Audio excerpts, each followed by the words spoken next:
Oh, what is up?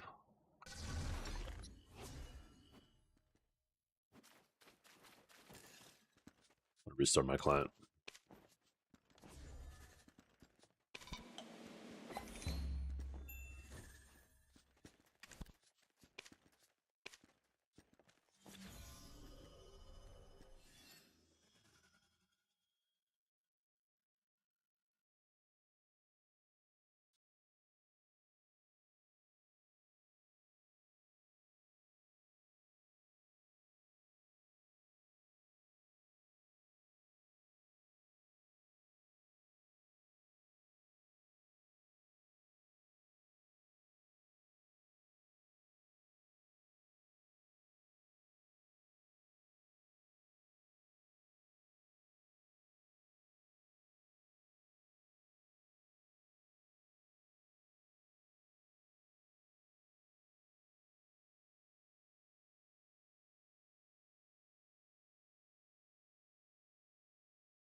Is that the end?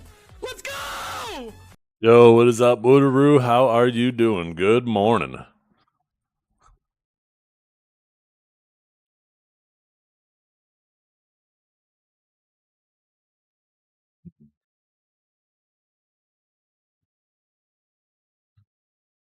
I hope you're all having a wonderful day.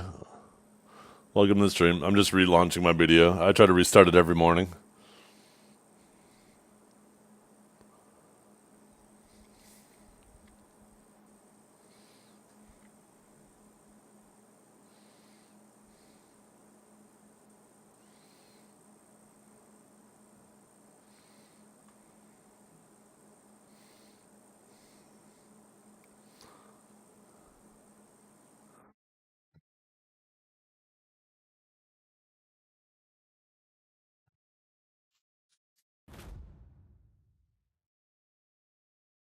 Uru says I'm weak, he can easily kill me. Shies are an absolute menace. A major problem. Ever since that day, I've been advocating we need to get them squashed.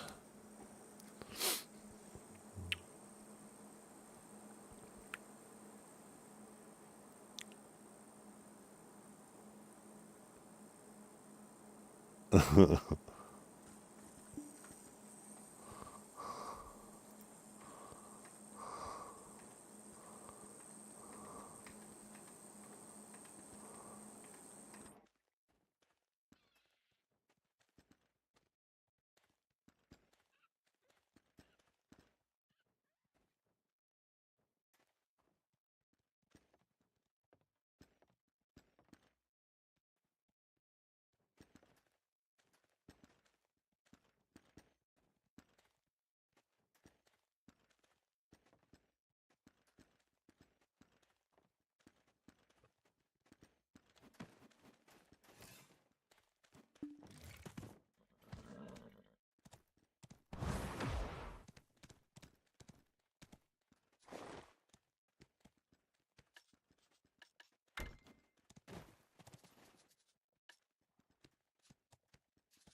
I'm doing pretty good. I was actually just about to read your message.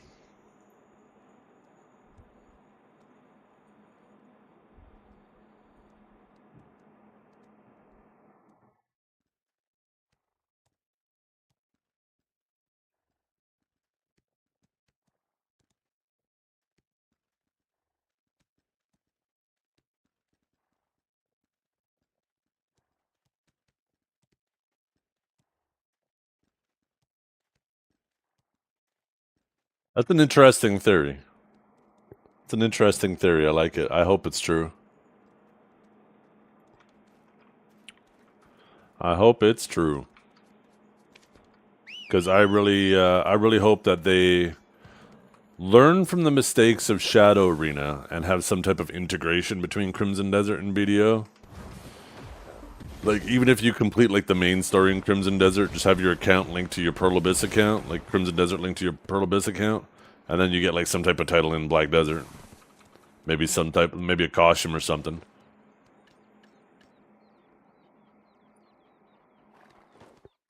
Let's see when the Golden Pig Cave should open. I wonder how much XP I got last night. I'm pretty sure I got more XP dumbing last night than I did grinding all day yesterday. Let's see, Golden Pig Cave. How long was it? Wait, what? Oh, okay, yeah, 10 hours ago. Cool. We'll definitely get some Golden Pig Cave today. Awesome.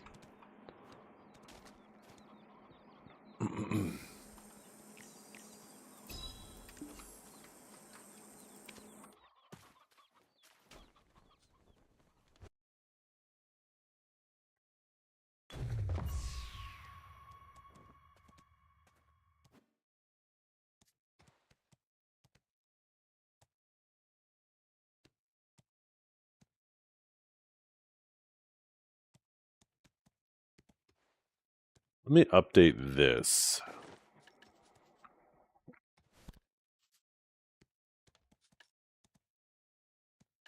Let me retally my costumes. I haven't done that in a bit, and I forgot to update it.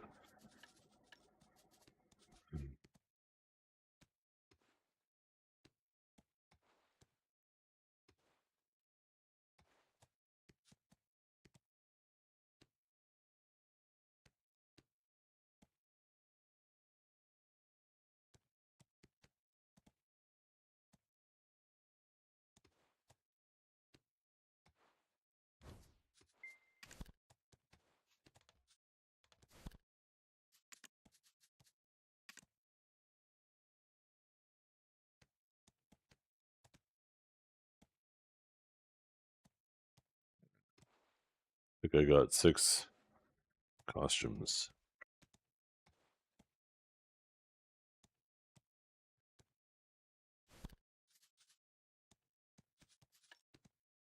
Yeah, it is. Like I said, it's probably more worth it for me to stand there and spam buying costumes than it is to grind, but I just can't do that. I cannot bring myself to do that. Good trash is at 150.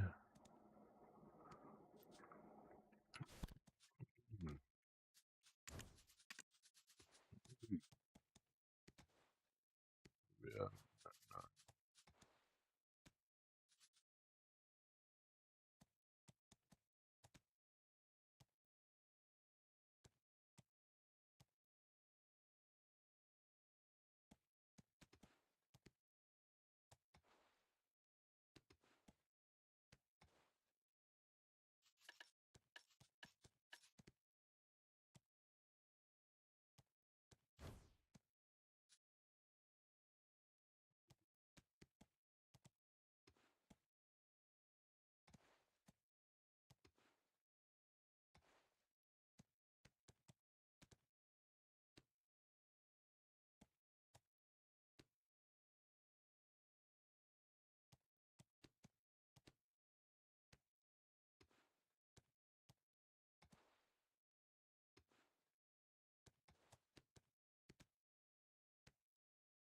There we go.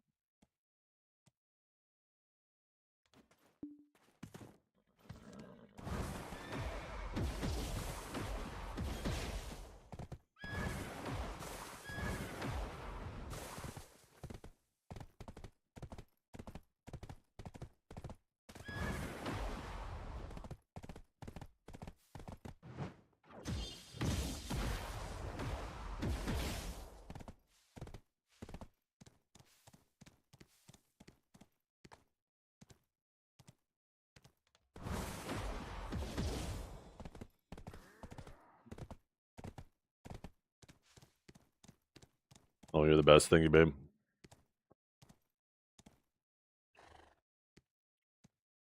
When is Biseptimus supposed to come back? Valkia? I miss that guy already.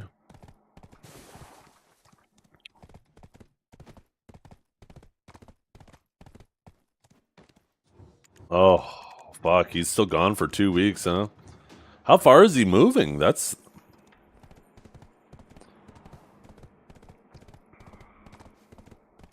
Dude's painting walls right now, is he? Oh, shit.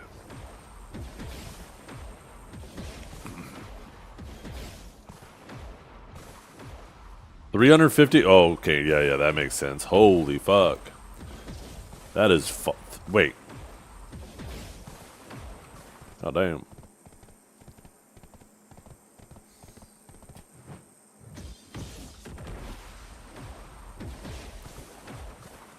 Okay. Okay. Seriously, Howie? Seriously? You just fucking left your elephant here? Howie, you bitch. He just left it here. He's like, yeah, Seth will be back. I'll just leave the elephant here. I hate Howie. Ah,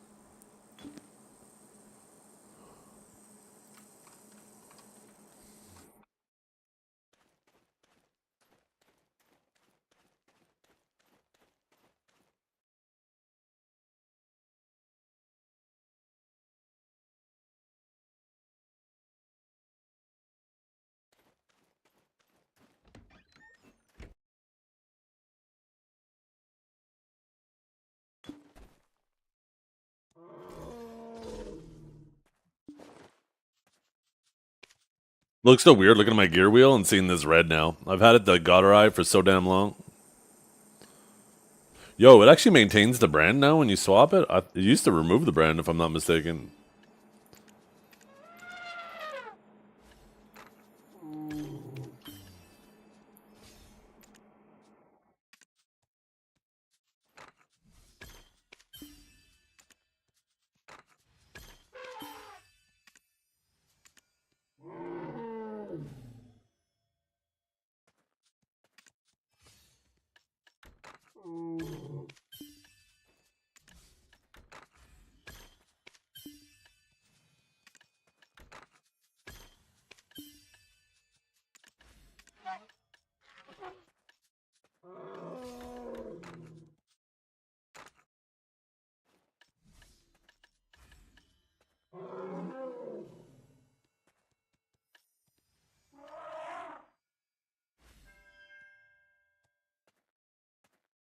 What am I missing from this?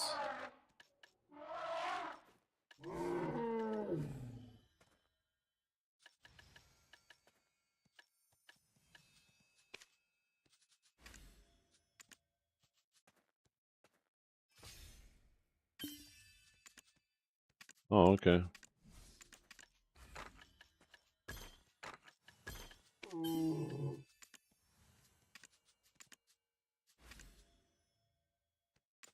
Oh, I gotta do my Pity the Undying, that's right.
I love that they reorganize these quests so the pen quest is at the top instead of the pry quest. I still gotta get in the habit that I can just spam R now.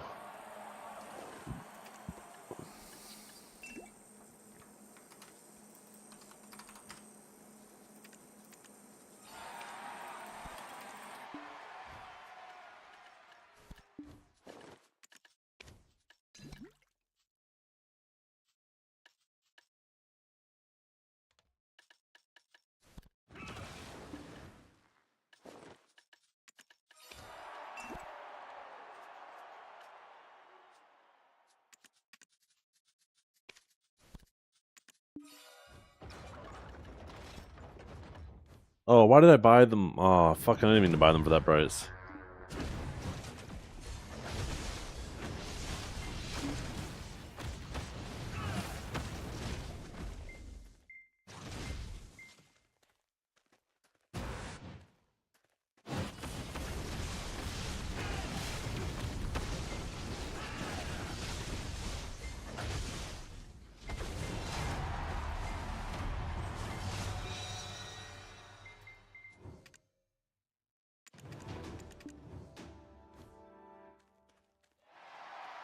Heidel Ball was awesome, no way. I really liked it. Crystal presets is... Oh, never mind. I just want to be able to melt Black Shrine crystals for magic shards. Yeah, they need to figure out a use for them. Because they are stacking up for me too. And I still have a stack that's waiting to sell. I have 15 waiting to sell and I already have 13 more. 14 waiting to sell and I still have 14.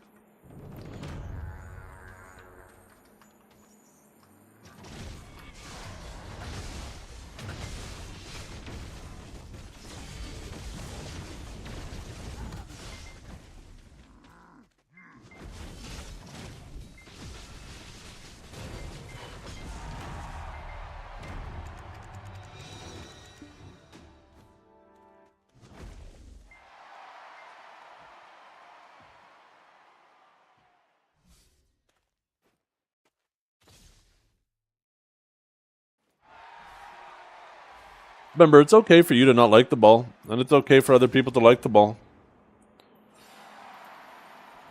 For me, they hit a lot of things we've been asking for a very long time in regards to, like, I like the direction they're going with the extra AP per AP, extra monster AP per AP. I think that opens the door to not having these super polarized sets where you can't be ready to PvP when you're set up to PvE and vice versa. The resistance removal is absolutely massive. Putting more balance direction towards classes in their categories. The new Adana region looks pretty cool. Obviously, I always like having more progression to work on, so the Sovereign Offhand and the Sovereign Armors, I think, are awesome. A lot of people are super hung up on the gating, the time gating of the Sovereign Armors, but I don't think it's that bad. Like, think about the Pen Fallen God right now. It's so gated in terms of resources that it just doesn't even feel worth it to go for. So now this is almost... I was originally a little upset about it too, but I was like, you know what? It's either like that or right now. Like, I'm just not even going for it. That'll actually allow me to actually start going for it. The Adana armors also address the issue with evasion gear just not being able to grind high-end spots. We also won't have to swap offhands anymore for PvP. The removal of mouse move, you know, as much as I would prefer that to be fixed, it's clear after this much time they can't fix it, so this is the next best thing. Why isn't this guy coming over here? Get over here. And then the Alchemy Stone. The Alchemy Stone, like, how long has the community been asking for that, right? Some really nice quality of life changes. Having, like, your own enhancement inventory. That's super good. The blue battlefield, or blue battle, whatever it's called, is, you know, obviously that's to a very small audience, but you know what? I don't think sections of the game, just because they're a smaller player base, should be ignored. I think they've actually put a little too much attention into PvP over the years, and it's clearly not having the effect on the game that the PvP community said it would. I think it's more important for PA to focus on getting more people in the game, and the best way to do that is through content. Making, you know, PvP changes has clearly demonstrated that those changes are not going to bring new players to the game. And if you take a look at the data, there's plenty of times where they've done content releases that do bring players into the game. I think another absolutely massive change was the global release of Adana. I think that is absolutely massive, and it is about time. I am so happy about that. Trying to think of what else was in the ball. But yeah, no, I'm super happy with the ball.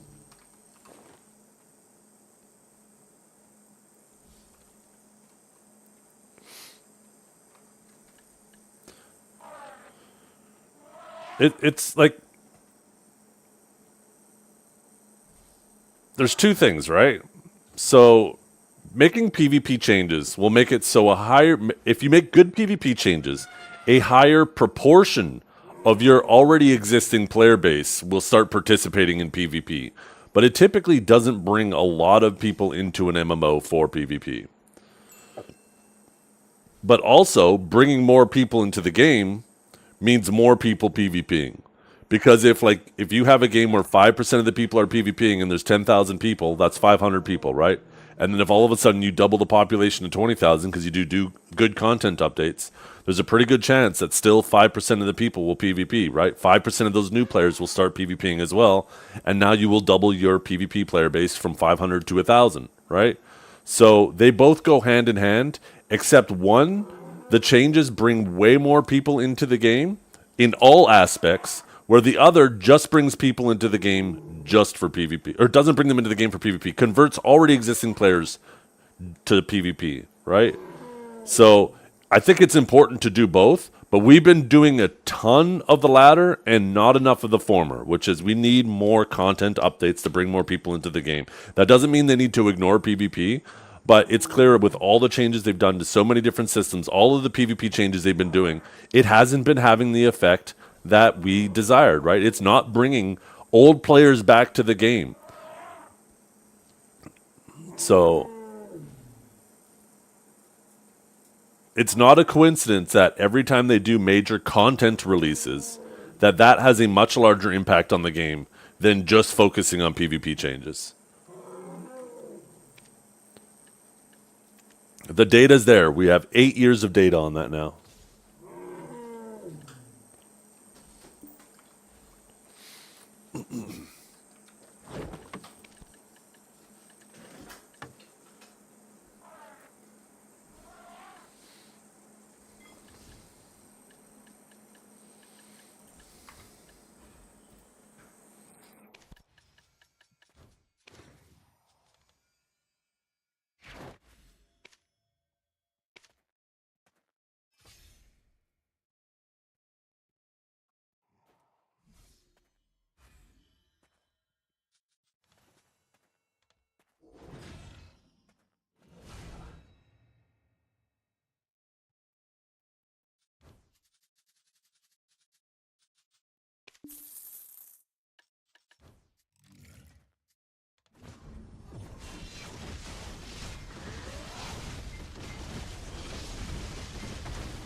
I'm excited to do some pig cave today. Maybe today we get the jackpot.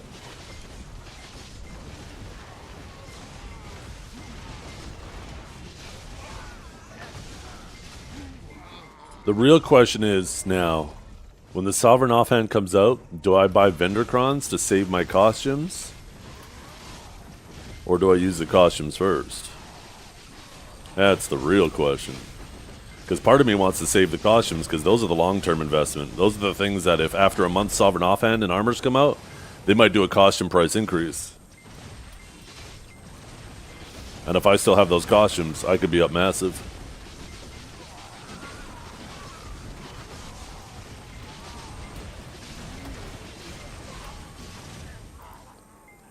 The day the servers go down, use them then, yeah.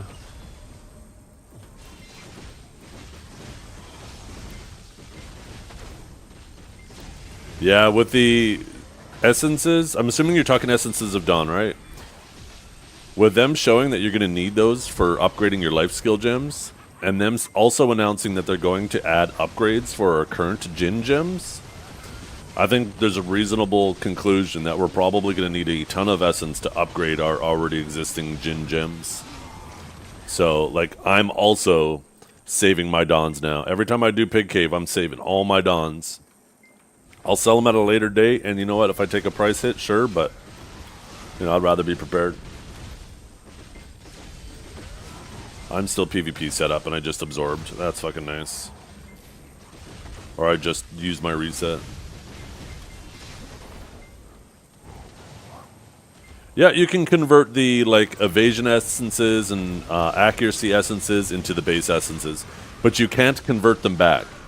So that's why I'm leaving them as is, right? I can convert these to the white ones, but I can't convert the white ones to these ones.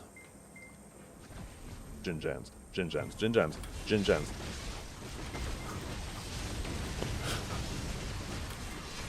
No, I'm definitely not selling those either, because you'll probably need those, right? Like if you're trying to upgrade your evasion gems, you'll probably need the evasion dons.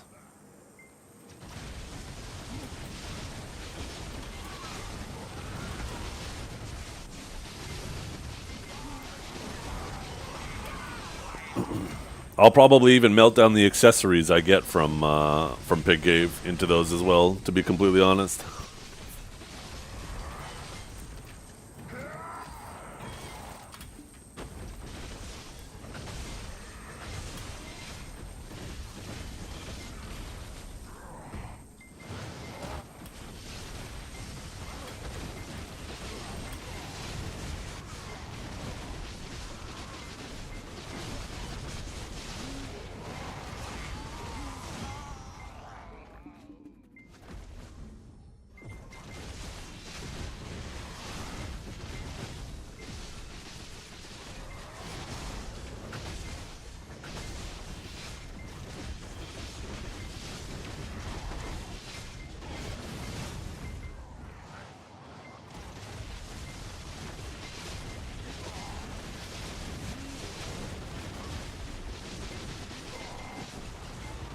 Oh, that's right. We got bosses today, huh?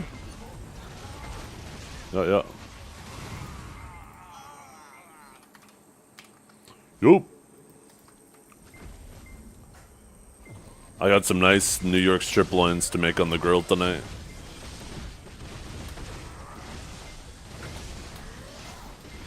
Yeah, and the rebalancing of old zones, right? I'm excited. So it seems like they're going to try to make a much more clear progression when you're upgrading your gear instead of you sitting at one spot forever. There's going to be what I understand is they're going to have more aggressive AP caps, but as you transition and improve your gear, spots that you couldn't grind are going to become a lot more grindable. You're making ribeye tonight? Oh, goddamn bougie you. I wish I had some ribeyes. It's so expensive, at least here. My 3 strip loins, I got the pack for $31, which was nice. Because normally it's like freaking $20, $25 a steak. But they were on sale, and so I grabbed them, and they're nice thick cuts too. Ribeye is my favorite though, followed by beef tenderloin, then the New York strip, and then a flank steak. I love flank steak.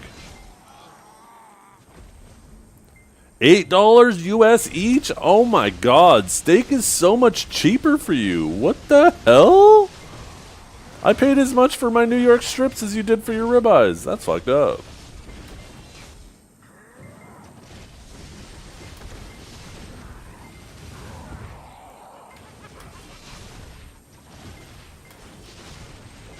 You buy ribeyes at $6? I hate you guys. Oh my goodness. I'd eat beef so much more often.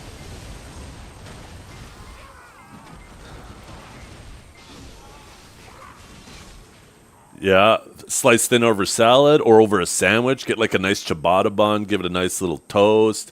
Melt some. Make like a nice little cheese sauce. Put your flank steak. Grill some like green peppers and stuff. Put it on there with like a nice cheese sauce. Make yourself like your own homemade Philly cheesesteak. Oh my god, flank steak is so good.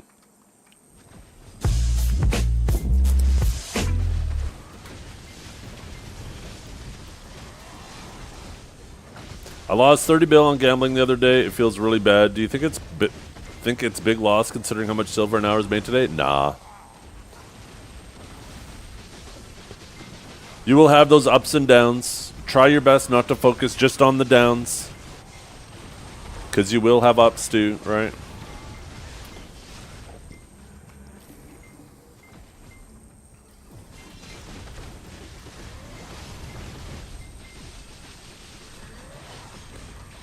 Remind me in 3 minutes, you guys, to swap my add-ons. You made 2 set. I hate this Kanjara guy. He is pissing me off with his luck. He is pissing me off. I've got a nice piece of meat that you can enjoy as ethy-wethy free of charge.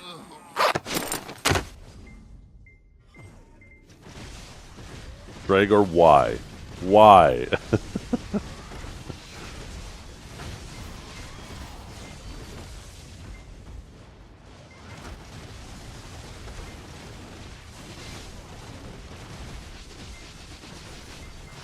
Yeah, isn't that so good, Best Bly? Oh my goodness, I just woke up. I'm freaking hungry as hell. Thanks, chat. Why we have to start talking food?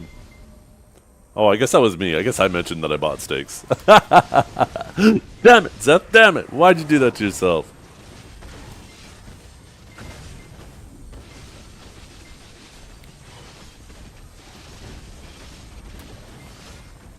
I got some mushrooms and onions too, so I'm gonna make like a nice little. I'm gonna saute and caramelize the mushrooms and onions.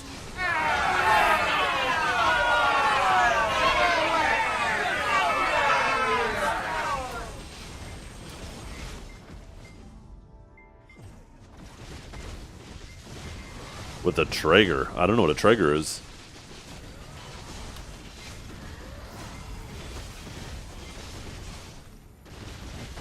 I had Caesar salad yesterday with chicken, crispy breadcrumbs, Parmesan, and balsamic salad dressing. Ooh. Is it a Caesar salad if you're using balsamic salad dressing? I'm pretty sure the Caesar dressing is what defines the Caesar salad. Still sounds great, though. I love balsamic dressing.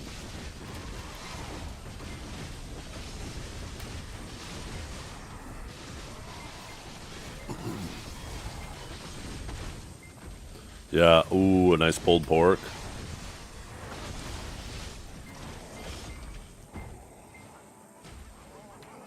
I do not know what a Traeger is, no. It sounds like I need to know what a Traeger is.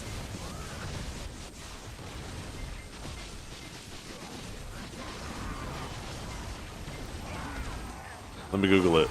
Traeger. Traeger pellet grills. Oh, yeah, I know what those are. My grill still works great, but I was actually telling my wife, that's actually funny you guys mentioned that. I was like, yeah, when our grill goes, I want to get one of those. I didn't know what the name of it was, but I literally pointed at exactly one of those things.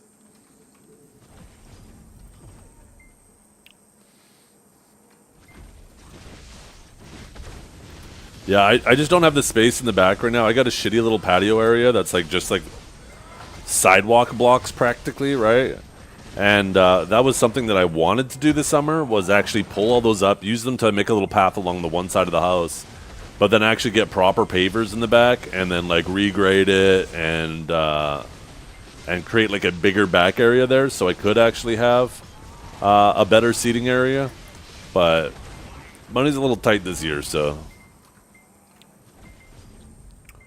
who knows? Maybe if BDO starts going crazy and we like these the amount of viewers in the category continue to kind of stay high, hey, maybe we'll get the back patio done after all.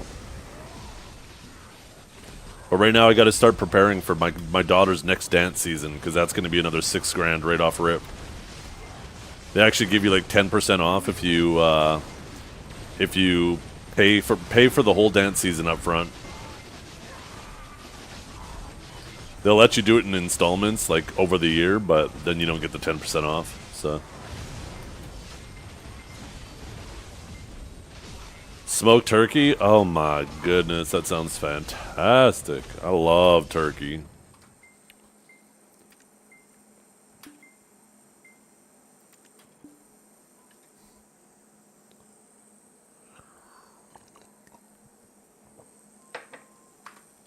It shouldn't be too bad doing the back. It's just gonna be a fuckload of labor. Because like I said, I gotta move all of those blocks, and I'm gonna move them to the side of the house. Then I gotta basically dig up all the sod and the dirt. I gotta prepare it. Then I gotta get like a truckload of sand and gravel dropped on my front driveway. And then I also need to bring that all to the back of the house. So that's gonna be some fucking backbreaking labor. And then once I get all of that properly graded and layered with like a proper weed barrier, then I got to get them to bring the pavers in and some more sand. Get the pavers down, put the sand between the blocks, and then it's finally done. But like that shit is a fuckload of labor that I don't really feel like paying someone else to do. But at the same time, like if I'm going to have to take time off to do it if I do it myself. So it's like, fuck, maybe I should pay someone to do it.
I am still full human damage. I just realized I was like, this still feels off. I just attributed it to the add-ons.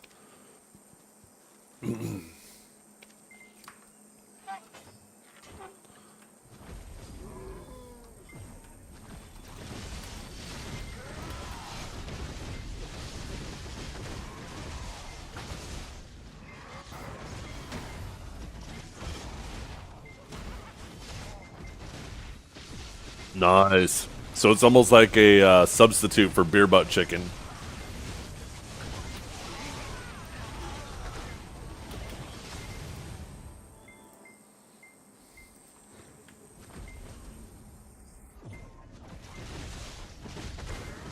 Oh yeah, with the changes, I'm pretty confident that they're going to be dramatically increasing the requirement for Darkseekers, because like Darkseekers has a really low cap compared to what we can get these days, and I don't think they want it to be that low of a grind spot.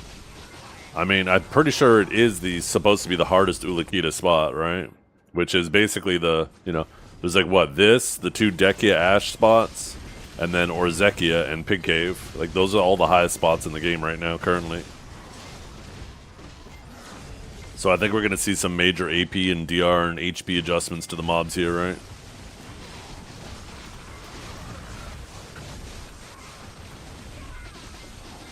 Yeah. That's a nice change too. I like that. Once again, like to my point I was making about you being prepared to PvP while PvEing, making it so people aren't grinding with species damage on means you're going to be grinding with normal stats, right? Which will also affect PvP. Like, I think I see the direction they're going.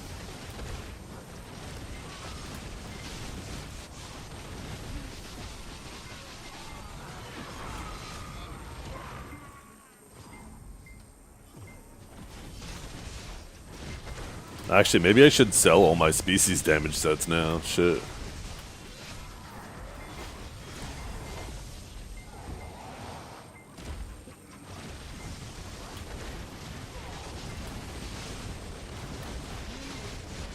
This global lab's coming up though has me a little scared. This could be the one where we catch our nerves. Oh, let's take a look at how AOS ended last night. What's the top 100 at? Mr. Calb still dominating. 1862 the highest. Let's see how the sages are doing. 1862. So still 15 sages. Man, little Go Yang in the top 100.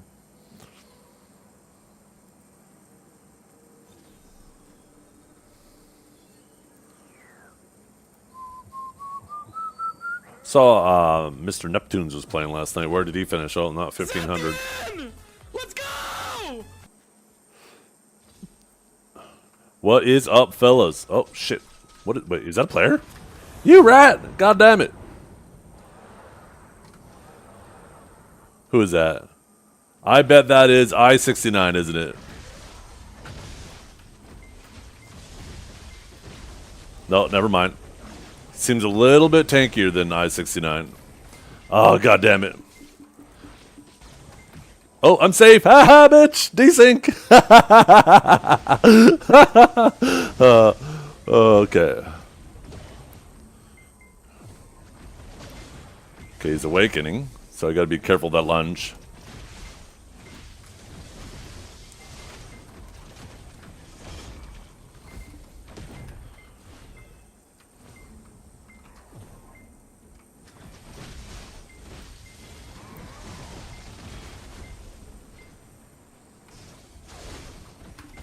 Really? Okay, we got a V. Let's swap at least PvP consumables.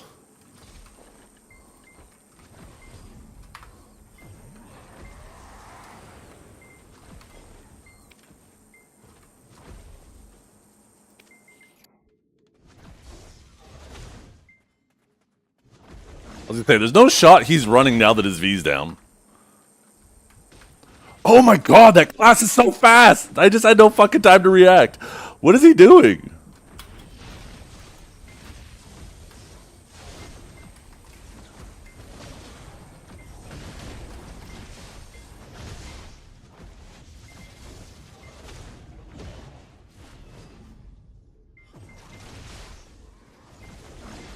He has some evasion.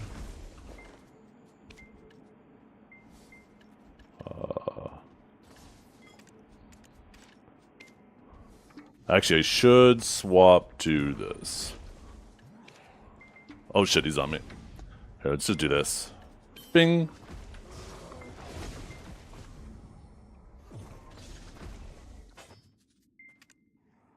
No, we got reset on cooldown. Really? Really, you fucking coward? You fucking coward. Is that not the same guy? Oh no, it's still him. Okay, okay, okay, never mind, never mind, never mind, never mind.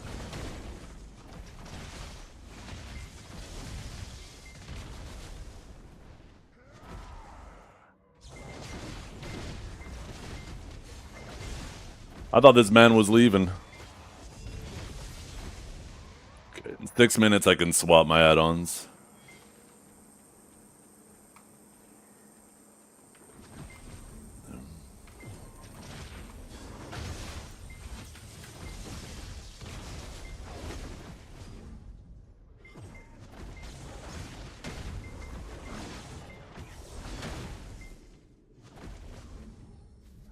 This man just playing off grab. Just waiting for grab to be ready. You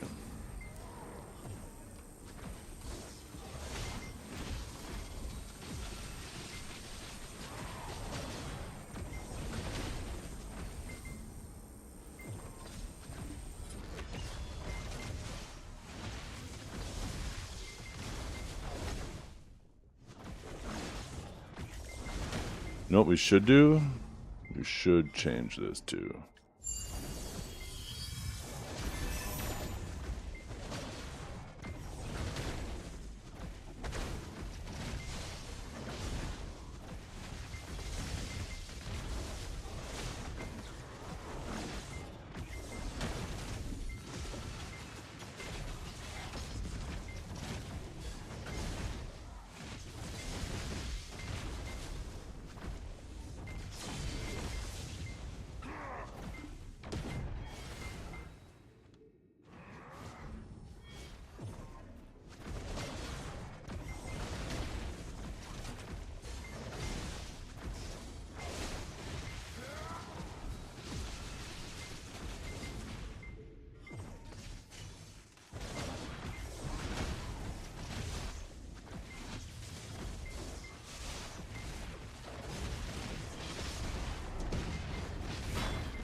Stubborn. Ah, gotcha.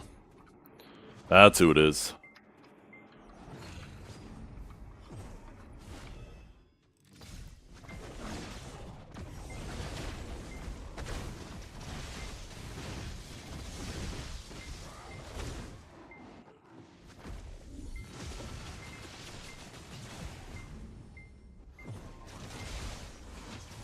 Oh, I was in iframe.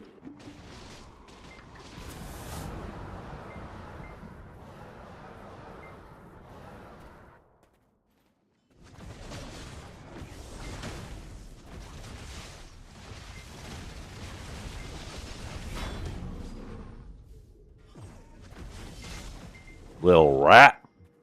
Little rat tamer? I hate you guys. Fuck this game. Yo, what's up, Mad King? You quit? Fuck this game? Wait, what's wrong? Wait, don't quit. I love video.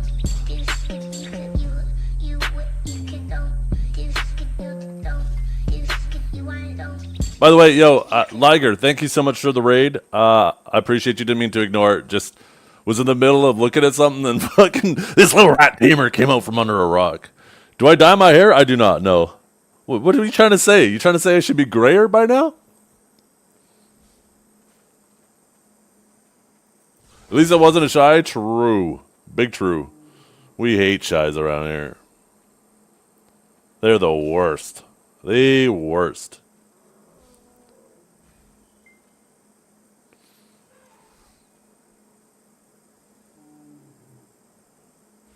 No, no. Get that out of here. I got PTSD. I don't need to rewatch that. Get out of here, John.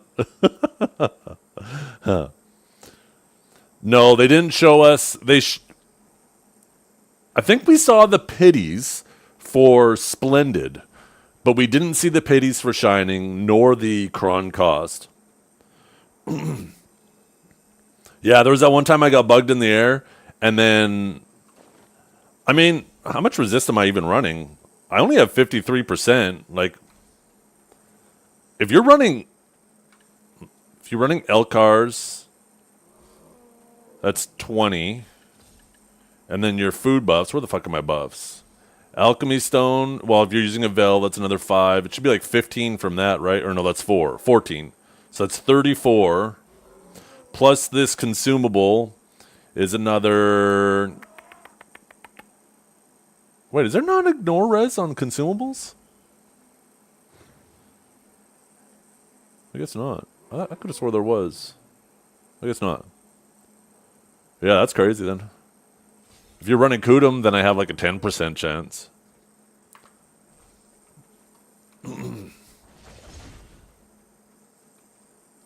No, there was twice there where he caught me. Well, there was one time where I judgmented just as he re-CC'd me, and then it desynced and I was in the air, so he couldn't hit me. And then there was 2 other times where he caught me and didn't re-CC me, and that was most likely resists.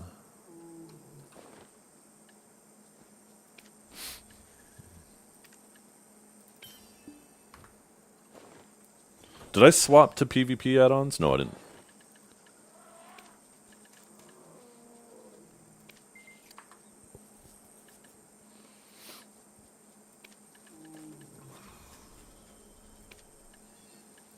Fuck, man, there's so many things to swap. Okay.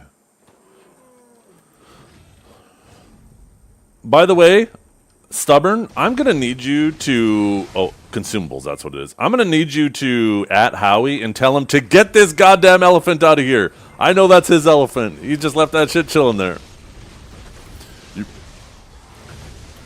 What's up, babe? You headed out? In a minute. Okay, see ya. Do you guys think you're going to be back for lunch, or am I fending for myself? You guys are going to Applebee's? Oh my goodness. And I got to sit here? Oh, I'm going to make myself a fried egg sandwich. Fine. Is there still bacon in there? Fucking Friday sandwich. Is there, you guys ate the rest of the bacon? We ate the rest of the bacon. Yes. There was like a package and a half in there. You bought a whole package and then there was half a package still in there. You ate all of it? Okay. Fine. It's going to be a bologna angle. I'll put a slice of bologna on my egg sandwich. Okay. See ya.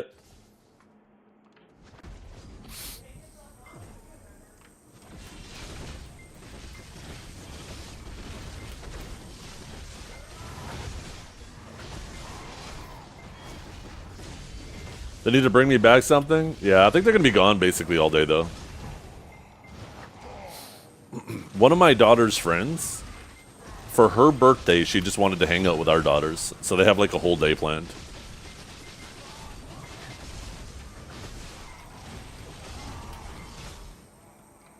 How do you have 301 event seals already? I think I have more than that. Wait, what event seals are you talking about? Oh, shit, that reminds me. I gotta buy these. One second, let me move so I don't get fucking booty blasted by the mobs while trying to do these. Yoink. Yoink. Yoink. Yoink.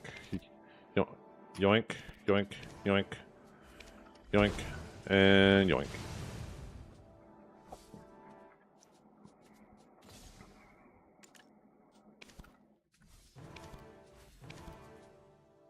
Yoink. Yoink. Yoink. Yeah, these event seals, right? Oh my god, look at these guys. I completely forgot about these. And there's no caps on this, eh? 300 seals. I have 145,000 of those. What is that, like 3,000 crons? Let me pull up the calculator. I can't math.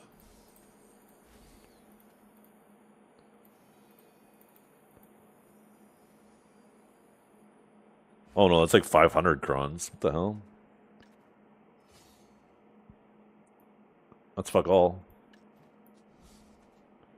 Yeah, I was gone. Remember, I went to PA. I was gone for a good portion of this event. Okay? That was like 1 week long or some bullshit.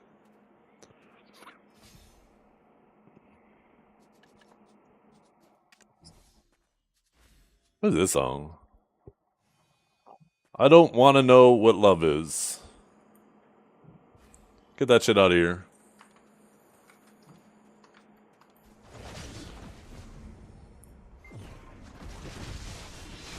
How the hell is it going to go from a song like that to a song like this?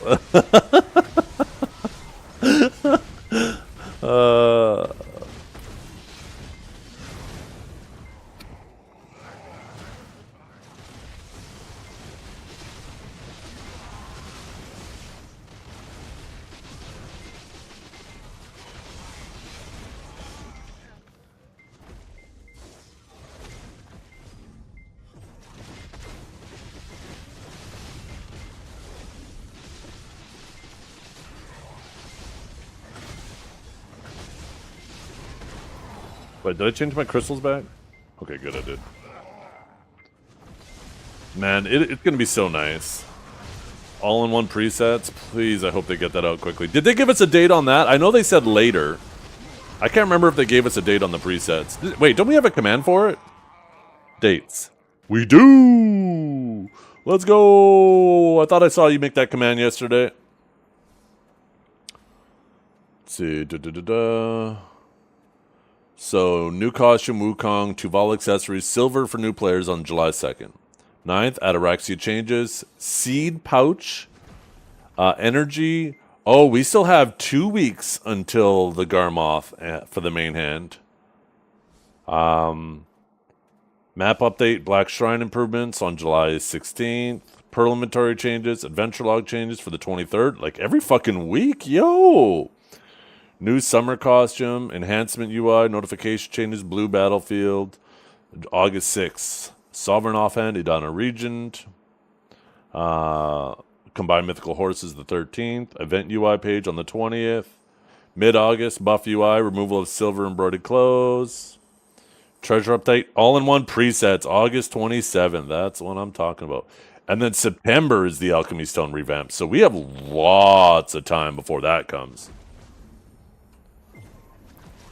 No, the new summer maintenance. I said that right away, didn't I? Or did I skip over it? But yeah, it says new summer costume, Wukong release, Tuvala accessories. I'm pretty sure that was literally the first one. Unless I didn't say the costume one.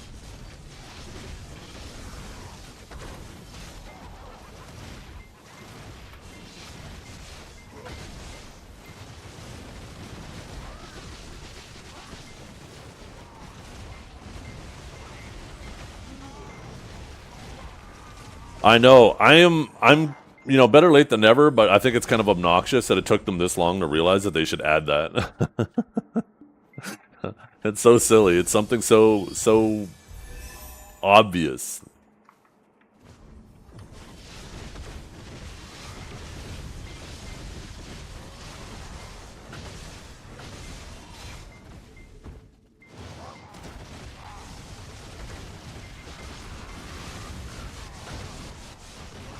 I think Choice was speculating.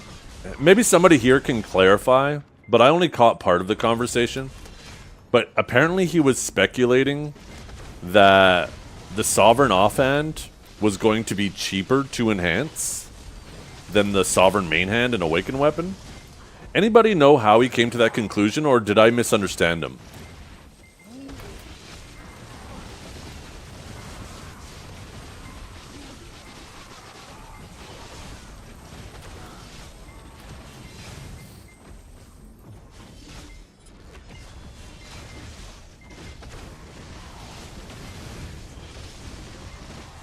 The no loading screen tags? I think that's super cool.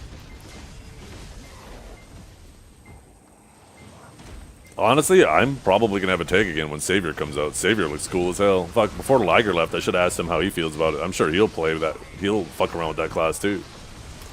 That man's a great sword enjoyer. Always has been.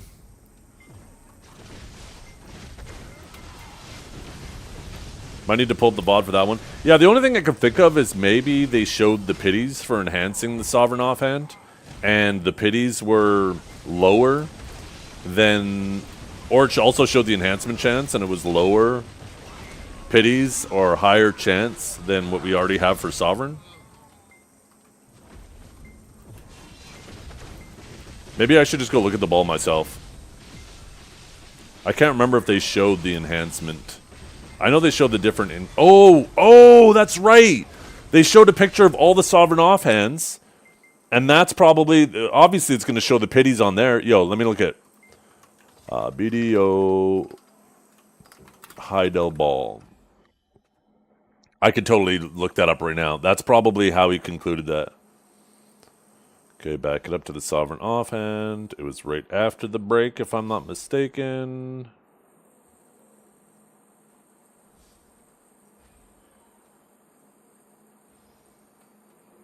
Or maybe it was right before the break. Here.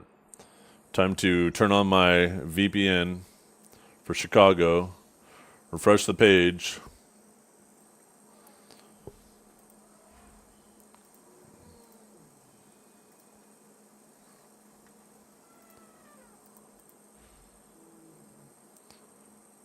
Now I will ask it. When did they show the sovereign offhands? Oh, here we go. No, it was only an hour into the video. It was before the break. Okay. There we go. Yeah, the pities are there. So, do we have the sovereign sheet?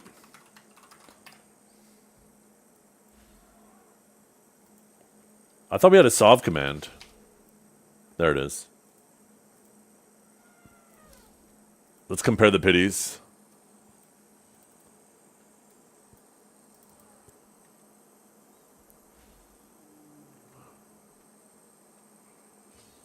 Does this show the pities? How many pities? Why does it not show the pities on this sheet? The sheet isn't helping me in this regard. Now I gotta look it up somewhere else. Black Desert Sovereign. Or Black Desert Sovereign Weapons. Oh, Agris? Yeah, I'm looking for the word pity. There's the Agris. You're right. It's there. I'm just blind. Okay, so for...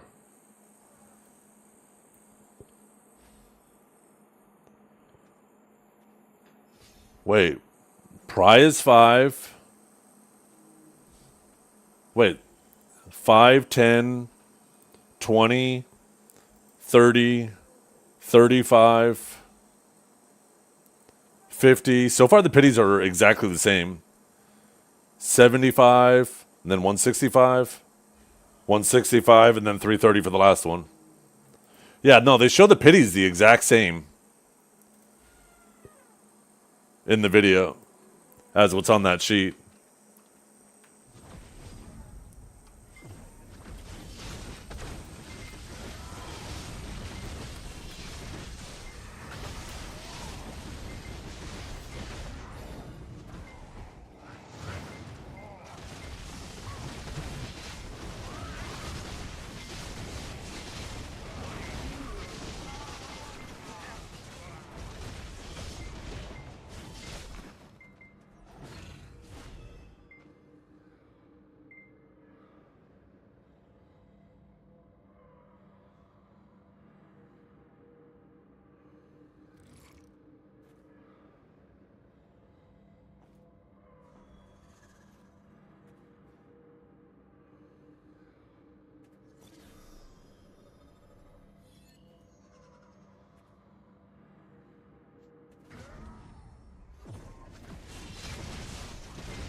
Yeah, I don't know. Like I said, I-69, I'm pretty sure I misinterpreted him.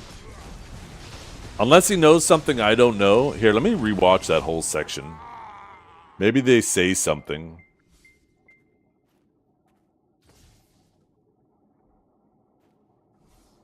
But otherwise, I probably just misheard him. He might have been talking about something completely different.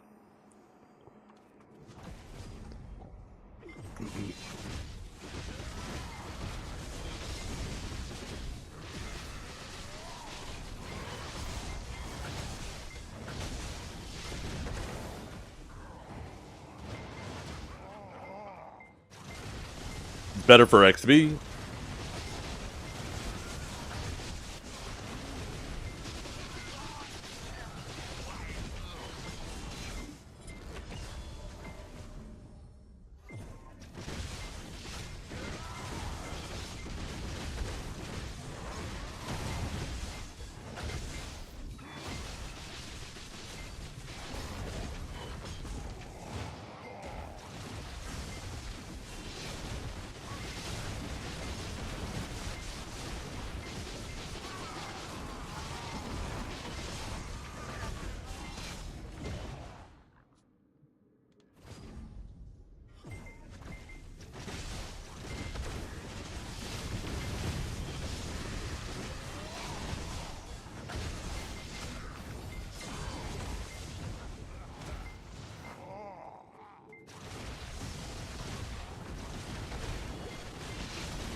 Yeah, they don't really say anything about enhancement chances either. Yeah, I probably misheard him then.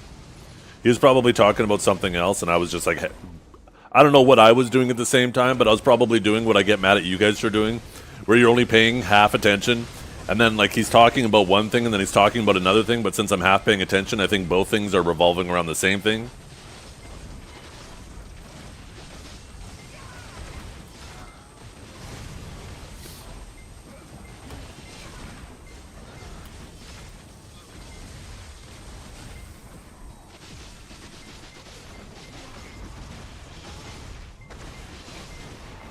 Can I time myself out? Well, the difference between myself and you guys in that situation is you guys will be like, "Huh? What did you say, Mr. Zethian?" Where I'm not bugging him about it. I didn't bother asking questions because I knew I was half paying attention. By the way, Howie, can you get your fucking elephant out of here? Seriously. Why did you leave it there, you rat?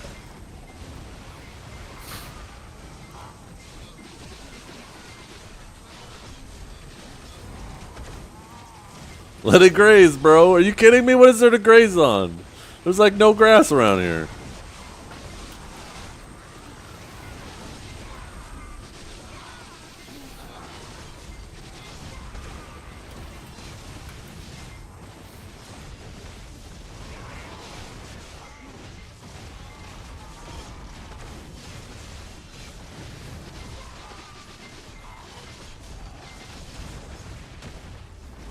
So I got like 0.2 yesterday, you guys. So if I'm getting like 0.2% a day, and we have this event for a month, that's 30 days. I'm only going to get like 6%. I'll be like halfway to level 67 by the time this event's done. I'll be at like 93, 94%.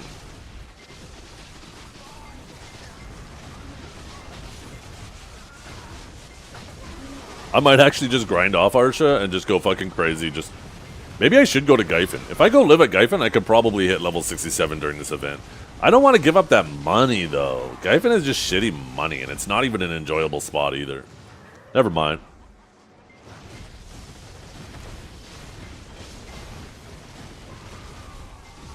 Good stack up Forest Furies? For what, though? I feel like Forest Furies are one of those things that, like,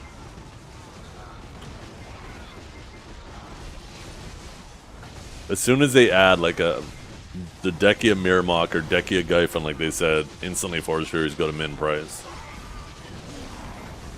Irizad is also good XP. That's true. That is good XP. It's definitely better than Darkseekers. How's the money there, though? Maybe that is the play. That place is kind of chill too, because you can take breaks. How are the Highlands? Oh, it's basically the same money as Gyphon. If I'm going to go to the Highlands, I might as well go to Gyphon.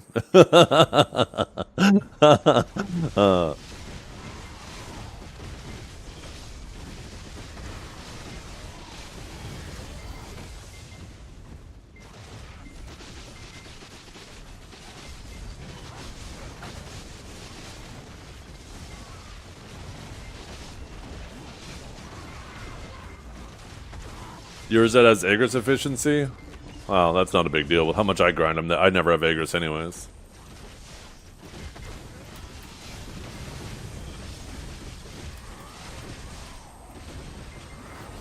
You can't have money in XP? Well, that's Darkseekers. Darkseekers is like the balance, right? Where it's good money and decent XP.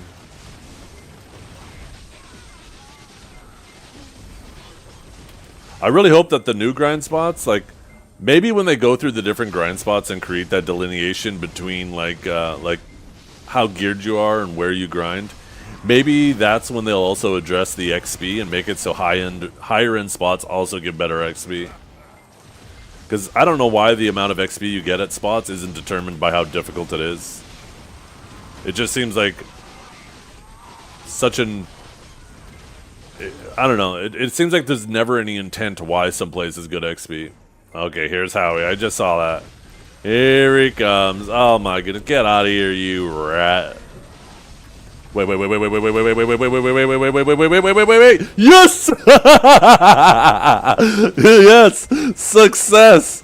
I thought I saw that shit at a sliver of health. Oh, that made my day. Yeah, you're lucky. I accidentally jumped. It's faster this way? Aw, you telling me I did you a favor? God damn it. I hate it. He used me. Here I was thinking I was getting the upper hand. That man just used me for his own gains. Now he's hopping on his horse and running to the stable that he wants the remote collected at. Fucking played me like a fiddle.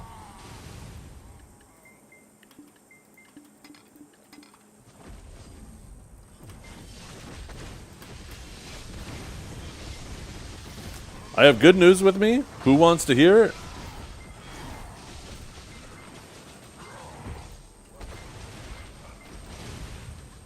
I do not want to hear it.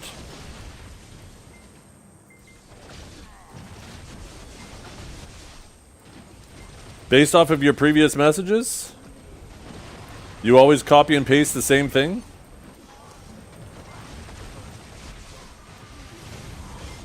Let me guess. I bet I can predict what the good news is. Here's the good news. One day we'll have to give an account for our life and what we would deserve for our evil, lies, stealing, hatred, unclean thoughts. Plus is hell. But on the cross, Jesus took punishment we all deserve, then rose again to save us from hell and offers us forgiveness and a hope that goes beyond this earth. Did I get it? Was that the good news?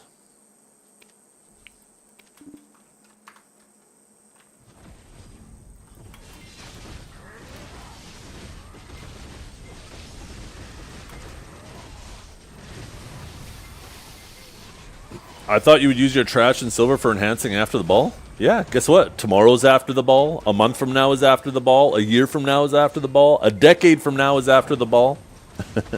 Doesn't matter when I do it after the ball. It's still after the ball, right? Here's the good news. Jesus. Howie's like, nah, you get that heaven away from me. Penis, gooch, taint, perineum. You don't need to ban him, Howie, you ruthless bastard. He just wants you all to know that you've been saved.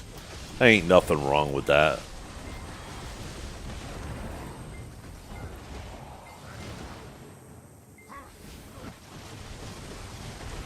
I mean, a 604,000 second timeout might as well be a ban. How many days is that?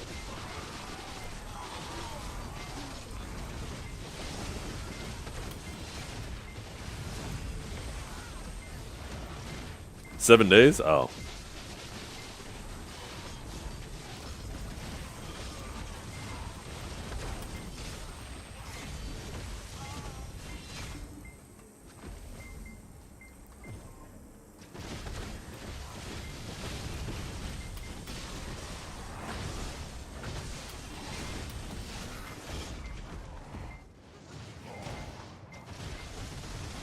Thanks for telling us about your Sky Daddy.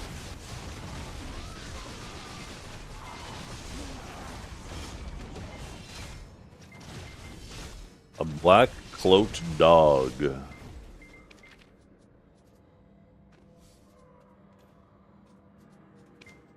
I do not know what you're talking about. By the way, any new players here want to be my mentee?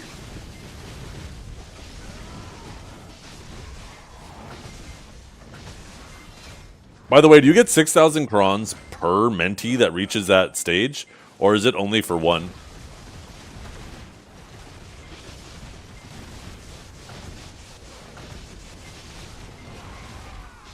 You're a new player? Okay. Each? Once? Any? Okay, you guys are fucking confusing the hell out of me. None? What? Yeah, give me that code. Okay.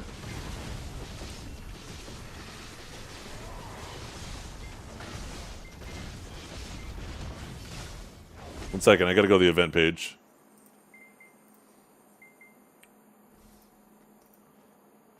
Notices. Oh, no. Events, not notices. Events.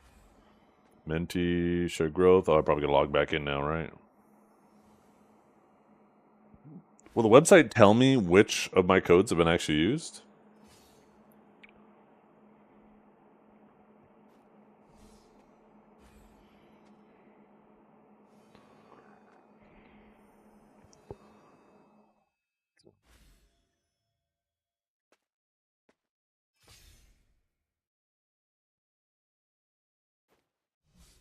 There we go.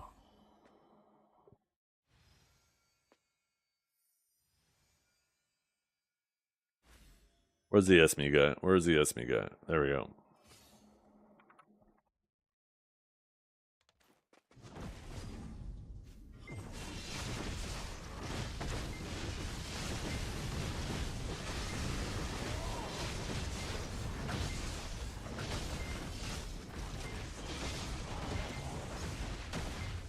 Deal is done.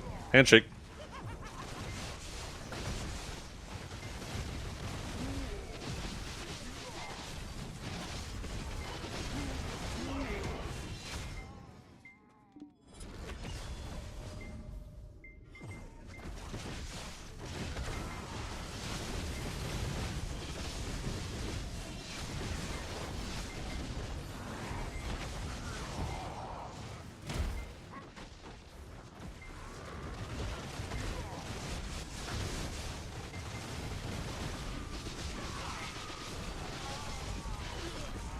So let's see. They hit level 20. Oh, that's easy. Hit level 57. Join a guild. Graduate from seasons. Reach 270 AP. Reach 630 gear score. Reach 650 gear score. Okay.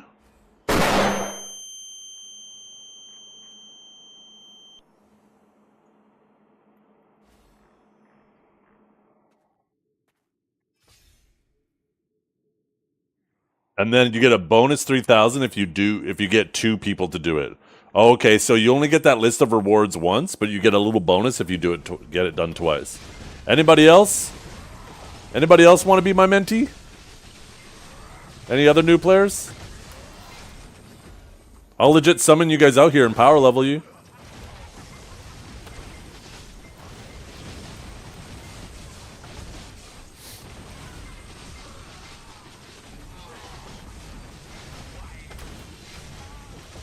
I'm a new player with 28,000 hours. Yo, wait a minute.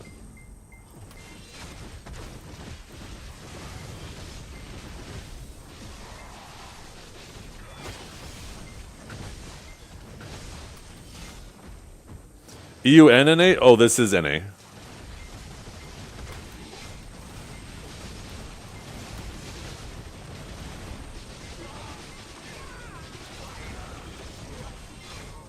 Oh, speaking of XP, I wish they had different energy levels of this. Like, I wish I could pay, like, 500 energy for a 12-hour buff. Am I going to mentor them? Hey, if they have any questions, I mentor people all day.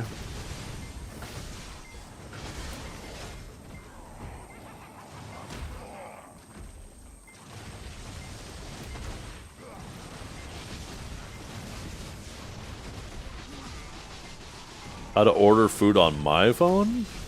Uber Eats. Just don't accidentally order them to a city that you were in a year ago.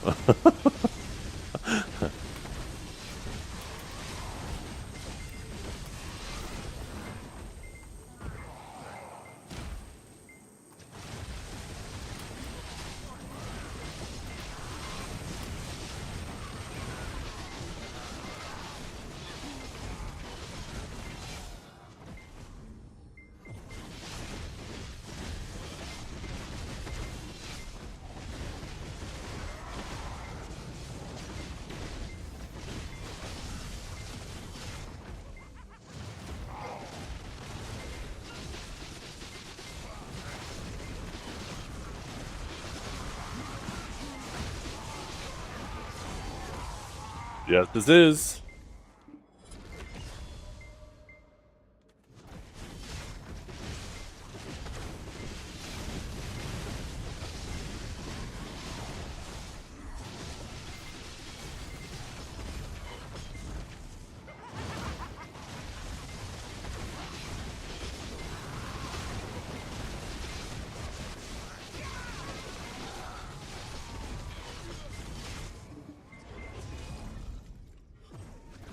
Just came back after a long time, transferred my pen Debo neck to Nov Garazad, made a Tet Sovereign Awakening.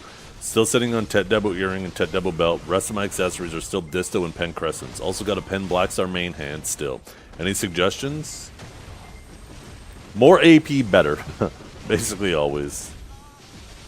You'll eventually want to transition to full Tet Debos, and then you can decide from there if you want to convert them to Pen Garazads and move forward from there, or if you want to sit on them and skip a lot of the enhancing process and save for Pen Debos, and then just go right to Nov. But that's kind of like a personal preference thing. Would you prefer enhancing all the way up, or are you perfectly fine like sitting and saving?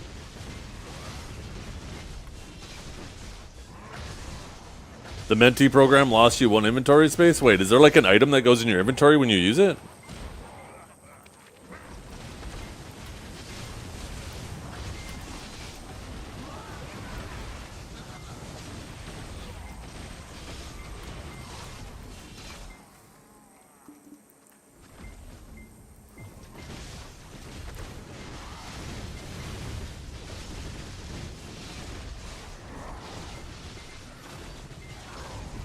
A letter of connection to join our bond. Wait, where's my letter of connection? Do I get a letter of connection too?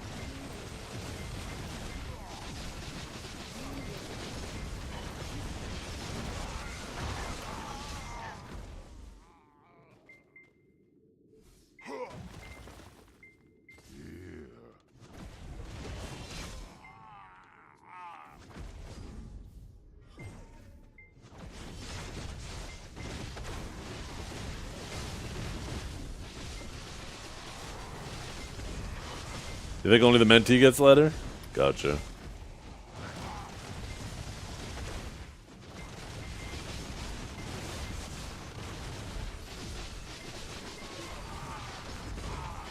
Kind of like a marriage proposal? Oh.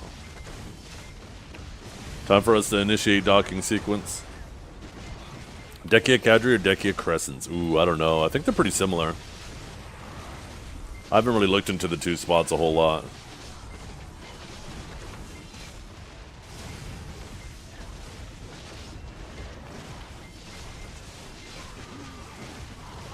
I still want to know why that man asked me if I dye my hair. What the hell? Somebody go back and check that man's chat history. Did he answer my question?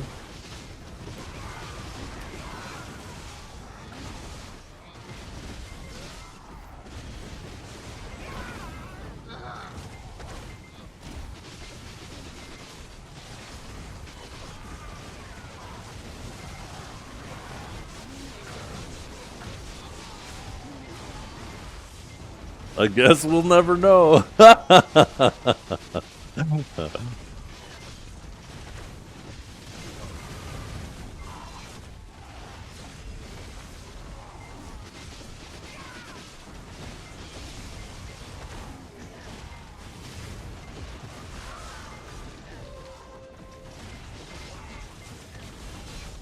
Wait, why are my pets being so slow? Well, that would explain it. I guess I'll feed my mods. I guess.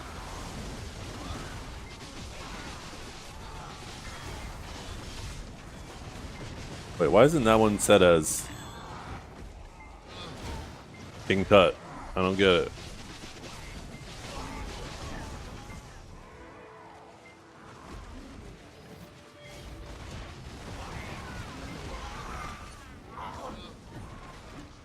Hurry out.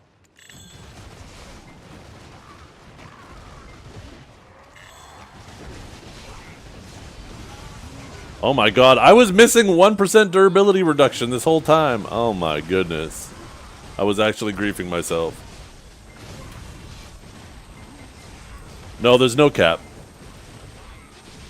It's just all the buffs are additive, right? So it's not like when you get plus 100% and plus 100%, that now it's like plus 400%.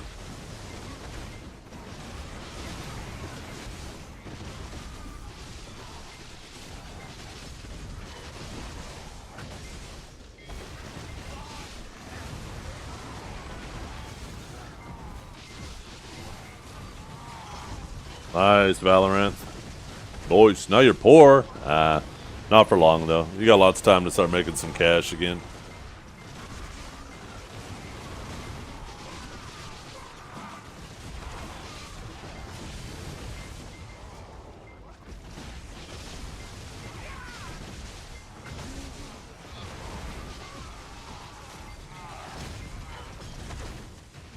Gotta get that 20k Caffers now? Yeah, lots of time. Ooh, that does remind me though. Oh, hell yeah, suckers! I'm taking that mint spot! Surely someone's gonna buy it. Yo, anybody want a Rick talisman? Now's your time to buy it. You can have mine. How many telescope pieces? Not many, actually. I have 3. 3 extras, and all of those were from here. The one that I do have was, like the one I have in my inventory was obviously from City of the Dead. I haven't actually had one of those drop in quite some time. I just realized my multi-chat hasn't been open. I'm surprised Valkia didn't tell me to smarten up. The first 3 I had drop, I swear, within like the first month or 2, Dista. But it's been just nothing since.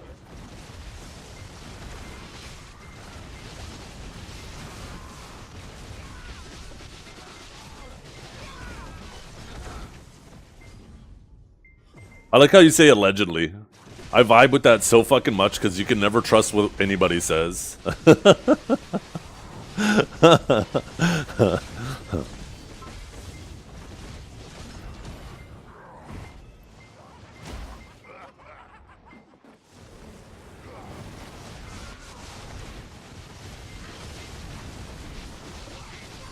Just not dropping for you now? I noticed that everybody who has a drop for them Disto are subbed to my channel, so, you know, there probably is some type of correlation there.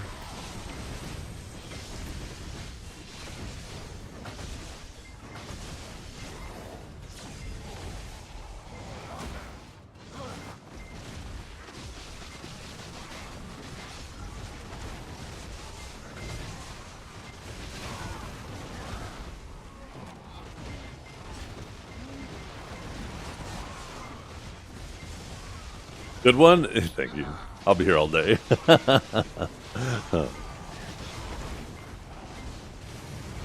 You ready, Disto? This Friday, Global Lab Patch, Awaken Sage and Hash get nerfed. You ready for it? You ready for D-Day?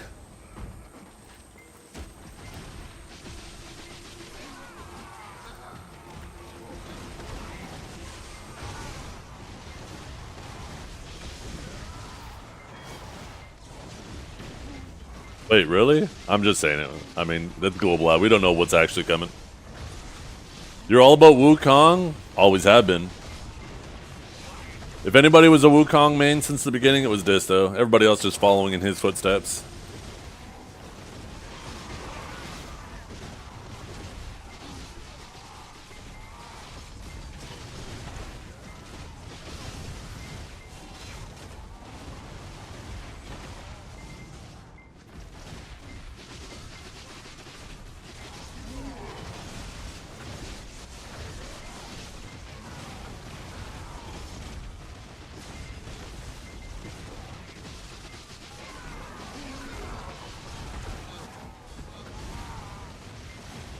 Yo, hello, it's been a minute. A buddy of mine and a guildie Azula asked me if I could get one of your guys to stop him. At him. He's apparently been getting targeted for a bit. By Samuel. I told him I don't know if it helped, but I'd message you. Wait, what are you talking about?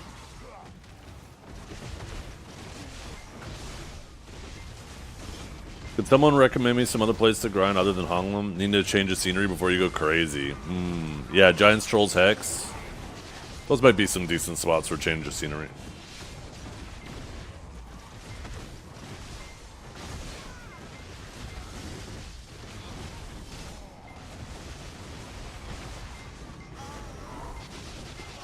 So my guess is this person who's getting attacked by Samuel is grinding on Arsha. Has anybody advised him that if he doesn't want to get harassed by Samuel to just leave Arsha?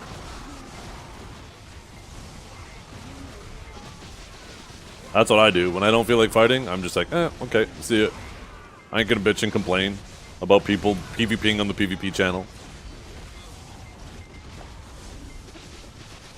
The only thing I bitch about on Arsha is when someone comes and jumps me while I'm grinding, and then while I'm swapping, then they leave. I was almost so mad at Stubborn, but I think he thought that I was moving, so he was trying to catch up on his horse.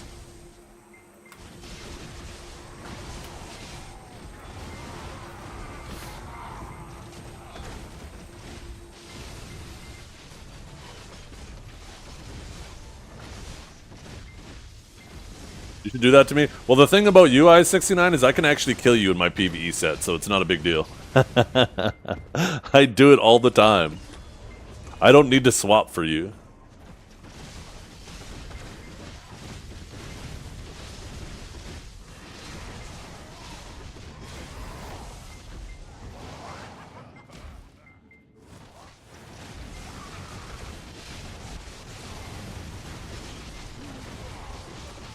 %, drop rate. Why Arsha? Arsha goes above the cap. Oh, that's a lot of damage! Need pig to open now. I think we still have like another hour or something, right? Before we're in window? Let's see. It closed. I wish it showed the exact time. It just gives the estimated hours. I think we're in window in like 30 minutes or so. Or the earliest open is in about an hour from now.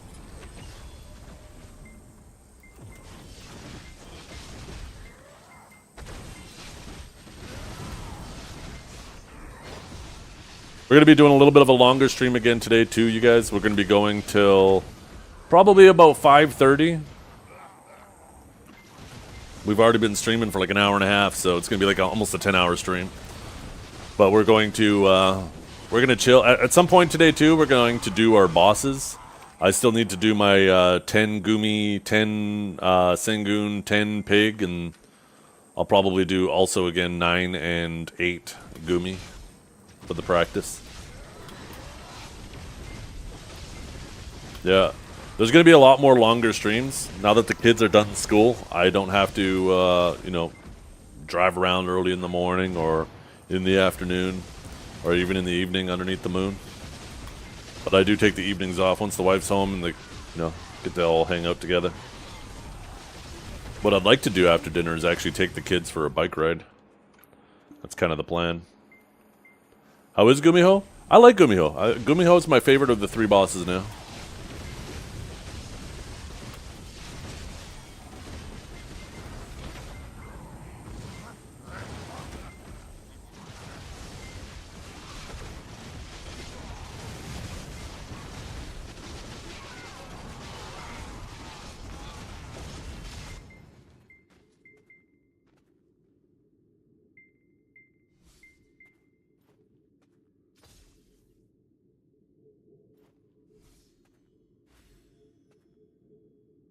More streams, Wappy. Yay.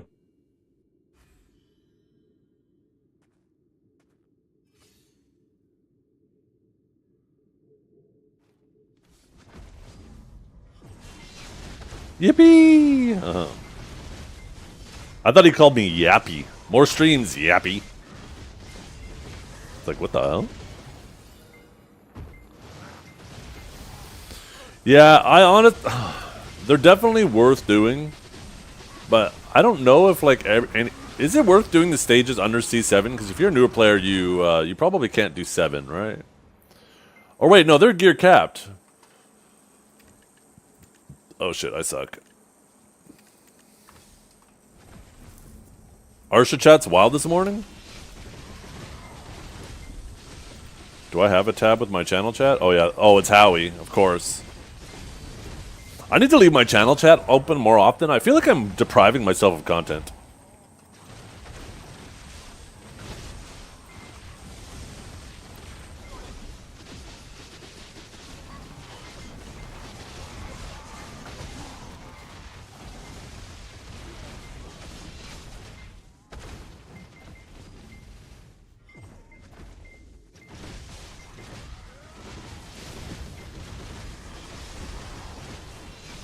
Honestly, yeah, they're giving you 6 hammers that you can use on a Pen Black Star. That's like halfway to the pity nearly, right?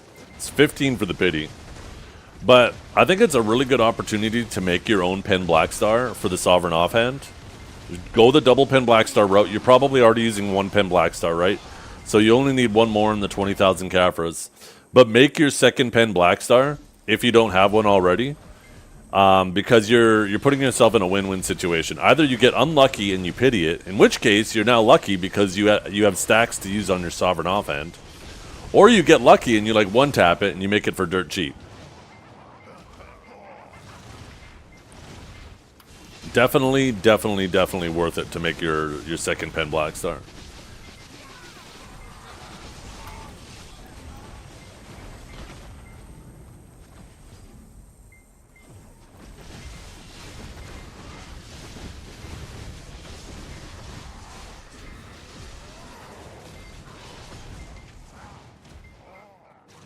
What's the pity on them not removing? Oh, mouse movement's going. The game is better without it. If they can't fix it, the game is better without it, and it's clear that they can't fix it. They do need to compensate the classes, especially Awakened Zerk for it, though. But making the rest of the game deal with desyncy bullshit just because one class is going to struggle without it is absolutely obnoxious and an entitled mentality. If you think it's better for the game that your class has that, but we all have to deal with the bullshit because of it,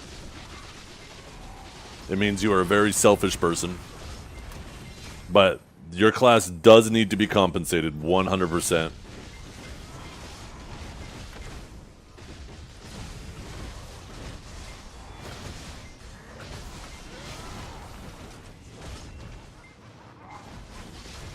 I disagree with that. I think mouse move, and this is why I would rather them fix it, but it's clear they can't, because I think click to move, anything that they add to the game that adds more skill expression, I think is a good thing. I think the game is better with more ways to have skill expression.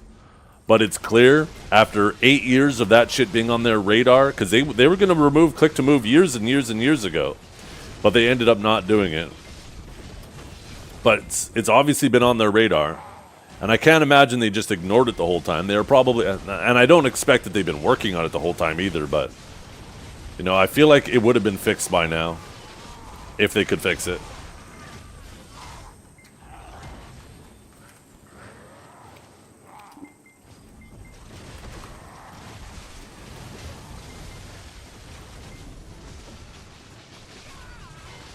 Yeah.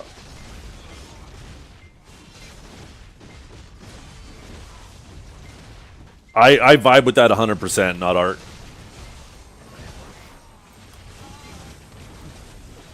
There is, you are 1000% justified in being worried about proper compensation. You're definitely in a cross your fingers and pray moment, because that's about all you can do.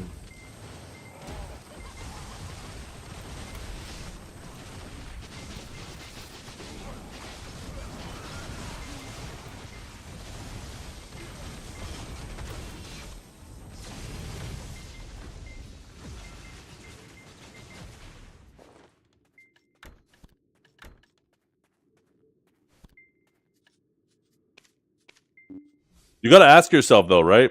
When you're using click to move and you are successful because you used it, right? Like, let's say you managed to use it to get the grab, or you use it to get whatever the catch might be. You have to ask yourself, is it because I was so skilled with it and I did it? Or was it because they just couldn't actually see what I was doing because their client doesn't know how to properly interpret that, and that's why it was successful? And it's hard to say how much of that is one or the other, right? That's why it is, unfortunately, if it can't be fixed, it needs to be removed.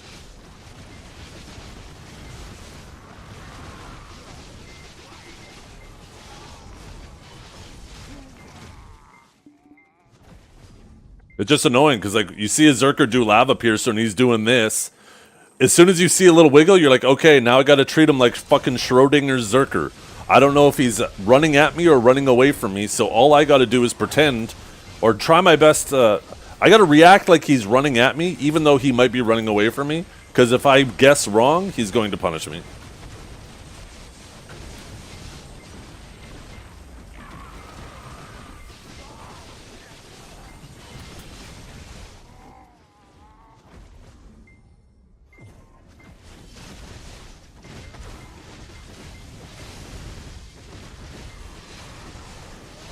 Also, removing click to move is a nerf to Awaken Sage. Click to move with Impaling Flash, right? Using this to get behind forward guards is fucking crazy. So, don't get me wrong though, that ability is still crazy, and I don't think it should, they never should have put a knockback on that, in my opinion.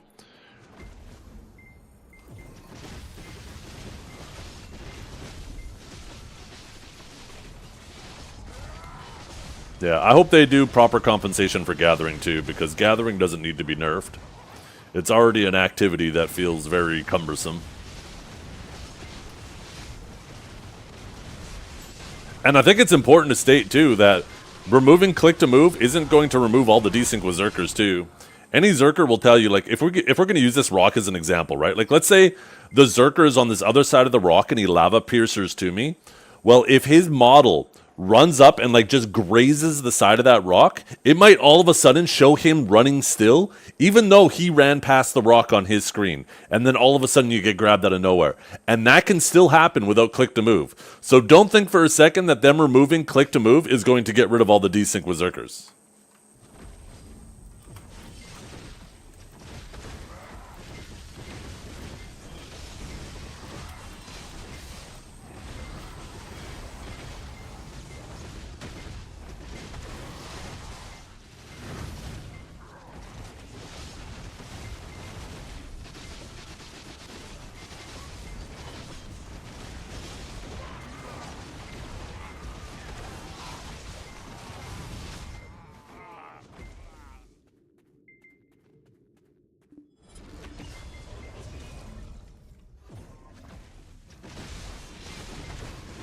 Well, Awaken Nova's speed broke the game for different reasons too. Same with Awaken Drac when it was busted.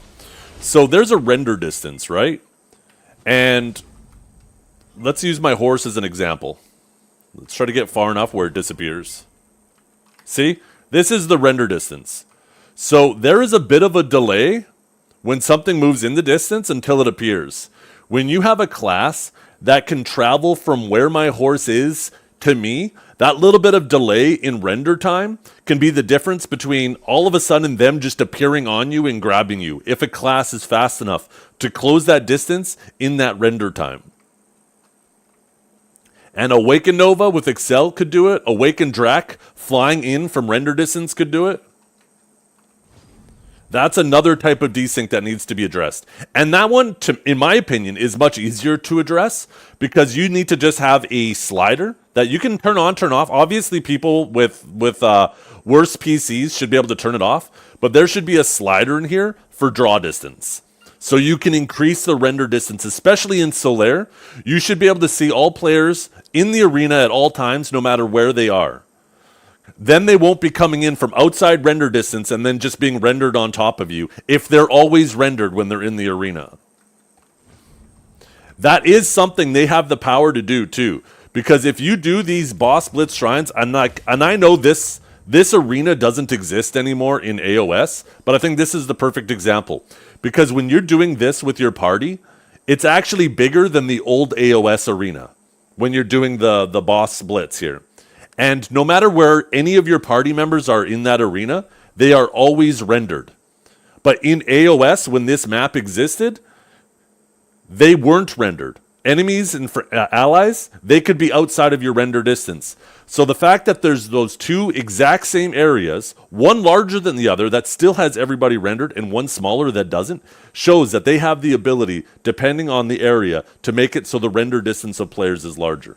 And I don't understand why in AOS they don't make it the whole arena in AOS. It's not like you have FPS issues in AOS. It's such a small area.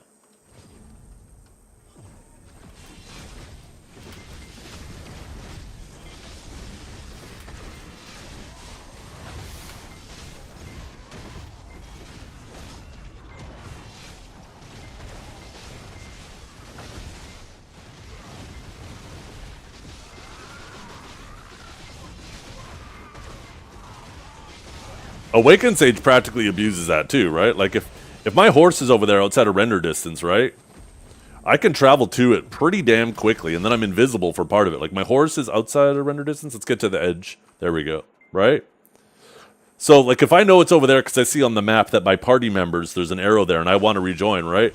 Just like, I'm practically invisible the whole time, and then I'm on my horse. Awakened Sage will jump in out of render distance as well.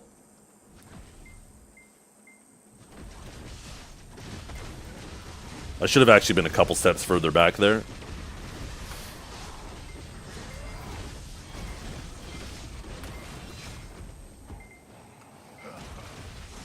Thoughts on Masterclass? I think it's cool. I think depending on how that 5% requirement is done, it could be bullshit or it could be perfectly fine. If it's 5% of the total player base, Howie, you rat. If it's 5% of the total player base on that class, 5%, yeah, then I don't think it's going to be that high. I think damn near everybody is going to be at that. Anybody who's worth a damn will easily be able to get to that gear level. Because you got to remember, there's a ton of people with like no gear that are going to weigh down the average. Now, if it's 5% of the people that sign up, I think that's going to be complete nonsense. Because what does that mean? If only 20 people of that class sign up, then only one person gets accepted? I think that's just dumb. So if it's 5% of the total player base of that class, I think the average is going to be like 700 gear score, which is obnoxiously easy to get. If you start grinding today, you'll very easily have it before the tournament starts. What about capped gear? I think it's good. Like when you have areas of the game that you're trying to show.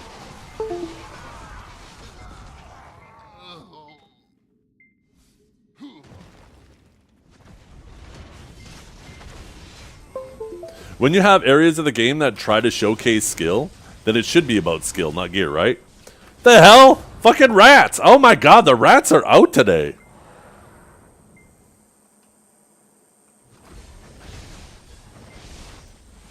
Okay, evasion.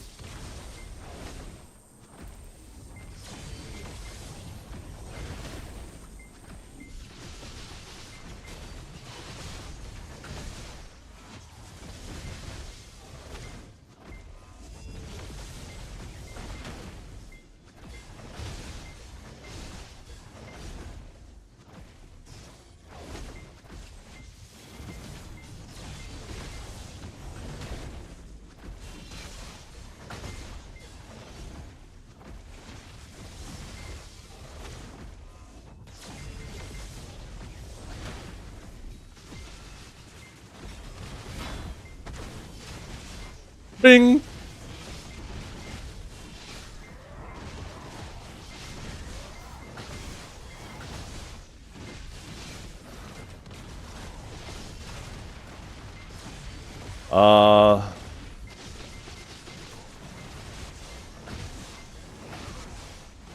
You don't think it is limited in playstyle if they provide you with crystals for your playstyle?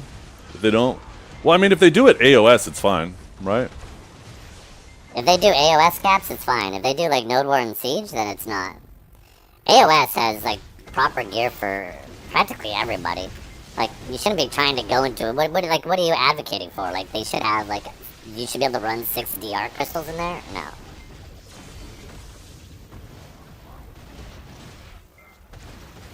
I think everybody who does content wishes that like even capped Node Wars and Siege, we all wish that it was like done like Solare caps. Because Solare caps are the best done caps.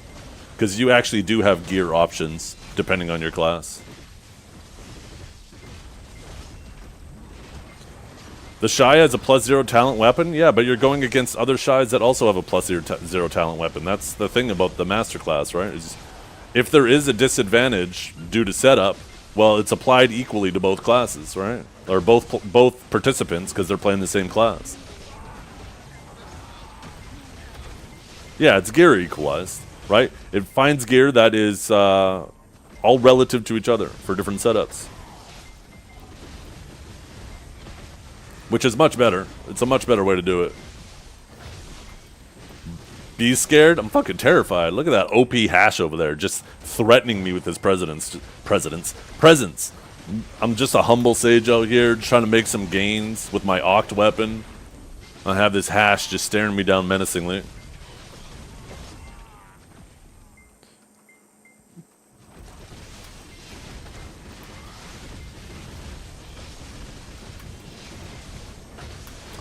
Well, there's a lot more issues than when it comes to spec versus spec in a 1v1. There's a lot more than gear causing issues. Once again, people need to stop treating their individual specs as individual classes. If PA wanted you to treat your Succession as its own class or Awakening as its own class, then they would have just made individual classes and made more money off of them. If you choose to tie one hand behind your back that by playing the weaker spec, that's kind of on you.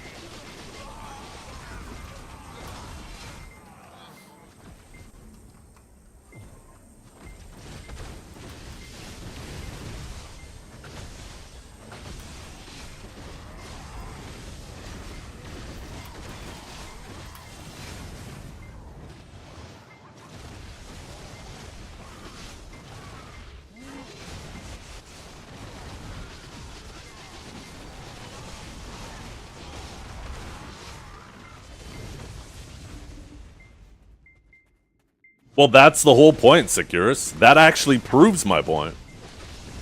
They actually have it because they recognize that different specs have different strengths, so they use one spec to complement the weaknesses of the other.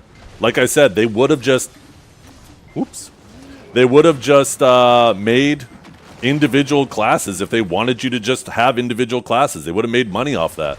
You would have had to buy new costumes. You would have had to buy new... Like, if you wanted to play Suck or Awaken Ranger, that would have been potentially 2 new classes. They would have just made more money, right? Ferry, thank you.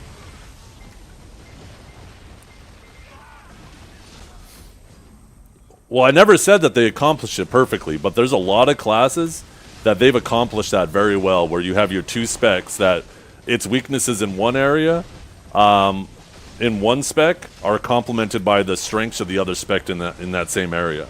And most classes, they do that reasonably well. Yes, there's some outliers where, you know, neither spec is decent in a specific area. And there's some where both specs are awesome in all areas, like Zerker, right? Like Suck and Awaken Zerker were pretty strong in every area of the game for a long time. Yes, there's outliers, right? But in general, they do a pretty good job with it. I play both Suck and Awakening Sage, yes. And there was a time when I played both.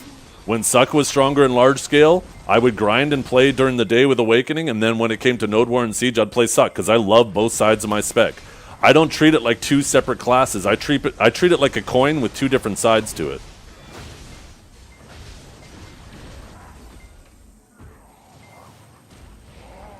Remember, that was exactly how, when they did the last Best in Class tournament, the winners of the Best in Class tournament were invited to a roundtable discussion where they got to talk about all of the things that they would like to see about their improved about their class. And one of the, and you can confirm this with Divios because he's part of this discussion, so I'm just reiterating what I remember him telling me and telling everybody on his stream. But before that discussion started, they told everybody, okay, I want you guys to keep in mind that Succession and Awakenings are designed in a way that they're meant to be 2 sides of the same coin, that the strengths of one are meant to complement the weaknesses of the other. So this way, that like if you have a spec that's not good in large scale, and I think Ranger is probably the perfect example of it, but when you have a spec that's not good in large scale, then the other spec is typically they try to design it to be better around large scale. Once again, you know, there's a lot of classes that miss that mark, but there's even more that they do a pretty good job at doing it.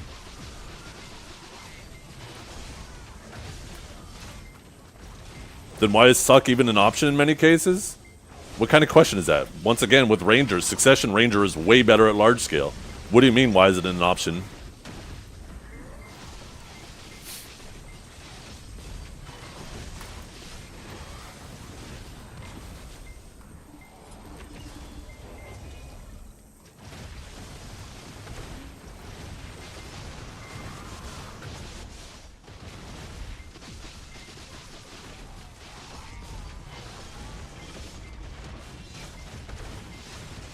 Duck Guardian was outperforming Awakened Guardian large scale for quite a while.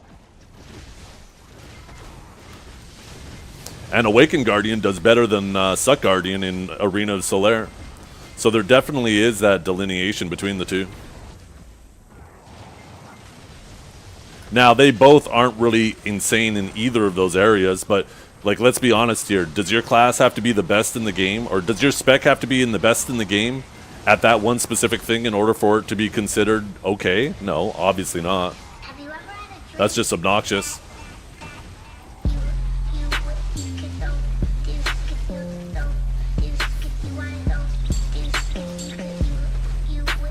I mean, yeah, the game changes, Indie Water, but that wasn't always the case. And choosing just now, yeah, you... Valkyria gifted a tier 1 sub to Wutaru. They have given 29 gift subs in the channel.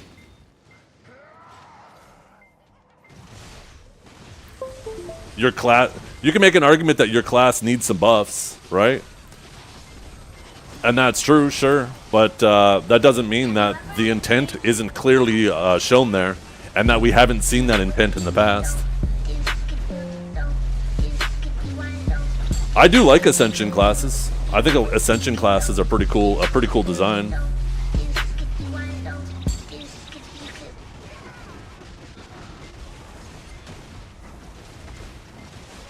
Well, that's the thing, is they're not two different classes. They're the same class, just two sides of the same coin. They are quite literally the same class.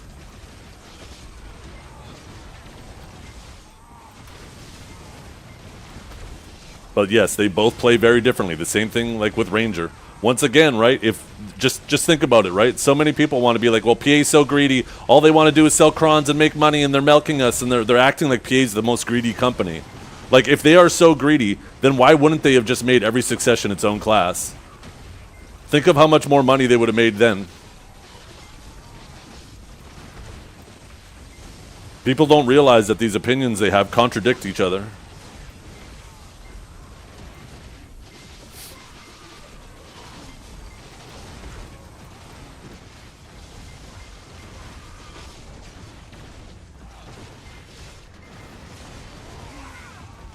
They aren't smart enough. Yeah.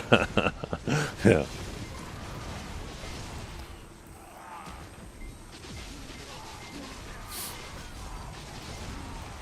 They've only made one of the best MMOs of all time. Definitely in the top 10 list. The game could die tomorrow, and it's staying on that list. But PA's not smart. How many hours have you put in the game? If PA's not smart, and you have how many hours in the game, what does that say about you? Once again, you guys' statements contradict itself. It's so easy to poke holes in everything you guys say.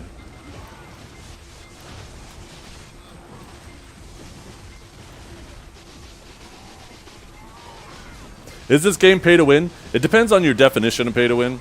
Typically, Korean players and companies view pay to win as this line of, can you get a distinct advantage through only paying? Where obviously a lot of the gaming community these days consider what was once considered pay for convenience as pay to win, right? Basically being able to convert real time and real money into any type of game time considered pay to win. So I guess it really depends on what your definition of pay to win is, and that will determine if it's pay to win to you.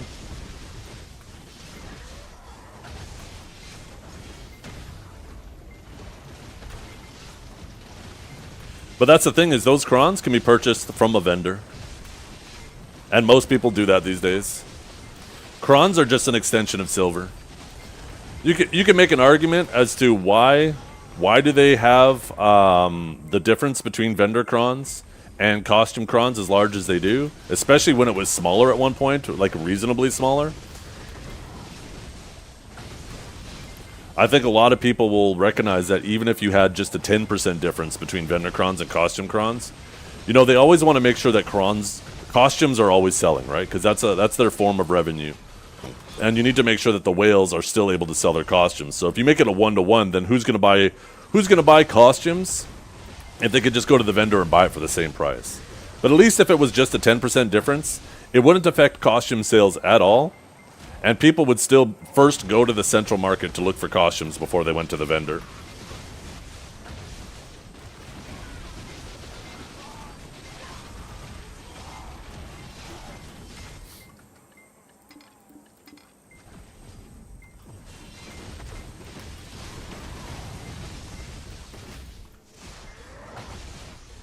The thing is, you can pay to speed up the process tenfold. The thing is, though, most people who do spend to speed up the process tenfold never end up accomplishing anything in the game anyways. You gotta remember, this is a game where there's a lot of knowledge that you need. Like, if you want to be effective in PvP, like, if somebody's just swiping just so they can grind faster and they never step into PvP, who cares? Who cares, right? And then for the people who do swipe, like, I don't care if Blue Squadron hits full deck. I will never be scared of seeing that man on Arsha. That man could swipe to full pen Fallen God. I will not be afraid of that man on Arsha. I consider that pay to lose then. Because that... right? So, like, I don't care that people swipe in BDO. I would rather them give the money directly to PA than pay for Pinoys. Right? I would rather it go to PA and potentially go to development of either new IPs or the improvement of BDO or maintenance of the servers or whatever than it go to some person in a foreign country to play someone else's account.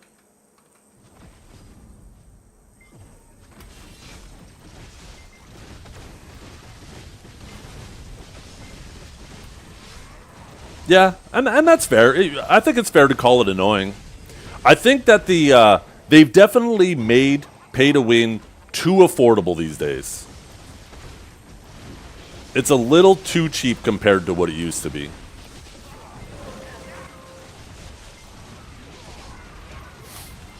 And I think that's a fair criticism.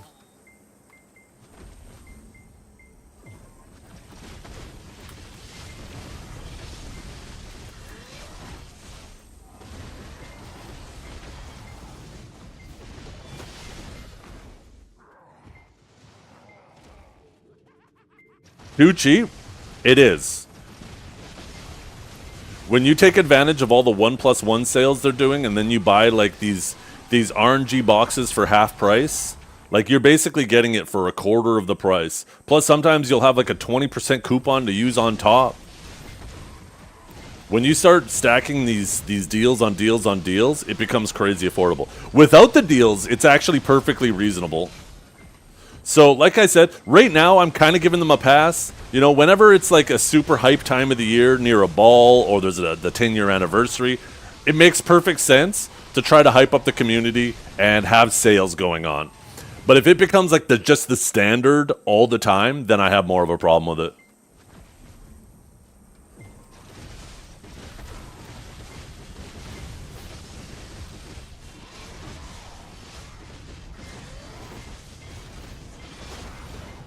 The free monthly character slot? Yeah, that was a weird thing to get rid of.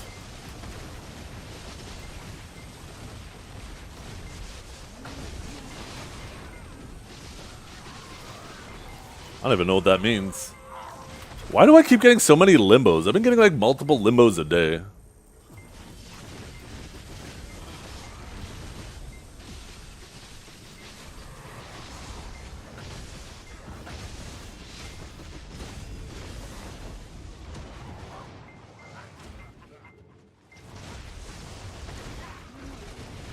Oh, okay.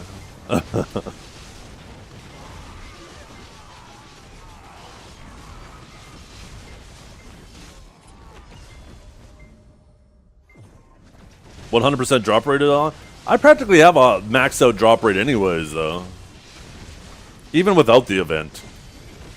What this event mainly does is I just don't need to pop a tent buff. It makes me an extra 50 mil an hour because I don't need to pop a tent. I mean, I guess I have like a little bit more than I normally do because I'm not usually capped at 370. Pity system kind of made the game more pay to win. I don't think so. I don't think there's a correlation between those two things because the pity system affect both the free to play players and the whalers equally, right? It's not like one side is getting more of a benefit from that system than the other. It puts a cap on how many hours you need to grind, and it puts a cap on how much silver or real money you need to spend equally on both ends. I think the pity system was a really good addition because there was a limit to how lucky you could get, which was the one tap, right? Oh, like if you have a 5% chance, the luckiest you could get was one tapping it, and you hit that 5% chance the first shot, right? But there was no limit on how unlucky you could get. You could have a 20% chance to click something, and you could fail 100 times. Extremely unlikely for that to happen, but it could happen. There was no limit to how unlucky you could get, but there was a limit to how lucky you could get. And I think the pity system now added a limit on the other end.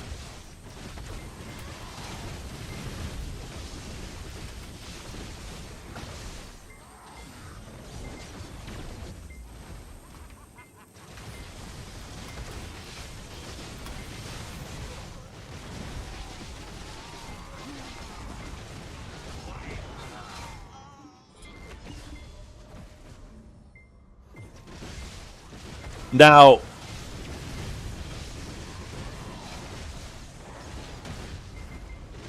I think one thing that has negatively affected the pay-to-win, the free-to-play players, is the way the whales pay to win now. And I think there's a reasonable conversation to be had here, where there was always this nice symmetry between the whales, this symbiotic relationship between the whales and the free-to-play players, where the whales typically didn't want to have to go out and play the game. That's why they were whaling. So they would basically sell costumes to buy the items. And then as a reward for the free-to-play players basically going and grinding and selling those items to them, they would buy the costumes, and basically they would be able to turn like their 2 billion silver into 3 billion silver, right? So the whales would get to swipe for money, buy their items, and then the free-to-play players, it would accelerate their progression because they would be able to extend their silver or stretch their silver even further by buying crons, right? Where now, with Sovereign, and with the way these bundles are done, the whales are not buying as many costumes, right? The whales, since they don't buy their Sovereign armor and they don't buy their Karazad, they're now swiping exclusively for like these RNG boxes for the crons, so they just click themselves. It's like PA has removed the free-to-play player from the middle of that transaction. And I think that is an issue. I think that was what made the pay-to-win in BDO much more acceptable than other games, because the free-to-play player was in the middle of that transaction, and they got boosted for that transaction happening. But now the free-to-play player in the middle is getting skipped over.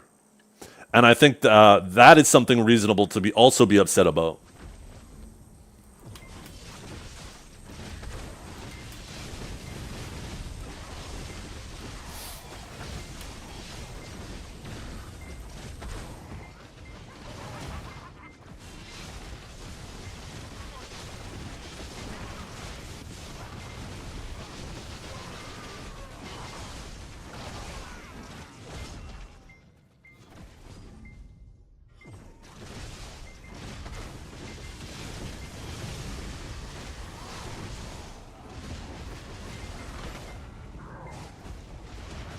The daily reward with the hammers will probably show up after maintenance. There'll be like another, oops, I clicked the wrong thing.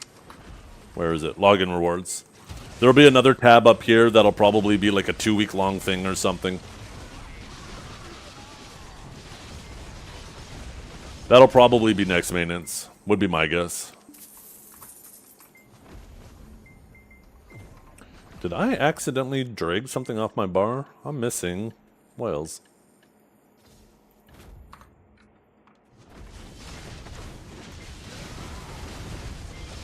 Yeah, no. I get it. I see you're not trying to argue for the sake of arguing. Those are genuine criticisms.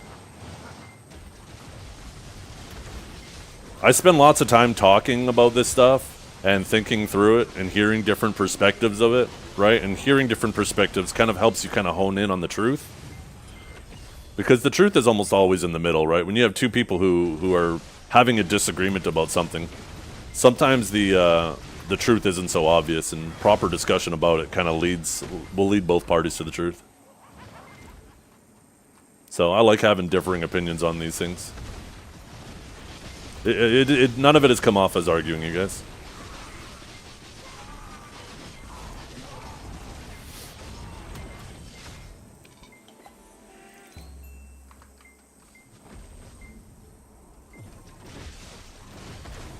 I know, the Alchemy Stone rework? How long have we been asking for that? God damn, it has probably been 6 years.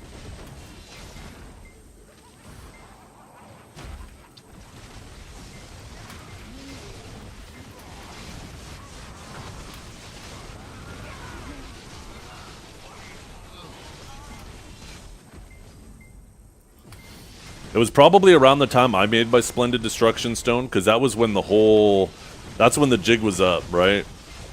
When I streamed myself getting the Splendid Protection Stone and people saw, wait a minute, there's like no supply of these items, and all it's going to take is a few people making Splendid Stones to immediately wipe it out. That was when all of a sudden everybody realized that the system was so shitty because they just sold out and jumped to max price. I will go for Shining, yes. If I can protect my stone, attack speed is the most valuable stat in the game for a variety of reasons, right? Attack speed closes your gaps. It makes your gaps smaller. Attack speed offsets slows that are on you. Attack speed might be the difference between you properly executing your combo and not being able to execute your combo. Attack speed will allow you to get out of a animation lock quicker so you can react to a changing situation faster. Attack speed affects you in so many ways, some that are less obvious than others, but it is easily the most valuable stat in the game.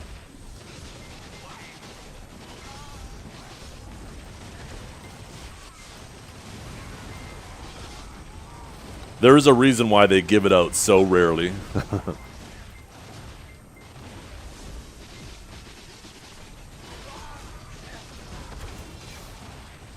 Yeah. Looks like we're not going to be getting the Alchemy Stone rework until September, though, so we still have like 2 months. But in a month, when we get the Sovereign offhand, I'm going to push that to deck immediately, and then we're just going to keep piling up resources until we get the Alchemy Stone rework, and then we will see what that's going to look like from there. Darkseekers, according to Garmoth, is approximately 2 bill an hour. What's happening to our current Alchemy Stones? Nothing. I suspect that they are going to make it... I don't think that they want to make Vel obsolete. I think they'll add a way to extract a Vel's Heart back into a Vel's Concentrated Magic, and then they will also add a way to put your Vel's Concentrated Magic onto the Elk Stones, Splendid and Shining, so you can have your 3 AP on those too. Otherwise, once again, that attack speed is so valuable that even the +5 monster AP per AP isn't enough to overtake that attack speed. Attack speed is just way, way, way, way too valuable. So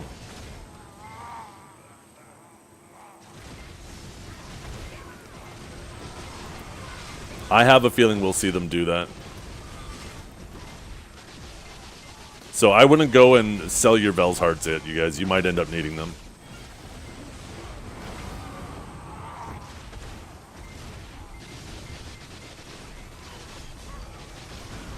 The offhand enhancement is the same as Awakening. They didn't show us, but it's the amount of pities was exactly the same in the screenshots they showed. So if the pities are the same, I think it's reasonable to think the enhancement chance is the same.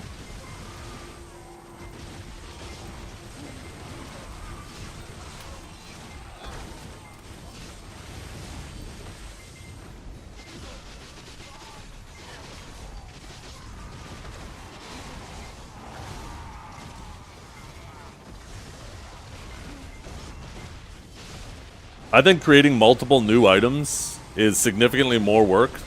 Putting multiple new items that effectively accomplishes the same thing is more work than just making it so you can use Vel's Concentrated Magic as an upgrade for your Elk Stone.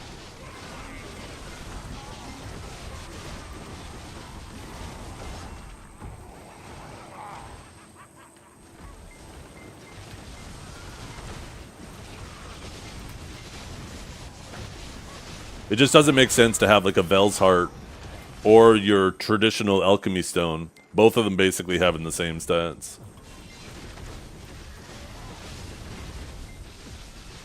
Although I guess they wouldn't have the same stats, then Vel would be just better. In which case, then why even bother doing this? I have a lot of mats for Alchemy Stone crafting. Do you recommend it to try to make Shiny Destruction? Well, that's the thing, is I don't know what the enhancement rates or pities are going to be. They did seem to imply that it was going to be a tremendous feat. But at least you don't have to worry about blowing up your Splendid just to go for Shining. So, I think it'll still be something. It'll be like the equivalent of going for Pen Fallen God now, where it's something that's, you know, the Giga Rich do clicks on.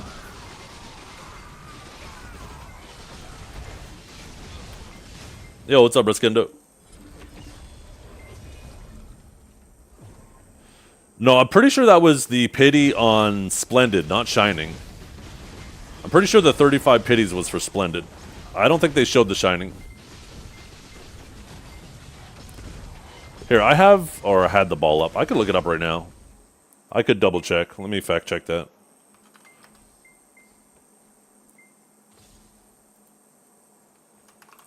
I honestly just need to leave this tab open all the time.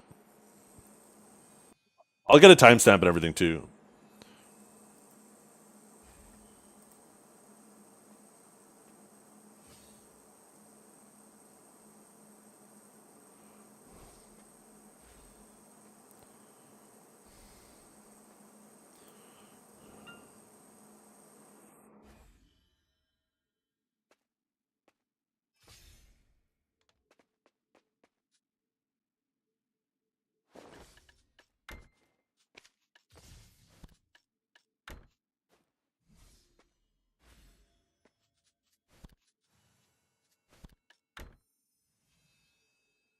You might be right, actually. That might have been 35 for Shining. Because it actually showed the Splendid in the window like this when putting timber into it.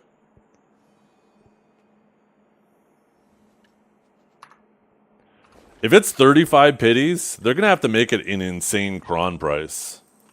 Otherwise, like, that's crazy. 35 pities? They didn't even mention that they were going to reduce the chance either. Yeah, it might have something to do with the new UI. Yeah, well, I'm definitely not going to jump the gun and click it now. That would be just silly. Yo, let's get out of here! Wait, that opened early as hell. Let's blow this popsicle stand. Shut the fuck up, pig time. Yes, sir. Yes, fucking sir.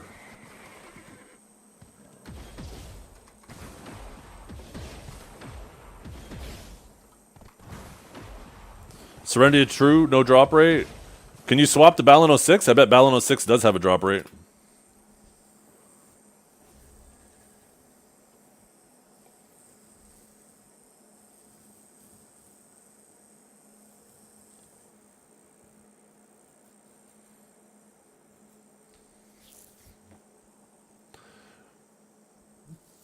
I can raw tap to 35 Splendids. No, they're going to allow cronning, so... Like, even if they make it 10,000 crons per click, and if it's only 35 pities...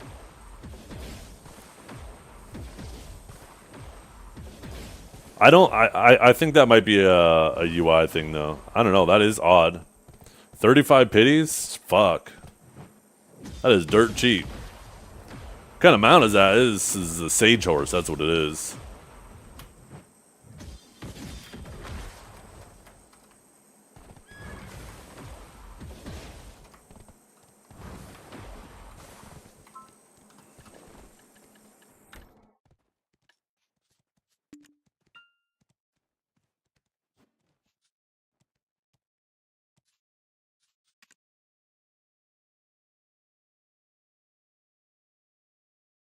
Don't even joke about 10k crons per tap. I don't think that's bad at all. Think about that. 35 pities at 10k crons a tap. That's 30 bill per click times 35. That's only 1 trillion silver. 1 trillion silver for a Shining. Oh my god. Bring it on. That is dirt cheap. I will gladly pay 1 trillion silver and pity that shit. I honestly think it might be higher than that. I don't think they want to make it that cheap.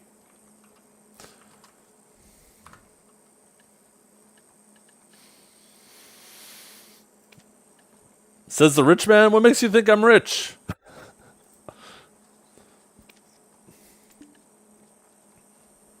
Okay, am I missing anything? I just need to swap to this.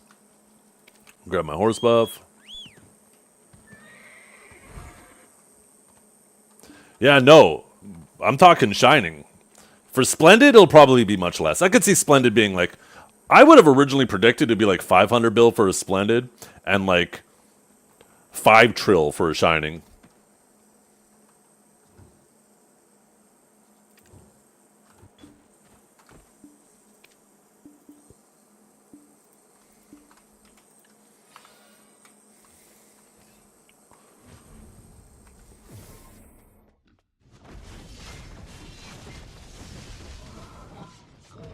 Yeah, I think you underestimate how much you've made, Muffin Tops. I bet you've made a lot more than you think you have.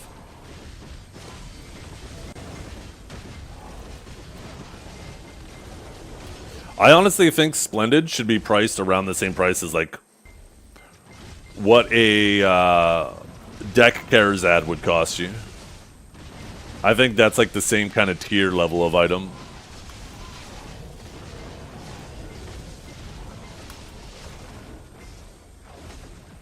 And then, like, Shining should be, like, obliterating Fallen God kind of level.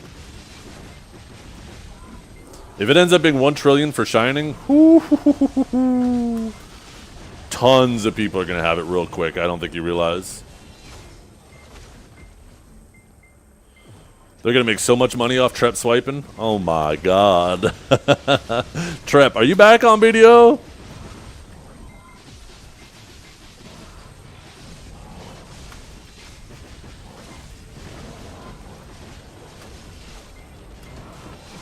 Oh, I need to...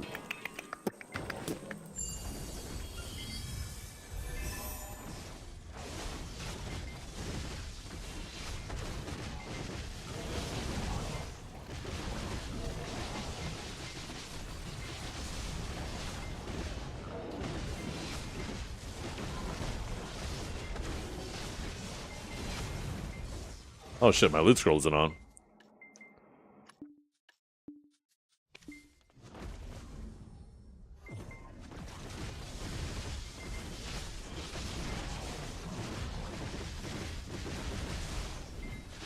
Yeah. Blended is 3% more cast speed than even a Resplendent is more attack speed. It's 1% more than a Vel. Blended is 2% more than a Resplendent, and Shining is 2% more than a Splendid.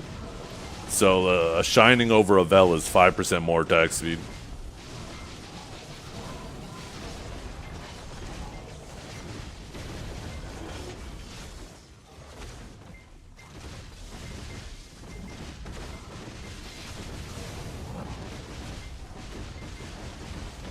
Is it going to suffer from it? Not as much as some other classes, but yeah, like if you click to move your Impaling Flash, which is really strong for getting behind people's forward guards, it's going to affect you.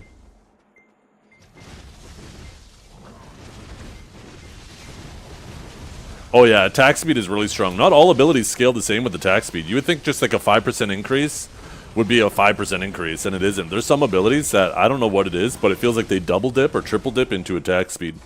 I did, back when I was playing Sucksage more, I did a test where I basically capped my FPS at 60, and then I measured different attack speeds. And then I put the two videos side by side, and you could see which one ended quicker. And then you could use that, because you had like this speed limit of the frames at 60 FPS, you could basically just line up the frames with each other and see which one ended how much quicker. And a Tor's Fist, which is your main hand F ability, that shit, with a 3% attack speed increase difference between a Vels and a Splendid, it actually ended up going off 8% faster.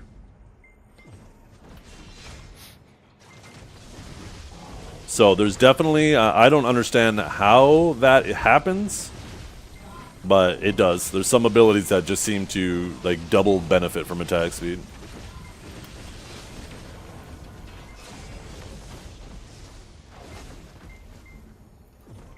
The only thing I could think of is maybe there was like a bug and it was like double dipping off of attack speed and cast speed. But I haven't redone that test in a very long time, so I don't know if that's still the case. This test was done way back before like even the hit changes happened. What's up, Enlave? How you doing this morning?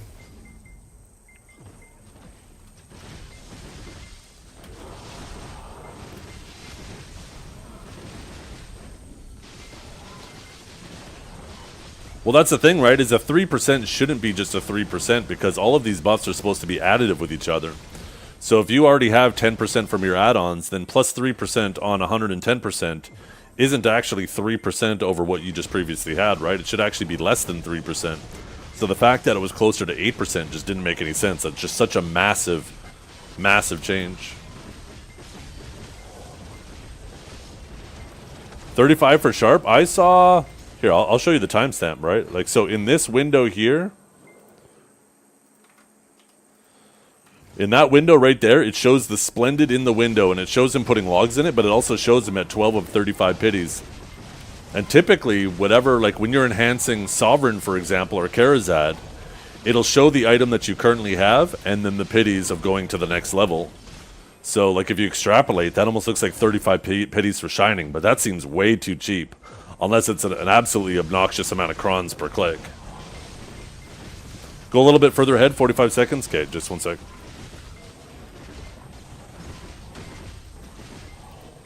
That's weird. It shows 35 pities again there. Yeah, you're right, and that's for Sharp. Interesting. Okay, well, that's weird.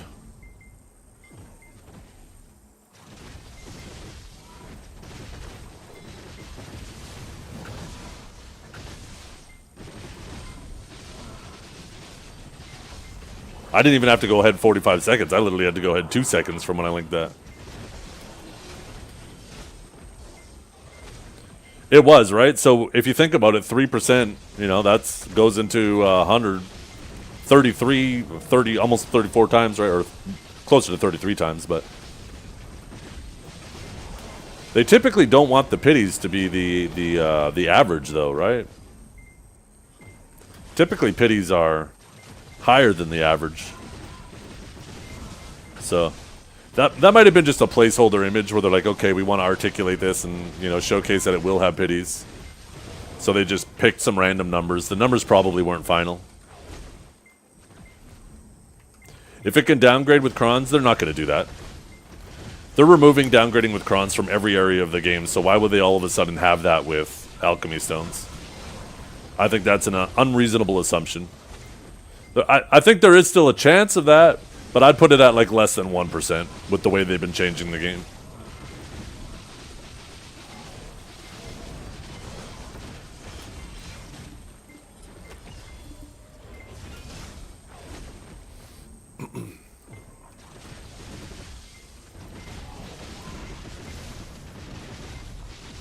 I think it's very clear that PA understands that people don't want to spend extra silver to have a chance to go backwards in progression.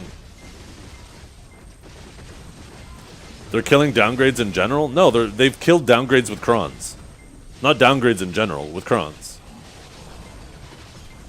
Is there anything left in the game that still downgrades when you use crons? Because Sovereign doesn't, Karazad doesn't, Prion doesn't. Your life skill outfits don't.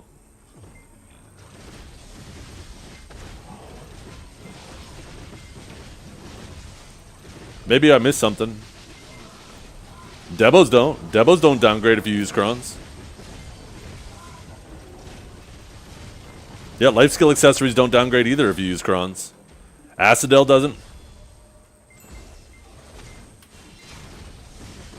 No, they don't.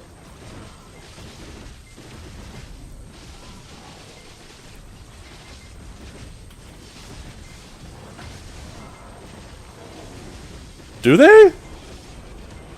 Debos still do? Well, that's fucking miserable. No wonder why nobody uses crons for Debos. I thought they got rid of that too. Okay, I believe you guys. I thought when they did that to Karazad, they did that to everything else too. Damn. Why are you guys using crons on Debos? Why are you doing that to yourself? Isn't the cost of cronning a Debo the same price as like buying a Tet Debo? So you're actually paying the same amount of silver, but now you're adding the chance that you end up with less?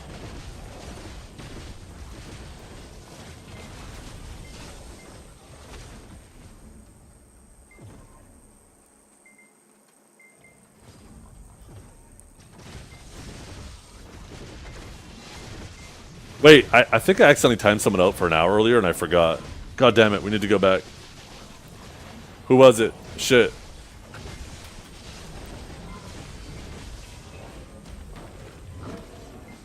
Blah, blah, blah, blah, blah.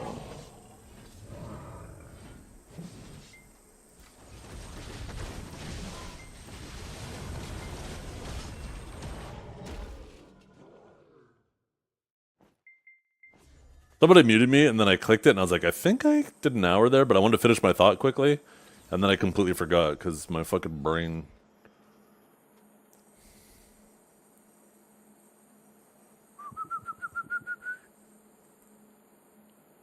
Yeah, no, you guys are right though. I forgot that the old accessories still downgrade. I honestly haven't heard of anybody using crons for any of the old accessories anymore. I thought that was a thing of the past. With how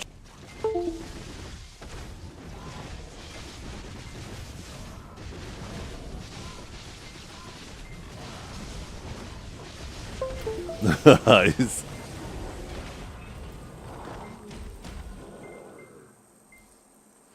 There we go.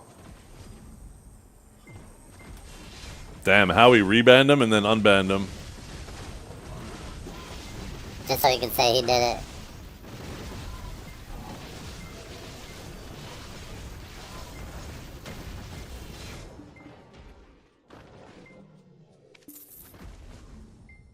Yo, you guys. Any you guys want a really cheap Rick talisman? There's a Rick talisman up for way cheaper than the rest. Perfect opportunity to buy one. Get your hands on it now. Oh, that's a lot of damage! Calling it now, 35, 50, 75.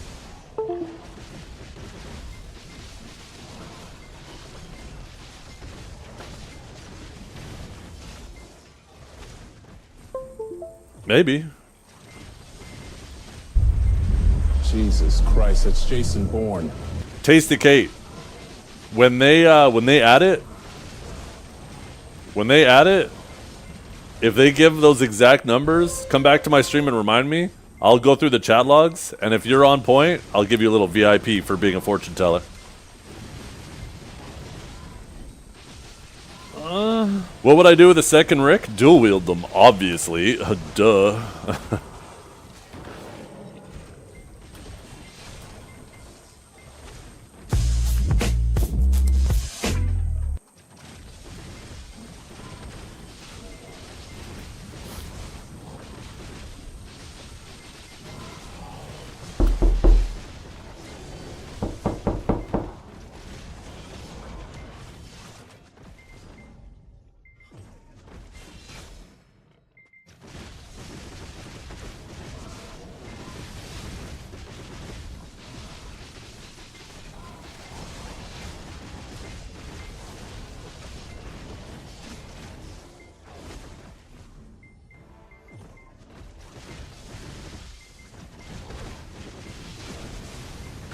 Yeah, I'm trying to be more patient today.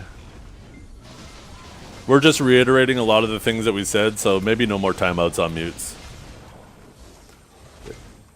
I was trying to minimize it the day after the ball because there's...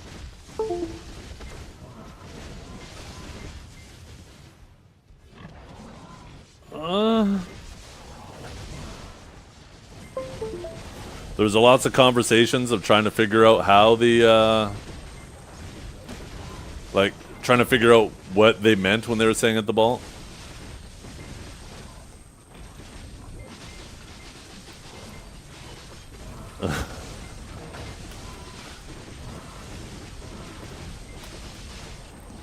Spent 20 outfits on set Prion. Prep. Why are you enhancing life skilling gear? You have a problem. Oh, how much you want to bet? This is Treps right there. Set Prion earring just got listed. Oh, trap. Trap.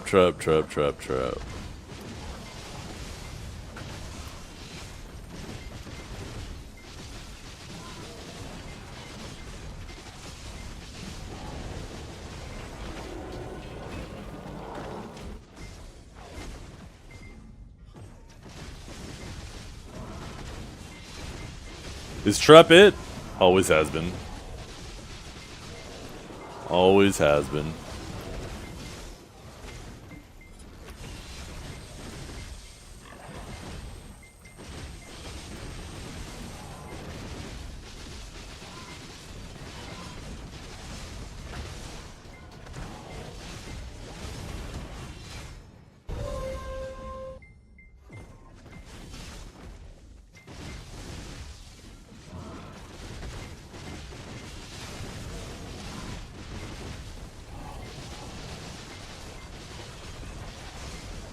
How is 44 bill and outfits not worth 199 bill item? Who said it wasn't?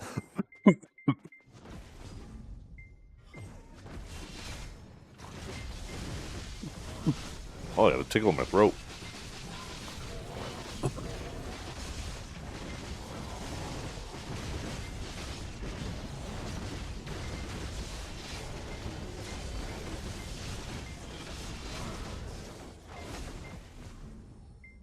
Can't wait for lunch. I got some English muffins upstairs. Throw a slice of cheese on there, a fried egg, slice of bologna. Probably fry the bologna. It's gonna be delicious. Let me tickle your throat. You dirty bastard. Calm down.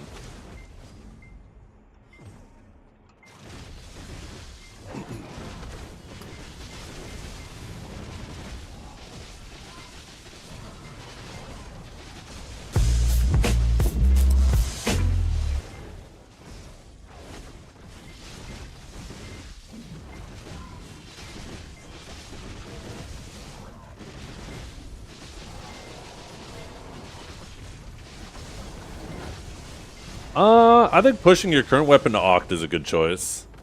But I definitely wouldn't push past it. After that, I would definitely wait for the Sovereign Offhand.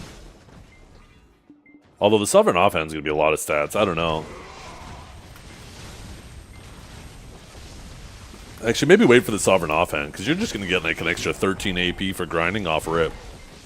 Just in the conversion process.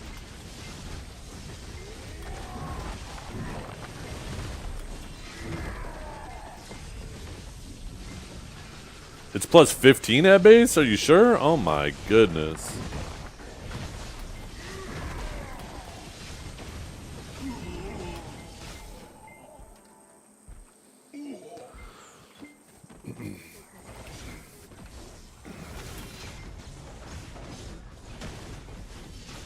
Look at this Volklov guy. Suck Sage Abuser. Day 1 deck offhand, that's right, that's what I'm doing. That was the whole reason everybody was like, why don't you use your resources for main hand? I was like, I play Awakening most of the time, what are you talking about? I'm waiting for that offhand, that thing's gonna be massive. I just did not expect it to be this massive. I used to say, wouldn't it be funny if they just combined both as a joke? I never expected them to actually do it.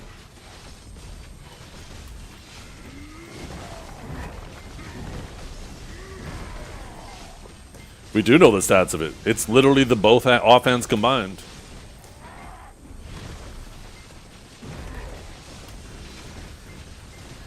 And it has 50 extra accuracy on it too.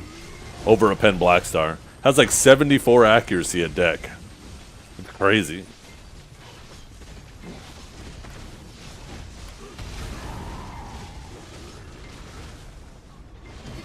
We gotta see what they do to rework evasion. Well, they talked about removing resists, but they didn't mention anything about blur.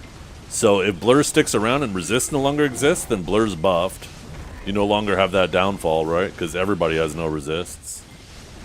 No, evasion offhand is not king. Are you kidding me? Giving up 40 sheet AP for that evasion? You're better off equipping the Sovereign offhand and equipping 2 evasion crystals. You'll have more evasion and more AP. Or more evasion and the same AP.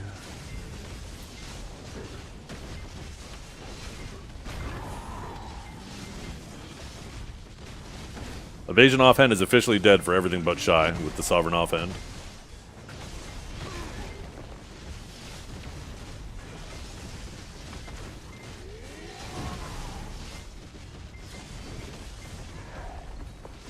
An absolute killer.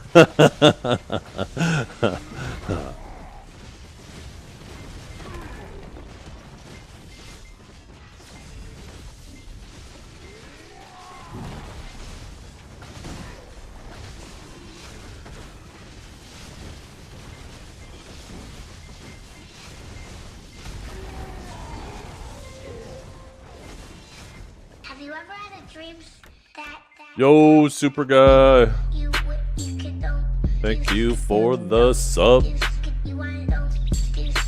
Should you cry Kron try Fallen God or Raw Tap? Definitely Kron over Raw Tapping, but I actually recommend buying Tet Fallen Gods, although that shit might have sailed.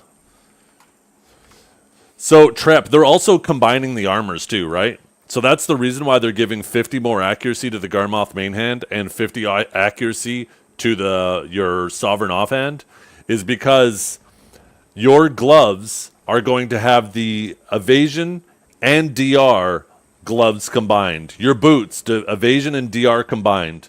And the chest and helmet are going to have more DR. Since there isn't an alternative both, they're both getting more DR. Like, the amount of stats we're about to jump between AP, accuracy, evasion, and DR is insane. We're gaining so much of all of 4 of those stats. So it's kind of hard to tell which one is going to be ahead of the other. You could probably roughly figure it out if you actually went and just wrote down how much of each stat you were getting. But we also don't know. Like, they're doing an accuracy rework too, right? They're removing the accuracy on abilities, and they're just going to make it so everybody has a passive that gives accuracy. Right? Isn't it going to be attached to, like, Infinite Mastery or something? Or something like that. So it's kind of hard to tell if that's going to be a net gain or loss there.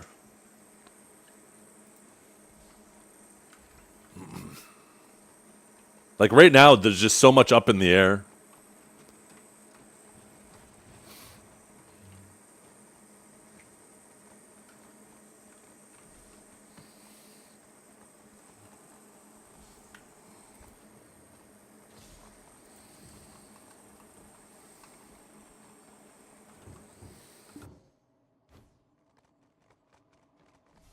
Well, what's coming with details? Yeah. Watching Global Lab every week is going to be exciting because we'll probably see that stuff every week. Like, we'll see it a bit earlier on Global Lab before it hits live. That's what we pay Zethian for? I was about to say, you better at least be subbed if you're saying that shit, but of course this man is. This man's been a long-time supporter. Look at that, 3 years sub badge. God damn.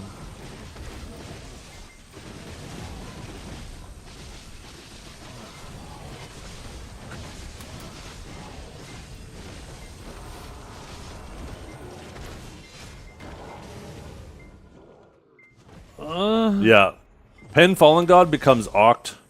But guess what, you guys? Even your Sovereign gear... Sorry. Even base Idana gear is better than current Pen Fallen God.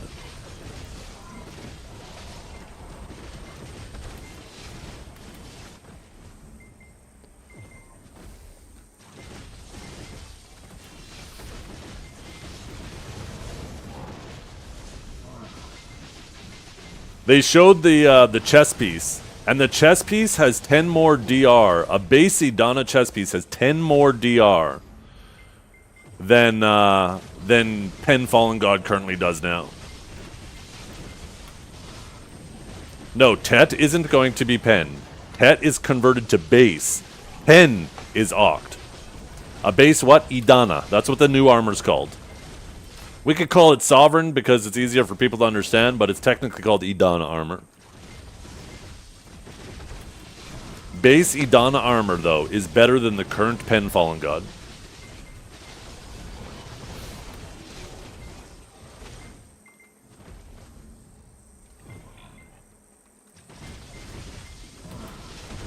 Yep.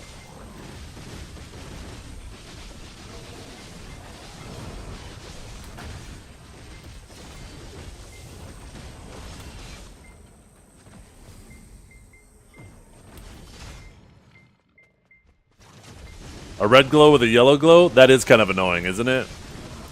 Could they please let us dye the glow? Please? Please let us change the color of the glows? I don't know why they didn't make it gold to match. Eventually, we're going to look like the RGB fans in our PC case.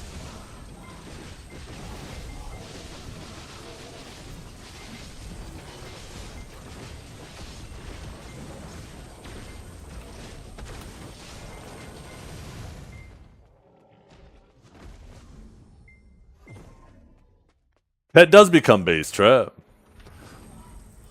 I got full black fans, no RGB. I wish I did that. So when I built this PC, I was like, I'm going to play with some RGB this time around. So I got a bunch of RGB crap, and I'm like, yeah, I hate this shit. Managing all the different types of RGB so it all matches is so annoying. And I I just wish I actually just kept it like a sleeper case. I won't buy RGB shit again.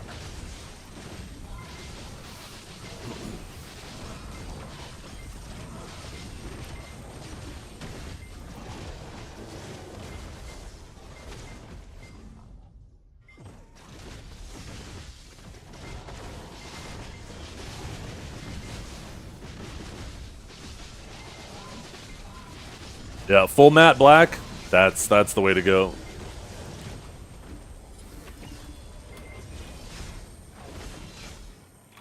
I have a nice Lee. I don't have the Lee and Lee Vision. I have the Lee and Lee.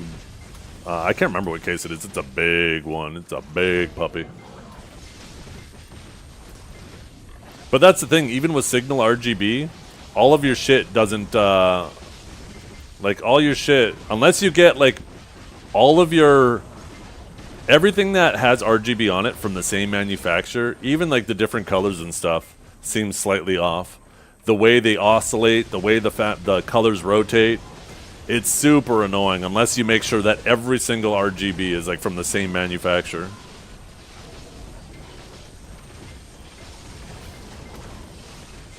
Yeah, thank you, Webs. That's the one. I am cheating. I am a hacker.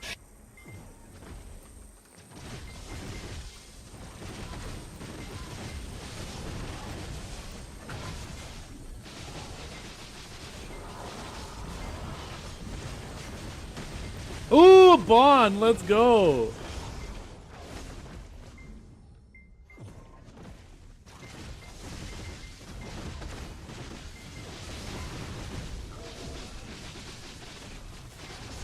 When will they release the Sovereign offhand?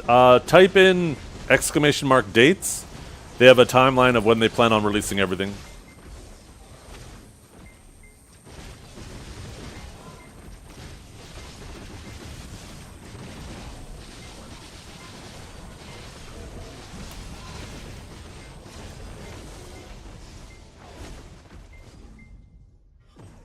Oh my god.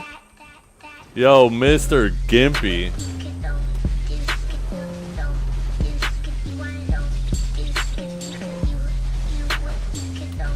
To celebrate my return and seeing so many homies. Oh my goodness. You are too nice to us. Gifted a tier 1 sub to the Gladiator. Look at that. Even Cadge got a sub there.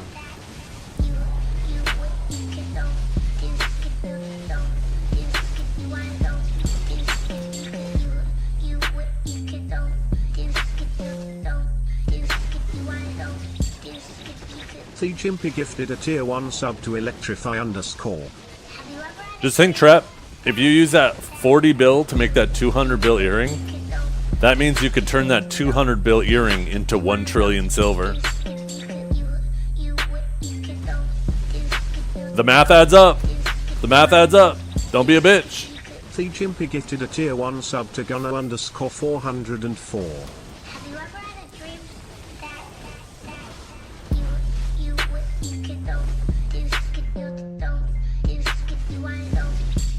It won't matter because my armors are about to be base. This man is so depressed all of a sudden. He went from being so happy about hitting that earring to being so sad now.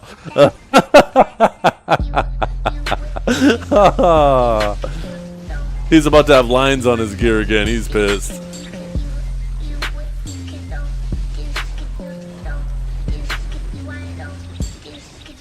The Chimpy gifted a tier 1 sub to Climbinge Aero _. Have you ever had a dream Him. Yo, thank you for the sub. 7 months. Oh my goodness. I see some of your names and how long you've been sub for. I'm like, holy jeez. I don't deserve all this. I appreciate you guys so much.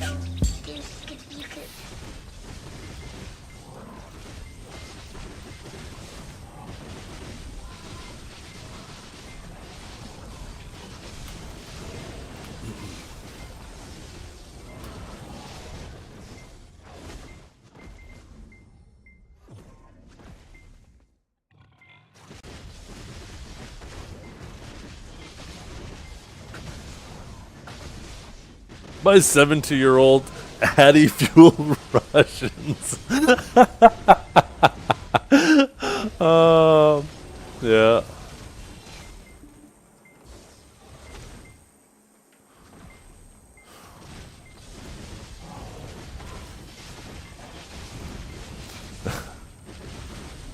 Oh, a Tet Prion just got listed. That's probably the guy who just bought your earring, Tret.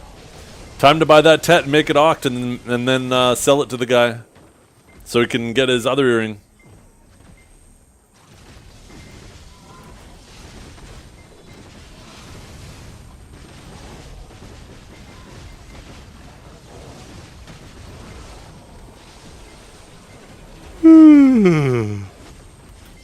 I hope Pig Caved isn't open too long, because I don't want to have to wait forever for lunch. I don't have my wife to make lunch for me today, so that means I gotta get up my ass and make my own lunch.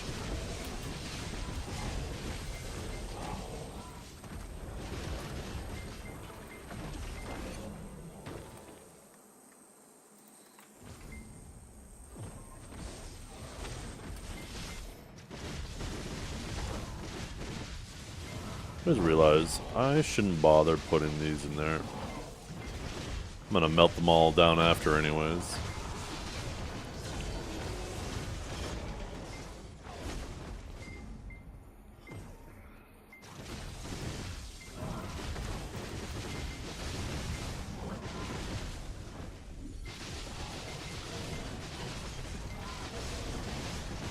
They're having fun at Applebee's without me, I know, right?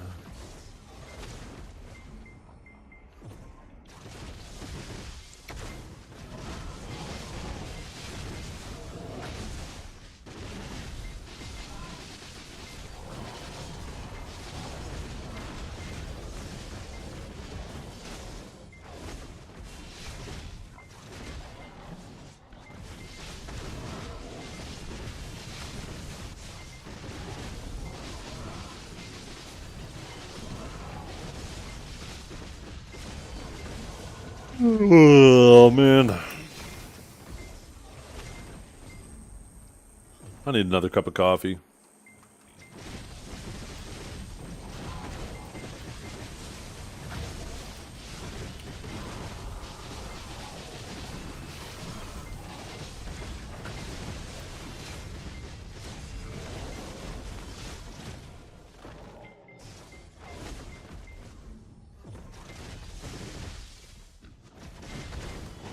Yeah, solo bosses.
Oh, please, right, Klish? Please. So annoying having to go in and out of boss blitz just to rebuff.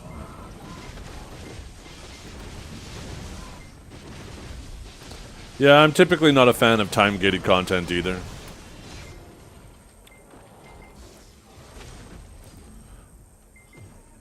This might sound like a biased take, and maybe it is. I acknowledge that. But I personally think time-gated content is nonsense. I think it actually hurts players more than it helps them.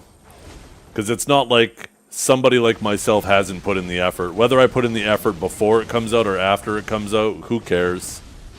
I still put in the effort, right? But I think the biggest problem with time-gated content is people are like, oh, it stops people like you from getting so far ahead of us. It's like, well, no, it doesn't. I mean, it's still just now extremely luck-based. But now there's no recourse to offset luck, right?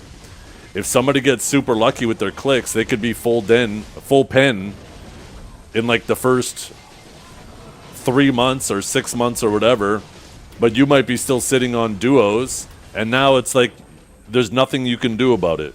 It's not like if you get unlucky with the current enhancements, you could just grind harder to try to make up that bad luck for that bad luck. It's like, no, you just had bad luck, and you know, good luck, you're now forever behind until until they get bad luck or your luck turns around.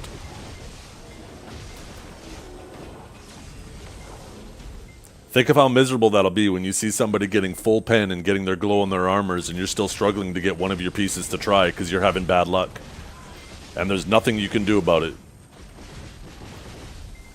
I think that is way more toxic of a system.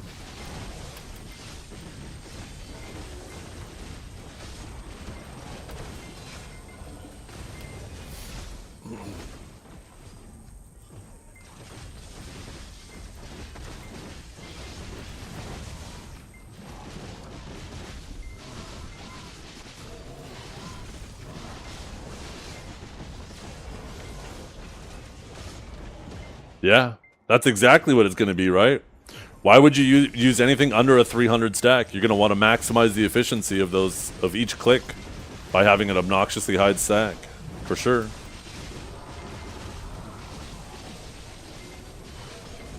No, that wasn't the way of the game until the pity system, because you could still just grind harder. Sure, somebody might have got it in 3 clicks in a week, but you could grind like 3 times as much as him in that same week.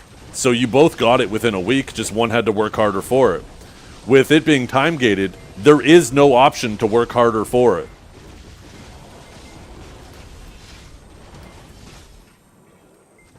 That's the problem, right? There is no recourse.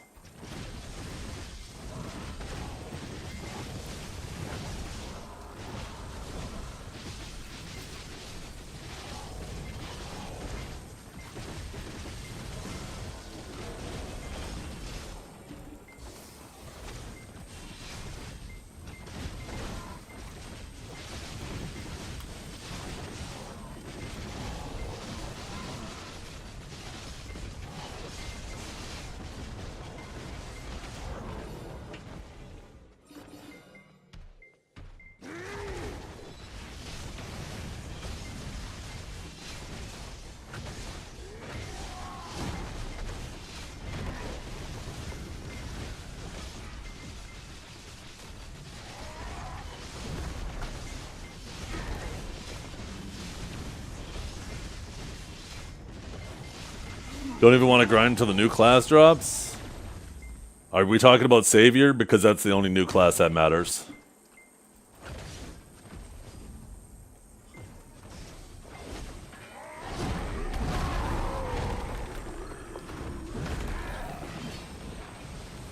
Big Sword Mommy, that's right. I think there's going to be way more Saviors than there will be Wukongs. Savior seems, everybody's so much, it's actually crazy how quickly the public opinion shifted as soon as they showed us Savior. Everybody was going bananas over Wukong, and now all of a sudden people have forgotten about it and everybody's looking at Savior.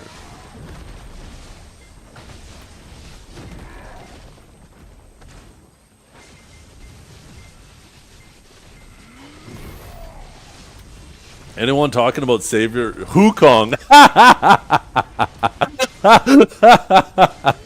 Yeah, I like that. Wukong.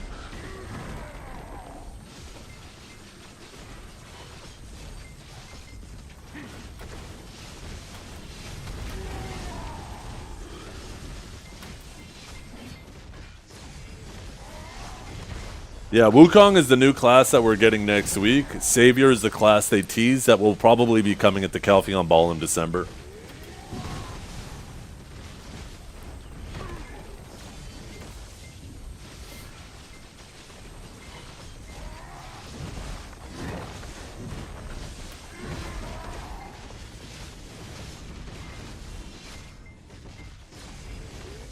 Oh yeah, I guess it's 2 days away now.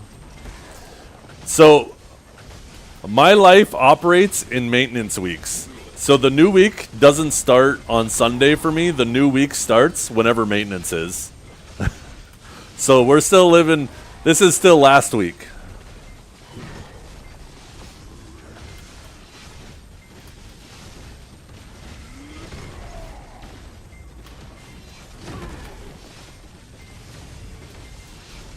Well, I better back up. Oh wait, did they make it so you don't hit war targets while doing these bosses anymore? Oh wait, I think I am hitting them.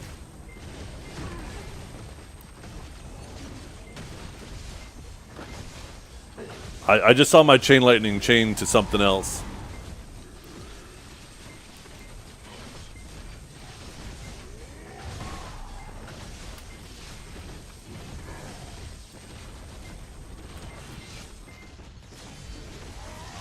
I'm actually killing the boss really slow.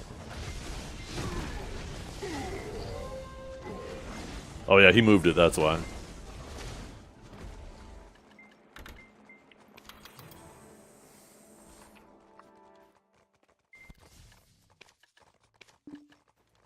Maybe I'll heat these up between runs.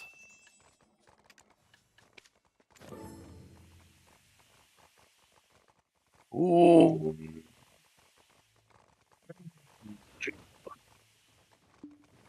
Watch it be an absolute rat that blinks across your screen. I hope it's like that boss right before Ors in Ataraxia Part 4.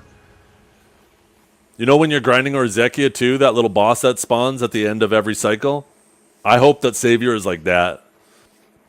Because I think that boss is super cool. I love a class that has a playstyle similar to how that boss fights you.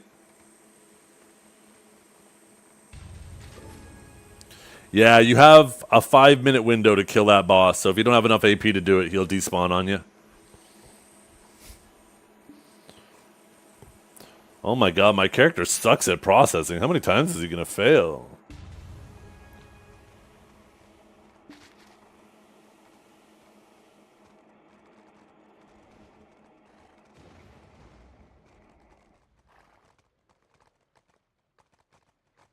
Oh, great sword, mommy, tall and thick, crush foes with thighs and make it quick, then turn to me, my final plea, crush me next and set me free.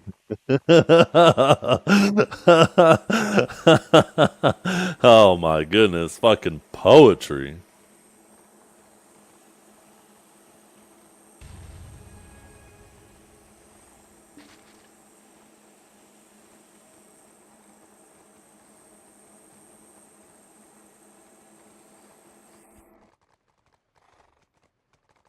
Oh, fuck me.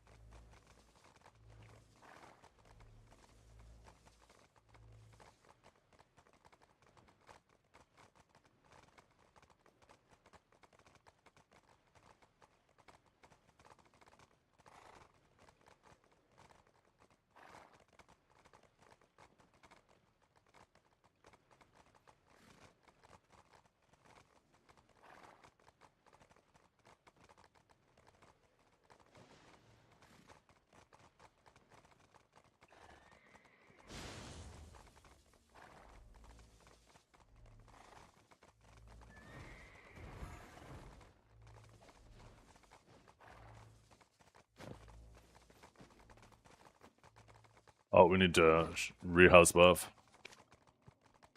Or are we going to the next one?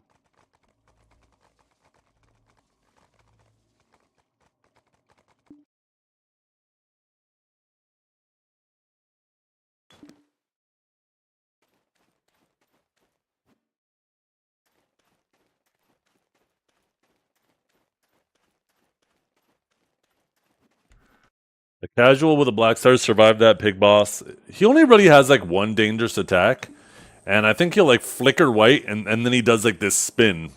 That's really the only thing that's threatening. At least at my gear level. Everything else, you know, I could face tank and everything, no problem.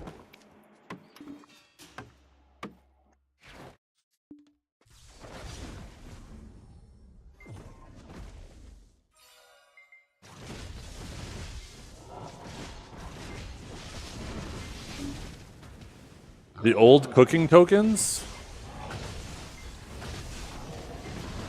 What cooking tokens are you talking about?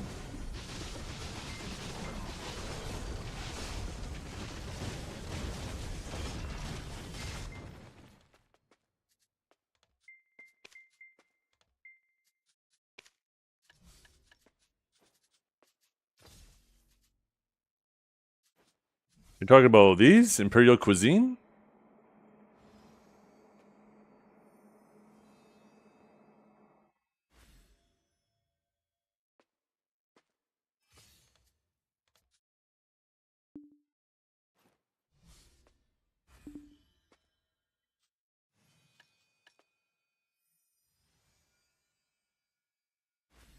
I have 5,000 of them. How much money is that? Hey, that might be a good chunk of contribution.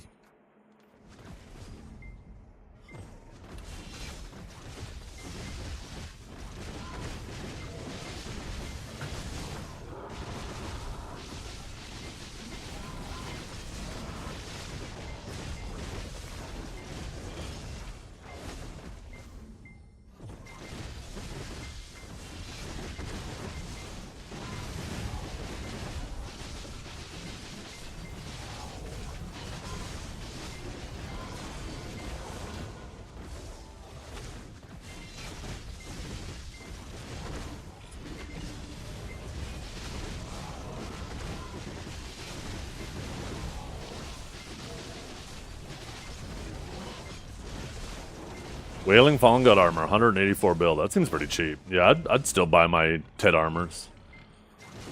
184 seems dirt cheap.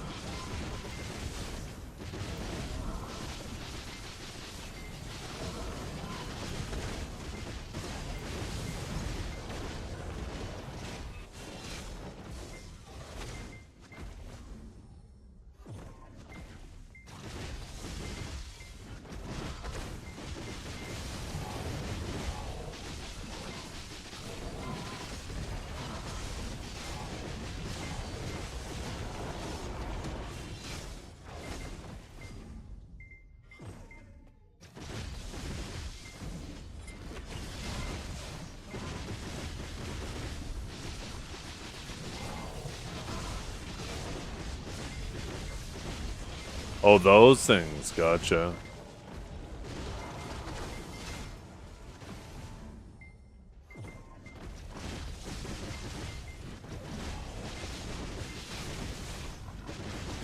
Yeah, I have like 150,000 of those.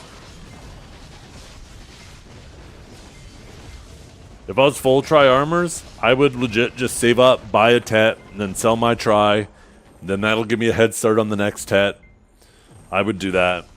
Because I'm pretty sure the average cost of just pushing a tri to tet is pretty close to just the cost of buying the tet. At least at like 180 bill. Maybe I'm misremembering the numbers, but I know 180 bill is definitely seems cheaper than the average.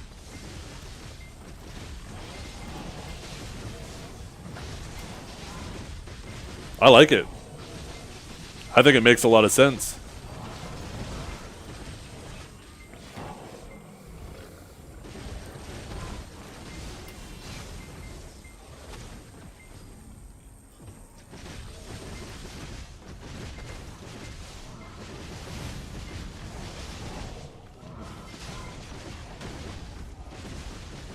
If you include the fail stack cost, then buying is cheaper till 200 bill. Gotcha. Makes sense.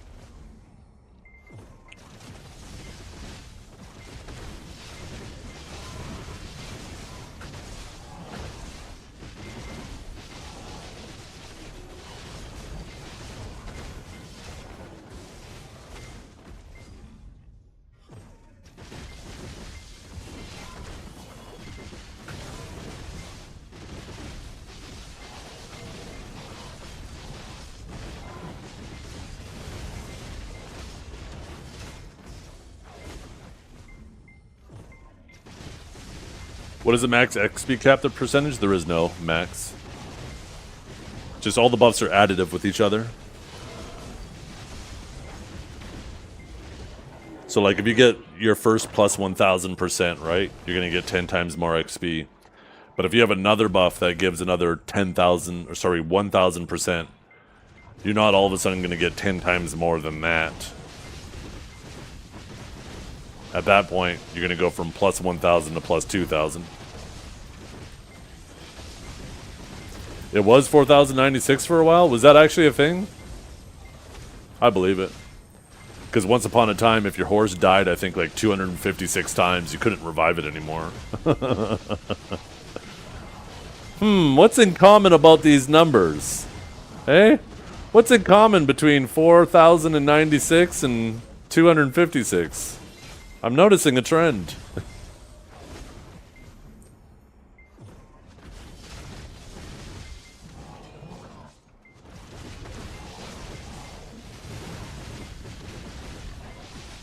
Megabytes. Yeah, megabytes indeed. But at least they fixed it.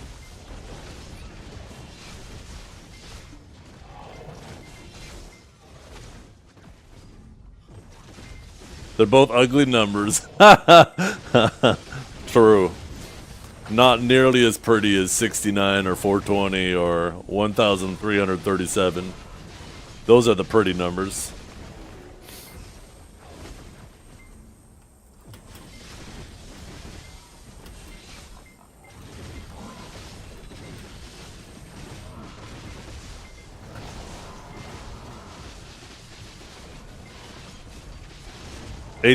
No, 80,085, or 8,008,135. That works too.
Oh, there's a level cap on Olvia servers. I'm pretty sure you can't get above level 60. You have to leave Olvia servers.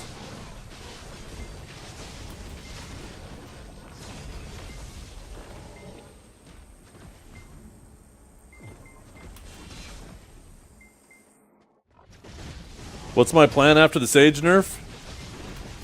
None of it matters anymore now that my savior is coming to me. I'll adapt. As I do. I can't imagine them nerfing Awakening Sage worse than it was nerfed back after the reboots. And I adapted and still played it after the reboots. I'm not leaving. Savior has a good chance, though. Like, Savior is a super cool class. It could be a super cool class. I guess I shouldn't get ahead of myself. They just showed a picture. But, like, a greatsword female class, if she plays, like, a paladin-type playstyle, oh, I am all about that. I've been saying for years, if they add a class like Awakened Velk, but without a stupid lance, I'm about that. What's the best time to catch a Sage? Probably between the hours of 4 and 5 a.m. when it's asleep.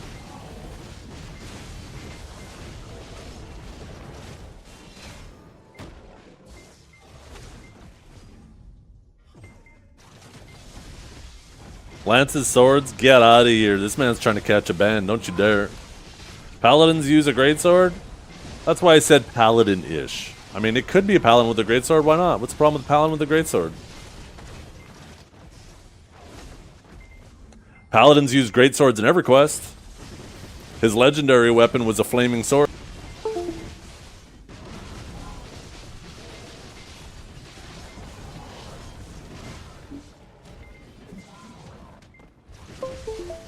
Red Pally too. Yeah, They ask and you how you are, well, you just have to say that you're fine. Crescio? You're not really fine. You just can't get into it because they would never understand. you're on thin ice, Crescio.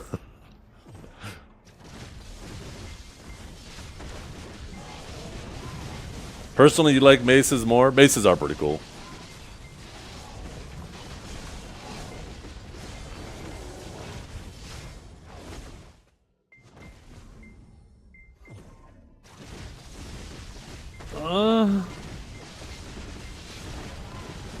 Who cares?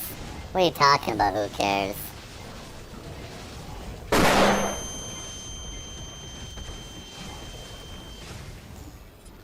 Can you guys believe this B-Kill guy?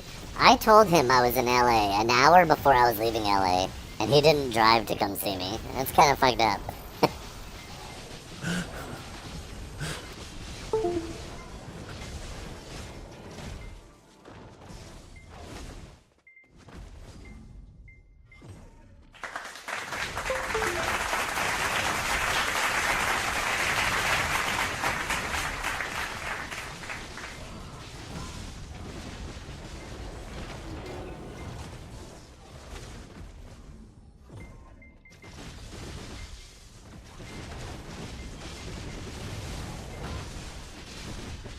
I don't even know when the last time B-Kill logged into BDO.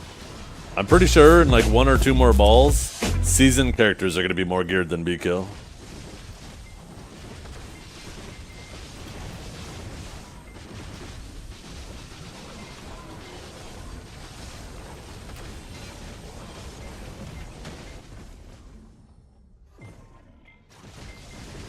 Isn't it normal to fail 22 to 50 on set on Nav? What's your % chance of success?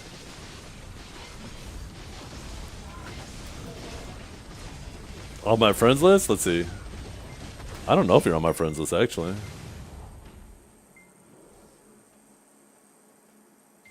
Yeah, I believe it. Yeah, Junior sells a lot of good. Yo, Mr. Vsoft was in today. Look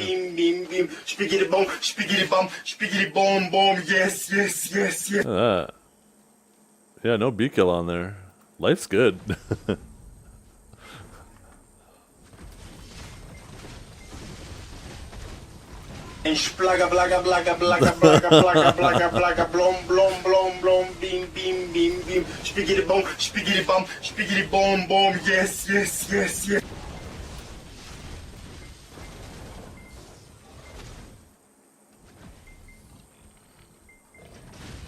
Yeah, you abandoned us. You left for milk and never came back. And now we're grown-ass men and you're walking back into our lives like nothing happened.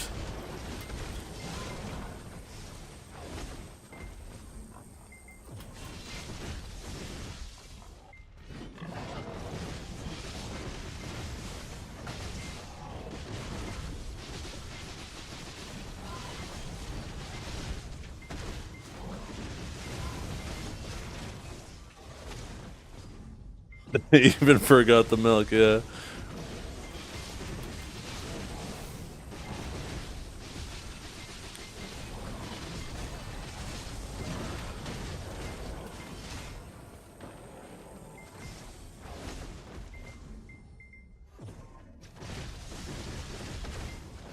Now I have a new adopted mom and daddy. Daddy Roots and Mama Ray. They're taking care of me these days.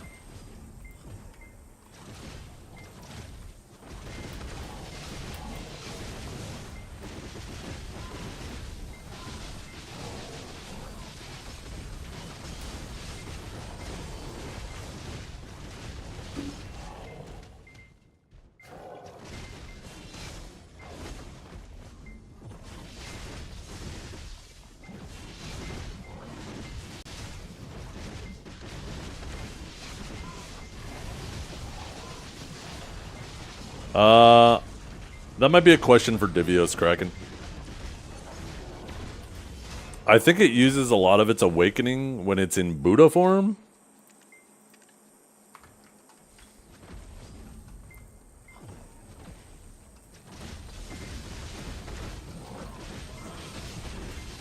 Divios would be the one that would be able to more accurately comment on it, though. He's full committing, it looks like.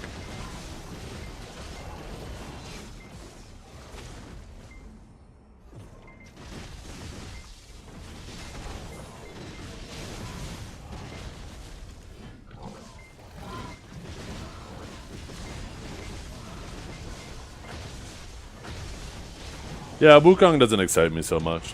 I'm gonna mess around with it. I'll probably play it for a few days. Like I'll level it up with seasons, right? I'll take it through the whole season experience. Maybe take it quickly, take it to a couple grind spots, see how it feels. But so far, like it's really looking at something that I just really don't vibe with. I vibed a lot more with Deadeye than I did with than I feel like I do with Wukong. Although, one thing that's kind of sick about it is when you're fucking around on it, it sounds like you're watching an old school Bruce Lee film.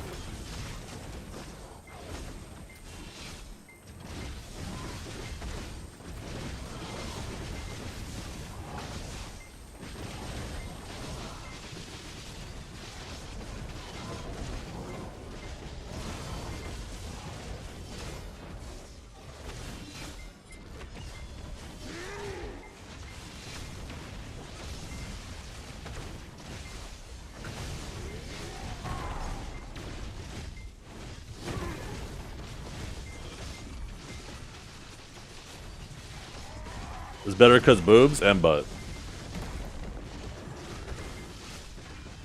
You don't like that the latest classes are Ascension? I like Ascension, but I also like having the Awakened and Main Hand. I think Succession classes are kind of boring and uninspired.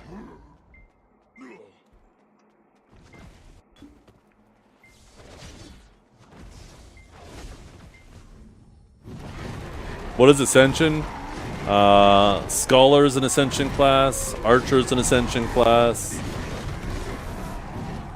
Deadeye's an Ascension class. Shy. We're getting more and more of them these days. Now Wukong. I'm using Demi-Human.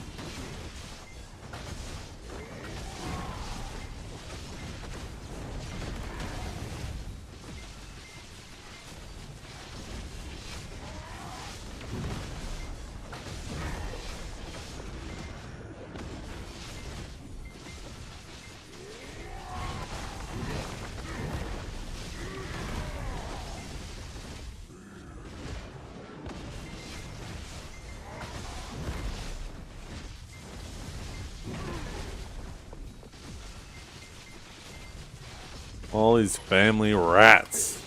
Find your own channel, you rats.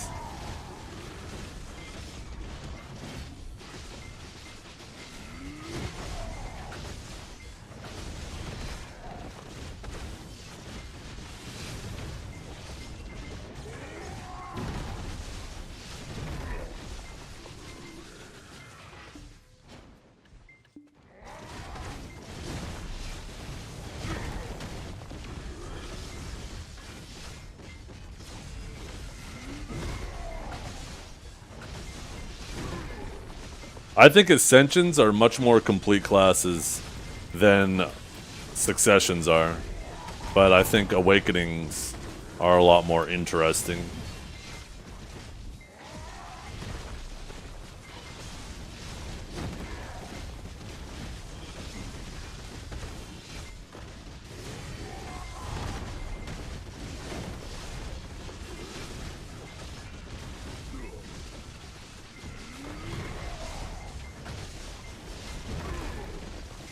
Somebody tell B-Kill if he keeps yapping, I'm adding another minute. Oh shit. Oops.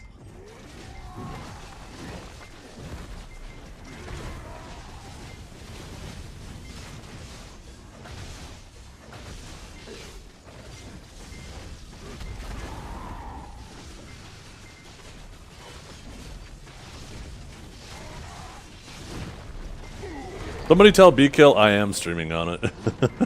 And Kick. I'm streaming on YouTube and Kick simultaneously.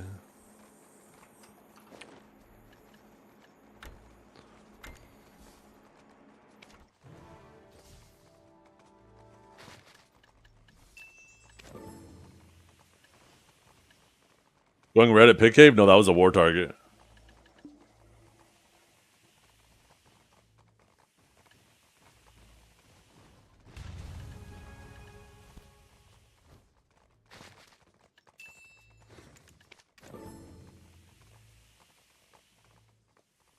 Gaifen or Honglim? Yeah, what Enlave said. You can even go back and forth, right? As long as you're having fun.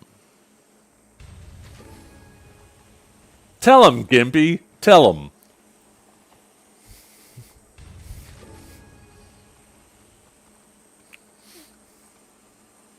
This man just trying to be a freeloader, huh?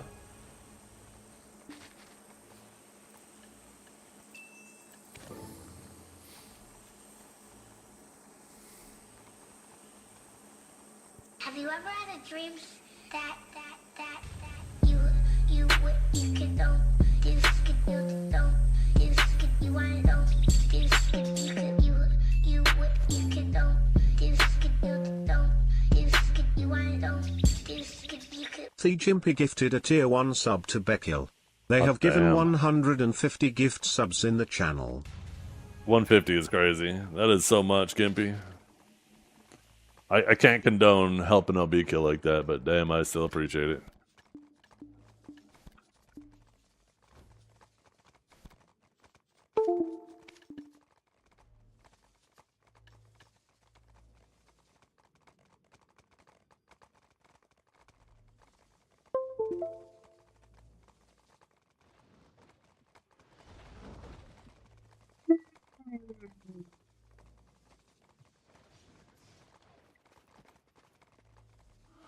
You got a Tet Runes ring? Oh my goodness, somebody ban John.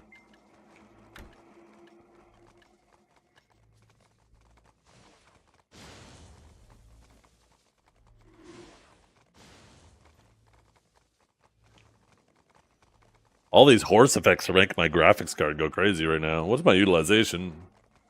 70%, watch this.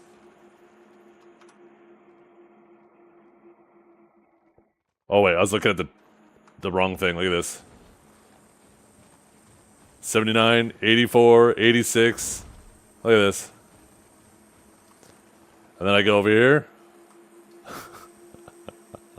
All these goddamn horses.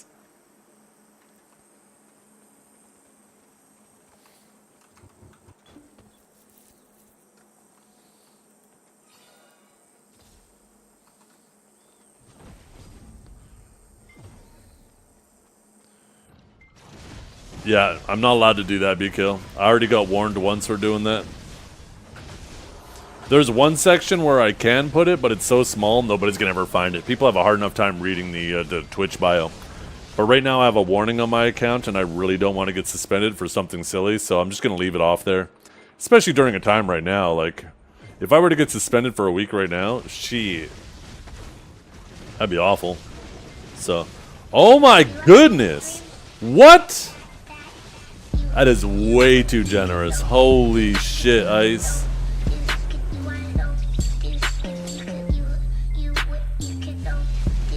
At least a funny number? Wait, what's the total? What's the total?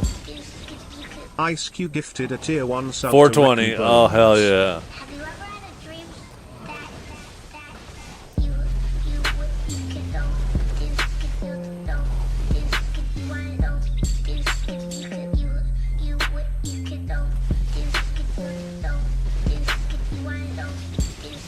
Make sure if you guys got gifted a sub, you say thank you. These guys are way too generous. I deserve it. I don't know about you guys, though. I think that's questionable.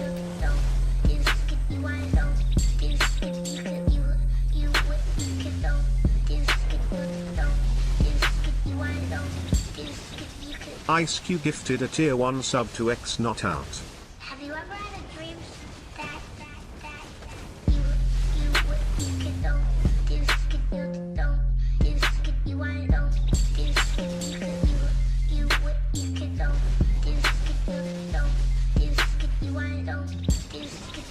Ice Q gifted a tier 1 sub to Mogo. Have you ever had a dream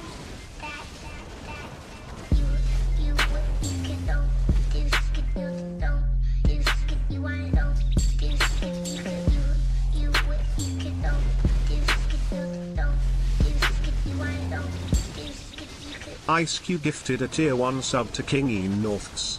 Have you ever had a dream that I just realized that my multi-chat closed again.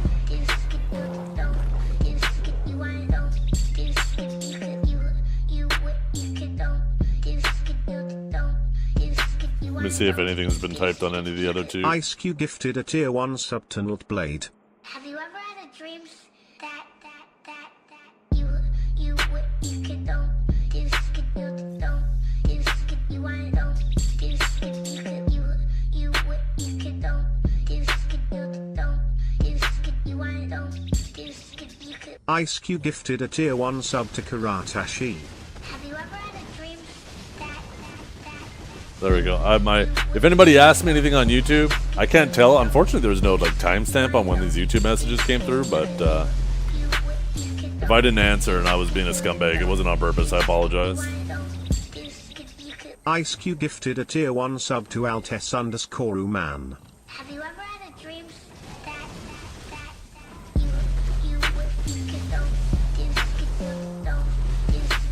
We just crossed 200 subs on YouTube. Oh my goodness, we are crazy. We're doing it, chat. Ice Q gifted a tier 1 sub to Unshackled Jester. have you ever had a dream that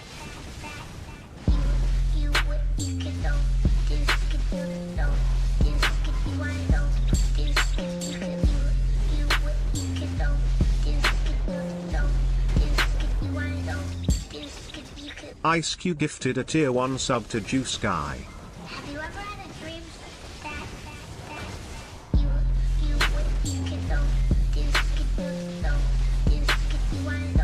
36C? Oh my goodness, what is it here today? I haven't stepped outside and touched the grass yet today. It is 23 Celsius. Although it feels like 27, so it might be a little humid outside. have you ever had a dream that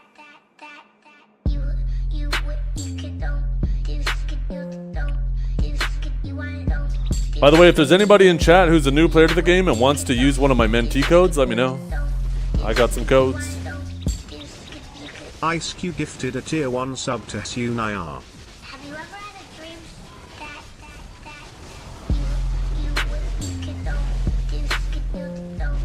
Hey, what's up, Laura?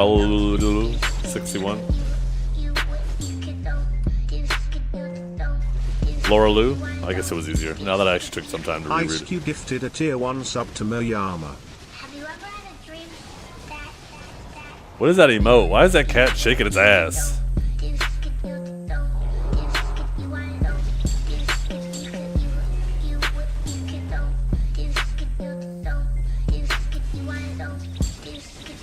Ice Q gifted a tier 1 sub to S Forge. have you ever had a dream that Oh my god, look at that one. That one's going crazy. What is that last one? Hyper Dumper. Yo, Dumpy, Dumper. Ice Q gifted a tier 1 sub to plus 9,295. have you ever had a dream that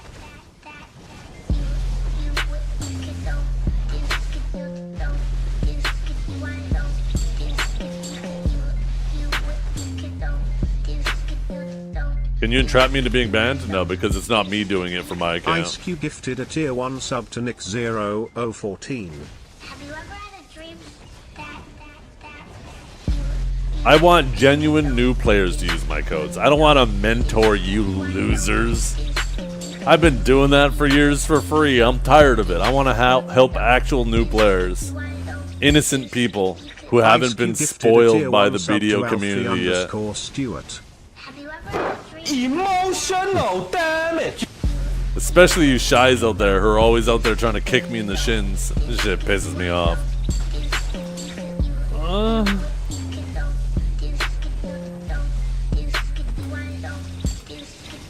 Ice Q gifted a tier 1 sub to Uppermost Chief.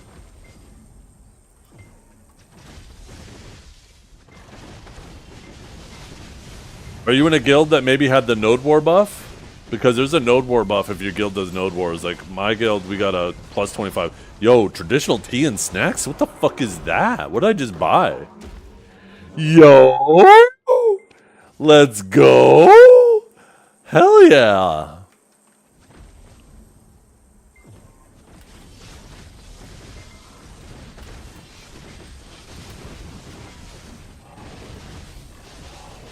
I haven't actually checked my my what street is that called? Young Street? Long Street? The Wong Street? Oh, Yakio Street.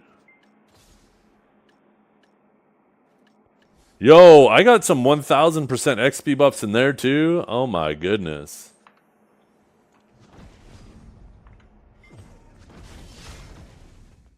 You're not in the guild? That's interesting then. What was that item? It was a food buff.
So.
And I am hungry.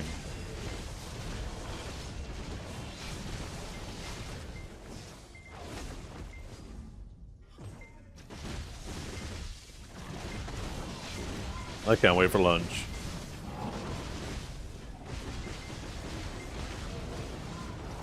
So if you trade in your Karazad for Tet Demo for a Pen Karazad.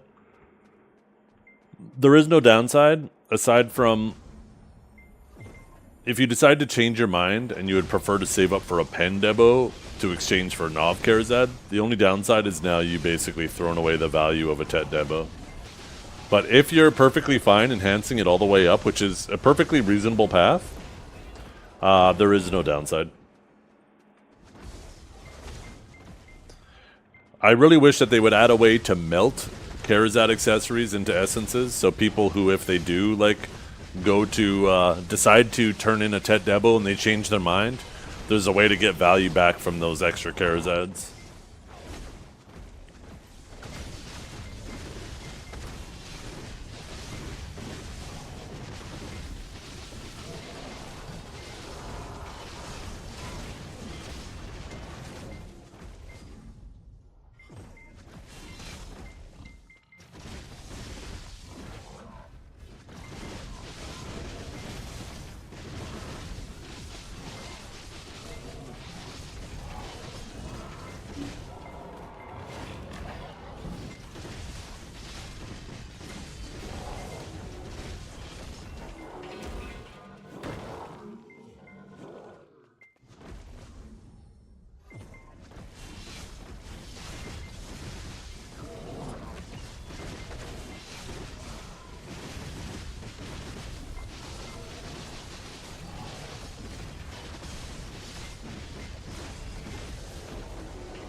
How did you get your streams to watch a lot of people? I sat in one spot for a very long time.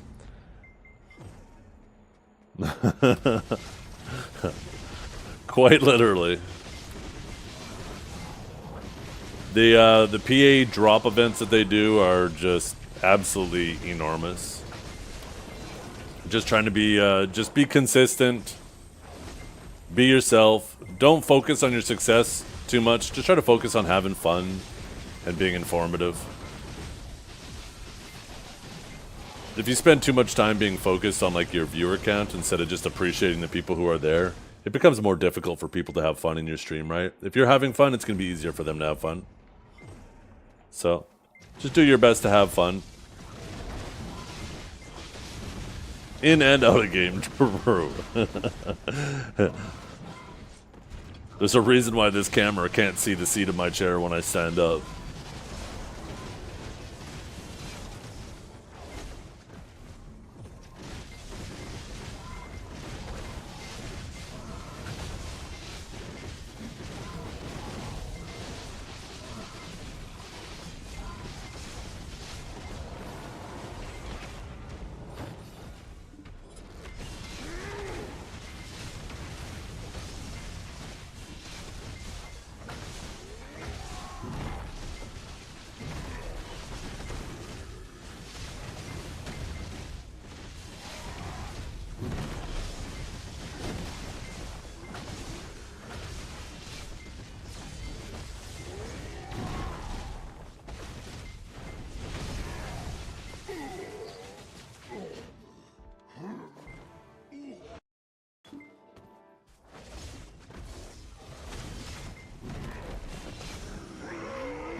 haven't got an accessory from these boxes in a while.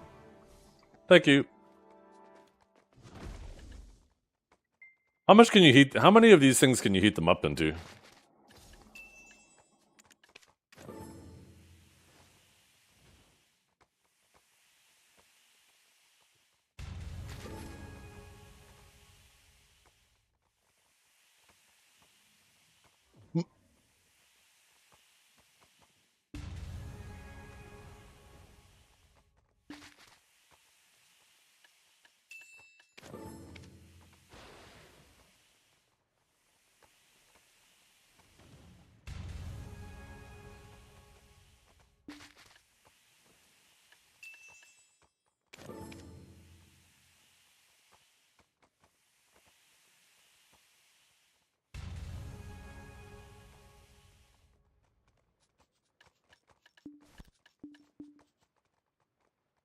Can you even heat dry? I'm pretty sure you... Oh no, I think it's only Tet and Pen, isn't it? Well, I don't enhance, so see you later.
Oh yeah, that's a great PC. Yeah, if you type the dates command, it's all in there. I think presets were like... I can't remember. I think it was September they said, but I could be mistaken. I have a dates command though.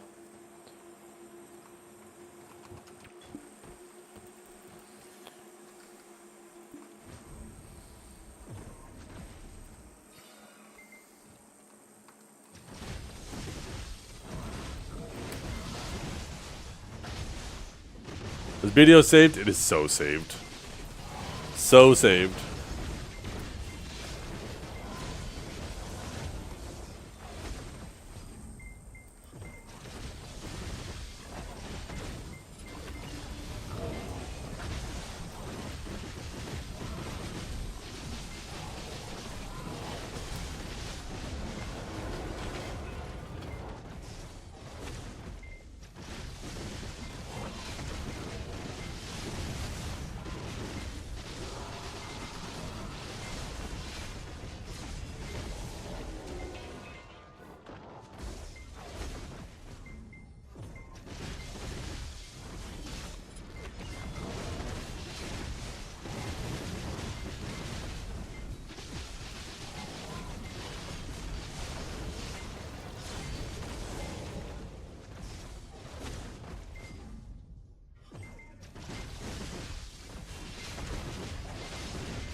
I only have 4 made. I haven't had a telescope drop in a while.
No.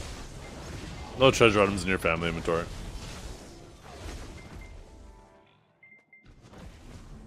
Min listed? I don't know about min listed.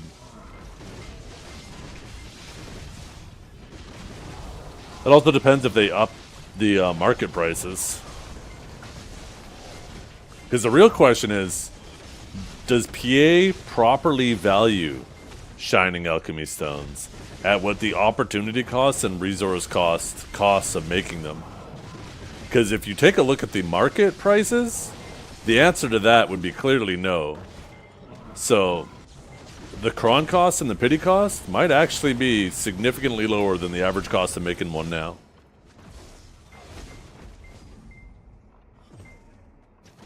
But that's something we gotta wait and see.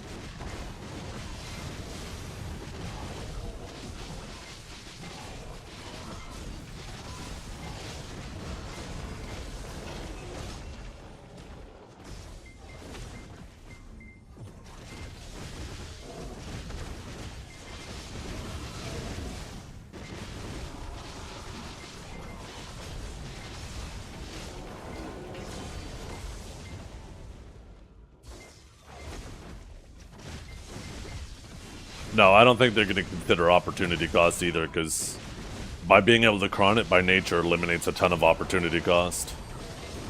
But even the material cost, I suspect it'll probably be cheaper than that.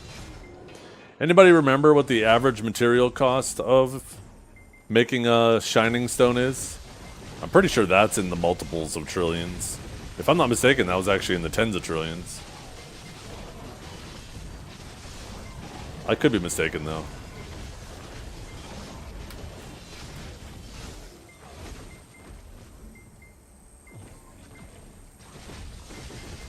When did the 4900 KS become the #1 CPU? I don't know. Yeah, maybe #1 Intel. The 9950 X3D is definitely better.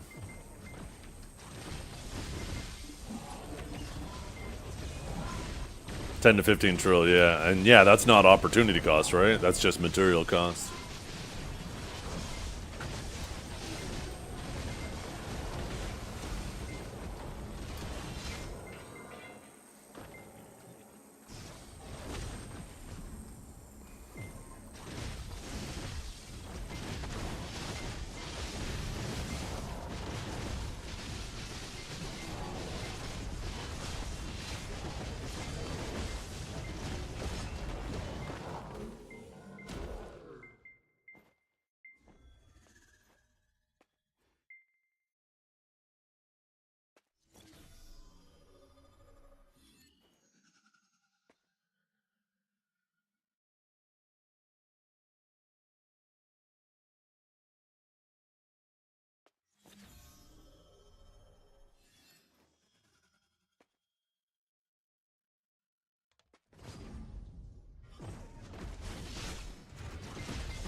There's probably a lot of benchmarking sites out there that aren't properly utilizing the 3D cache. Because it's pretty obvious in any application that properly utilizes the 3D cache, then all of the X3Ds dominate Intel's chips. But if you're looking at benchmarks that don't use it, then I could see the Intel still having a bit of an edge.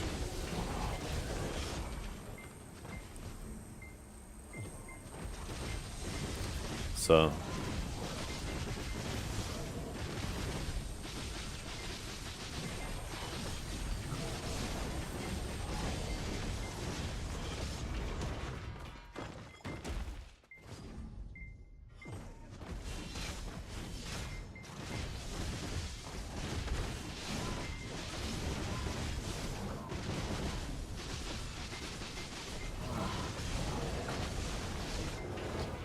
my results were completely different. I actually did the reverse swap, and I swapped to a 7950 X3D, and I definitely would not go back. I don't even have a 9950. Although I do want to swap to the 9th gen AMD chips because of the way they changed the layering setup on the chip. You no longer have that memory buffer affecting thermals, which will give, in general, lowered thermal temperatures and overall longer boosts, or potentially more overclocking headroom if you're going to do a manual overclock. Yeah, it's going to be interesting, Virgil. I look forward to seeing how Intel answers, you know, the advantage that AMD has. It's surprising to me that it's taken them this long. And Intel, with their latest generation of processors, even though they've gone backwards in terms of performance, they definitely created a lot of extra thermal headroom and power headroom, right? So I wonder if the next generation we're going to see like this slingshot effect where Intel takes a big leap. But that's kind of, we got to kind of wait to see, right? I hope so, though. I want competition in the market. Doesn't matter if AMD's competitive, trying to be competitive, or if Intel's trying to be competitive. Competition breeds excellence, either cheaper prices or innovation, right? How accurate do I think the user benchmark is? Well, once again, anything that uses 3D cache, it's very obvious that the X3D chips vastly outperform. And right now, Intel doesn't have that. So if Intel is having that much of an advantage in a benchmark, I would suspect that it's excluding a benchmark that actually utilizes the 3D cache.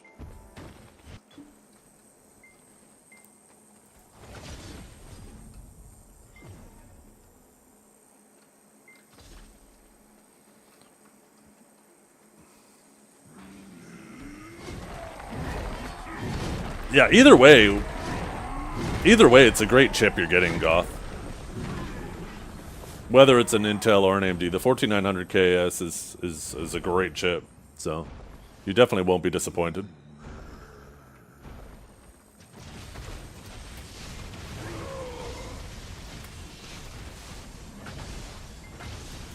One of the biggest advantages too in BDO with the 3D cache chips is you tend to get significantly less stuttering in intense situations like Node War and Siege. You sound like such a nerd right now. Right now? Goddamn. Does that mean I sound super cool the rest of the time? Oh my goodness. Thanks, Vert. Thanks for the compliment.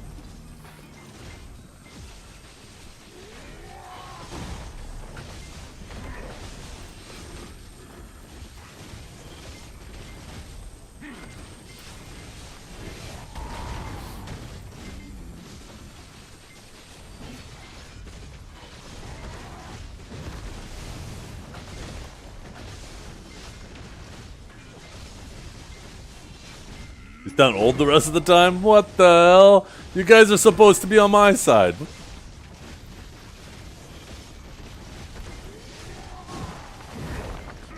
I just want you dropping your kids off at school and you're the one that gets the wedgie. Hey, you know what? Just like some people would jump on a grenade for their friends or jump in front of a bullet for their loved one, I would jump in front of the wedgie for my children.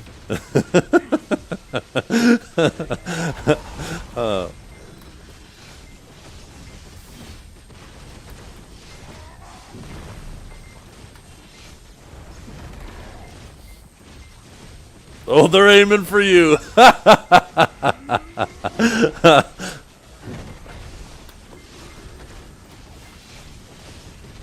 That's right. I'll pre-cut my underwear so this way it rips.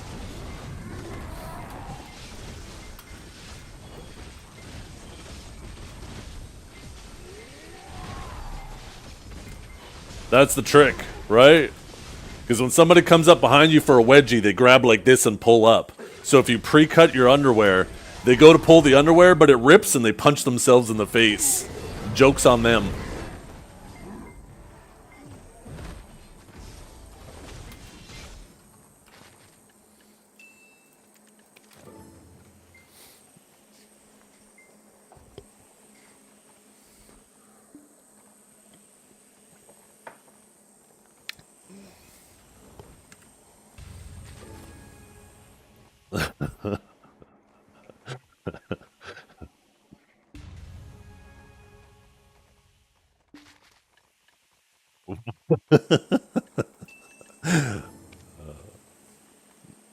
Always gotta be prepared. Yeah, you never know.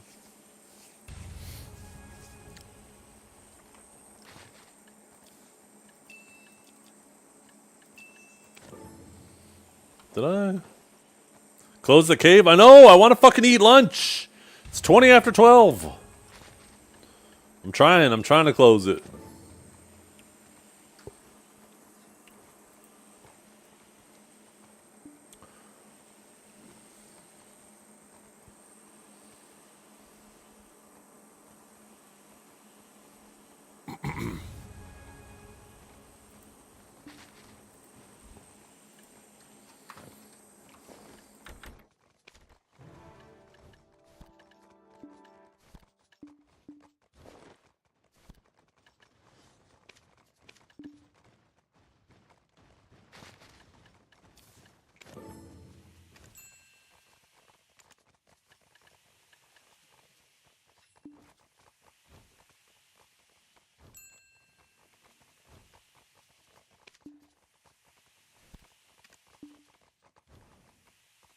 When will I reach 67? Well, based off of how much experience I've accumulated yesterday with the 1000%, at the end of this 1 month event, I will probably be within 5%. But then after that, it's probably going to take like another 2 minutes to finish off, or 2 months to finish off that last 5%. Although that does also depend. Who knows? Idana might be an insane XP grind spot. Although it's very likely that it will not.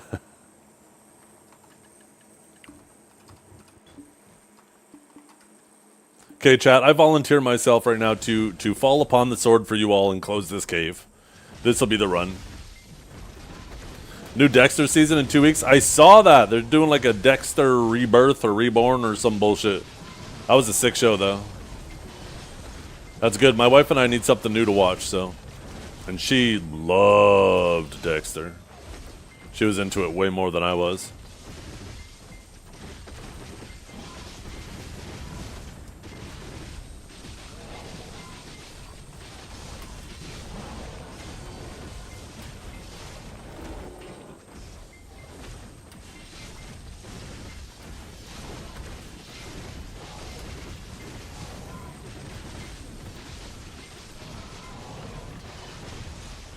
Video player and a wife? I know, feels like an oxymoron, huh? I even got 2 kids, believe it or not. And they're both mine.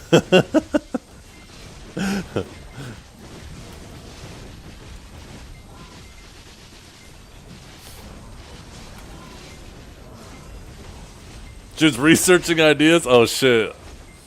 That's kind of scary. Wait a minute.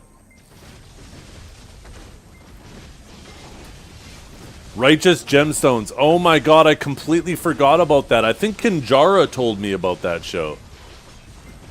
I heard it's really good. I want to start watching it.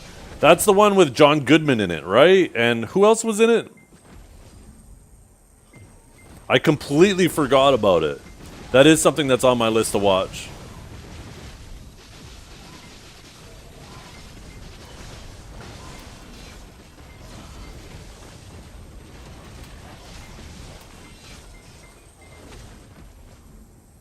Full weeb and watching Fate? No, I haven't.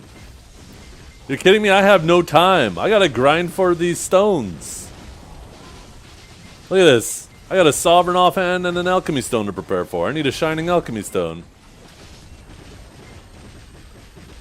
Not to mention, I still have to finish off my main hand. And then we have armors that I'm gonna have to click every week.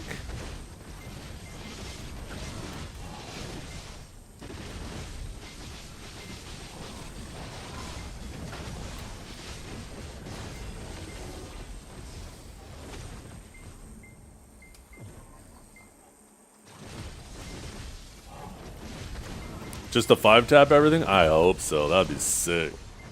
That'd make me so happy.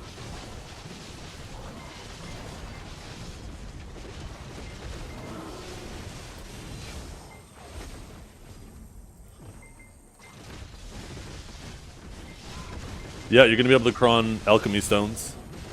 And there'll be pities too.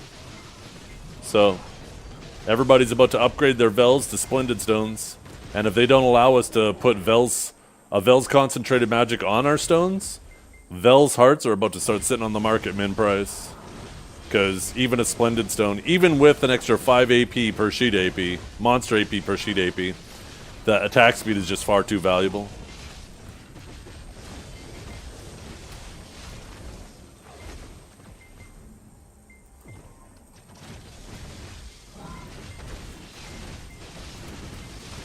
I suspect that they will let you put a concentrated magic on your Alchemy Stone, though. I don't think they want to make Vel obsolete.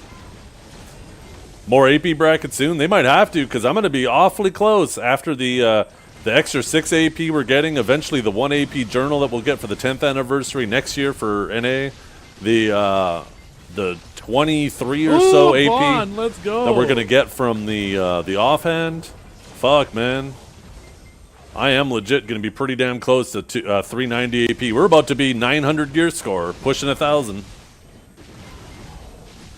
Do I have armor 5? I do not know. I don't have obliterating armors. I actually am happy I never bought obliterating armors because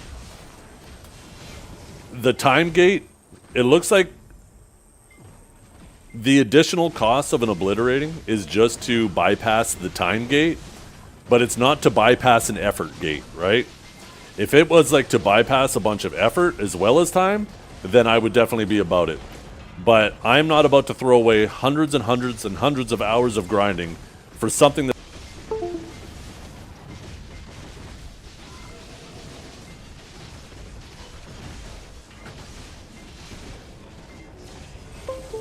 For something that's going to take me 2 seconds to click once a week.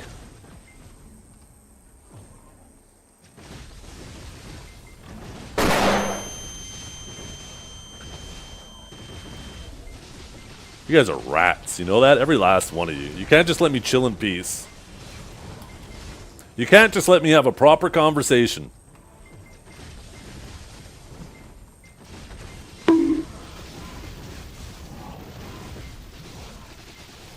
What are the odds they lower on Pen Fallen God? I think 100%. It's not a matter of if, it's more of a matter of when.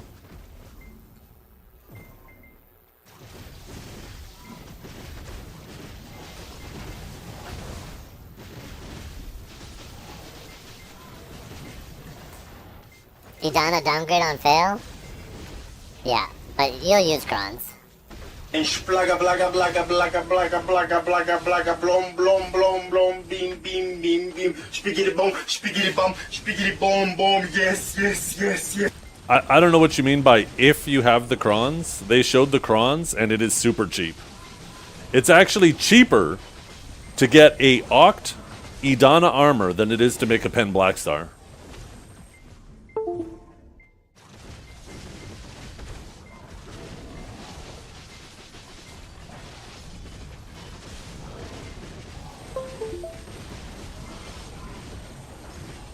Or to go from Sept to Oct Idana armor. I guess I should specify that it's just that one step.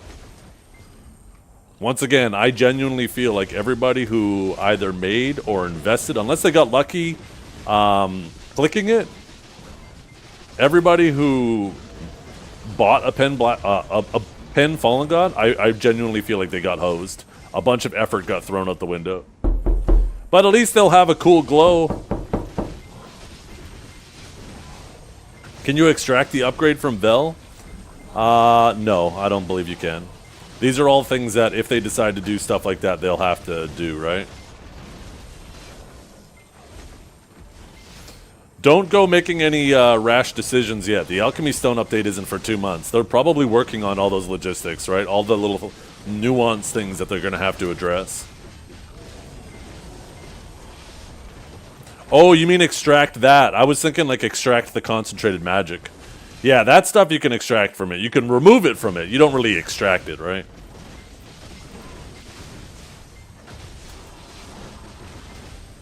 There's 3 pre-orders for Obliterating Armor. Sell quickly, guys. Yeah, one got listed the morning after the ball, and I didn't even put an order up. I was like, yeah, no chance. I am not throwing... Because that's the thing, right? Is there's going to be no shortage of new things they add to the game.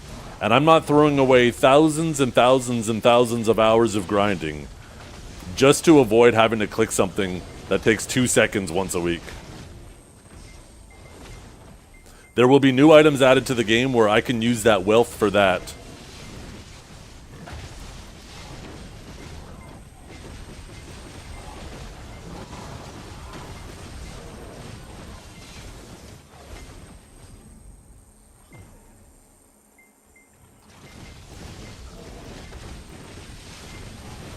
Especially when it's such a minor amount of stats different, too.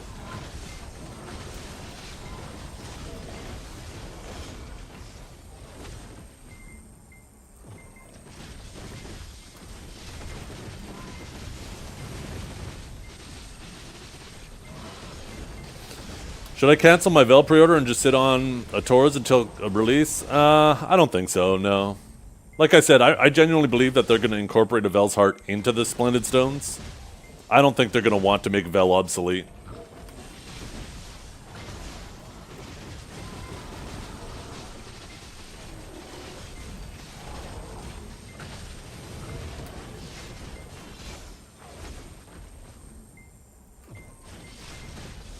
Yeah, only Ted armors. Ted armors convert to the base Idana armor.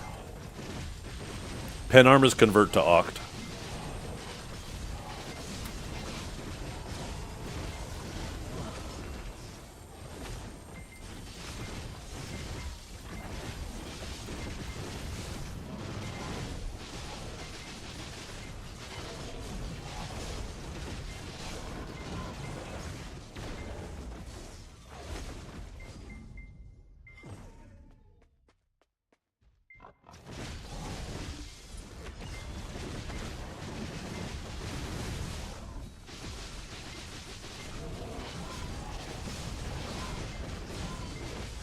They come on the same day? I don't know.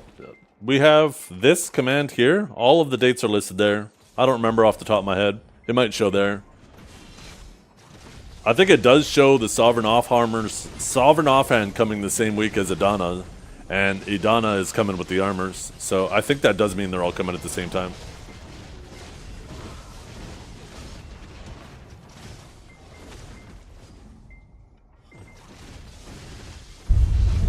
Jesus Christ, that's Jason Bourne.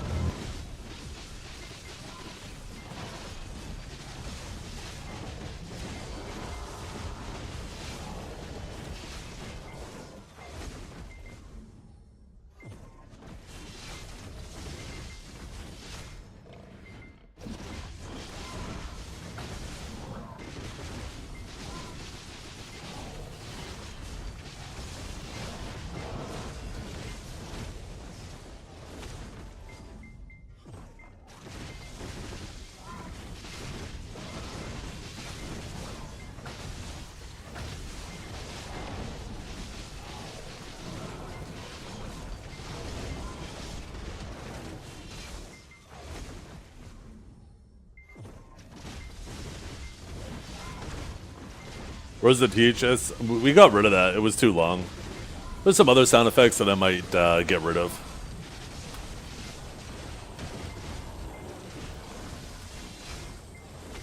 I don't like there being too many options because then it becomes annoying to try to scroll through them all to try to find what you're looking for. So the ones that don't get used as often eventually get taken out. We did add a new one though recently, a lot of damage one. We just added that yesterday. Yeah, Wukong's coming this week.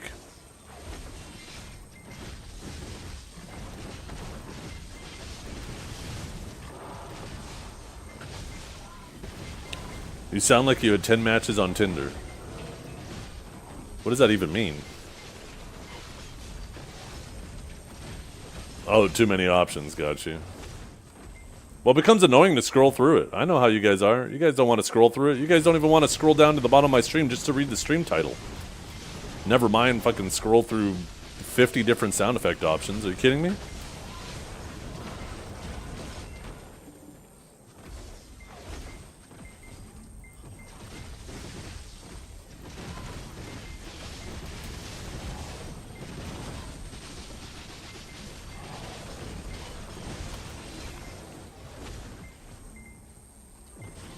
You have a stream title?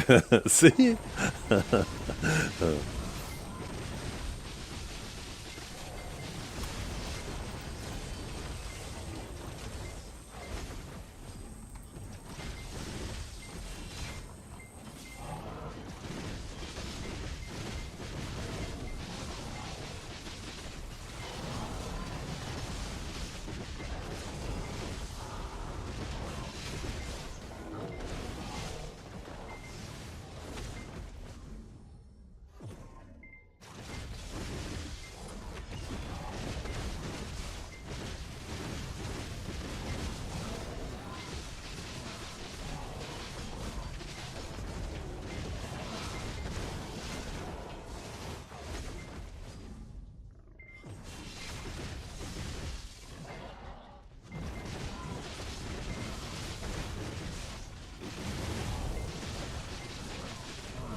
Sorry guys, I tried to close it, didn't work.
Wait, this content is no longer available. The heck?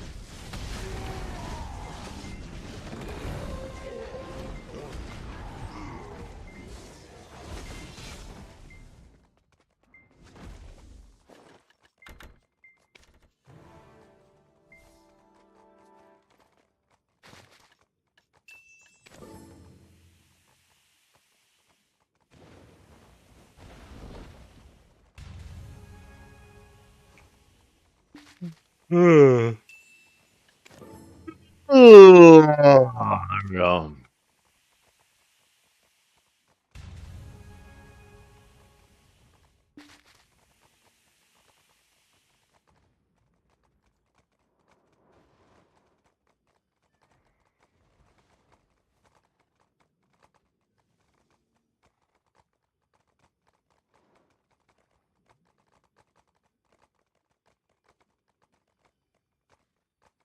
Alright, fixed.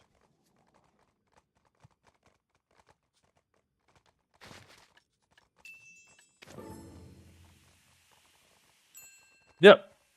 Yeah, it makes sense. I mean, in order to get your Sovereign Awaken, it had to be an Awaken weapon. In order to get your main hand, it had to be a main hand. It shouldn't come to a surprise. Oh, thank you, hamburger. I'm gonna go make myself some food now. Thank you. Thank you. Should have been me, but thank you anyways.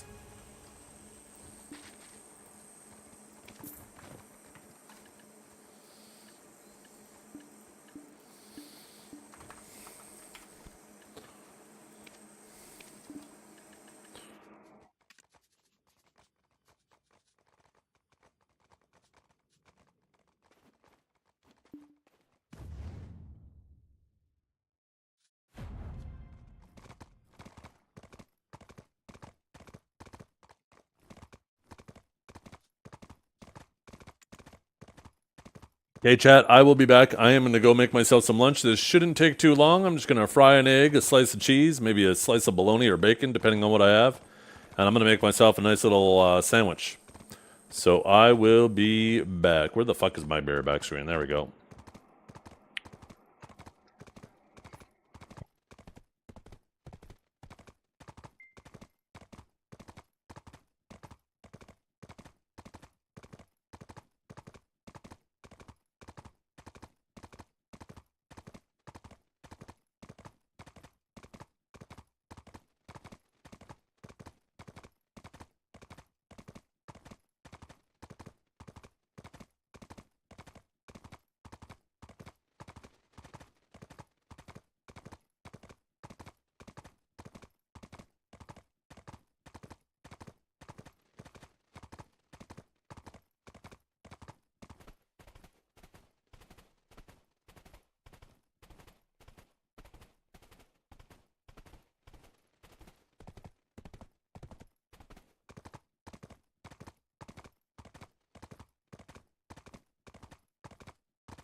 Uh,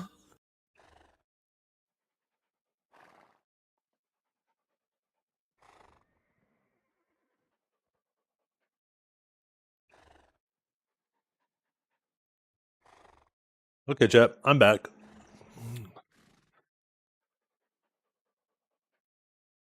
Lunch is served.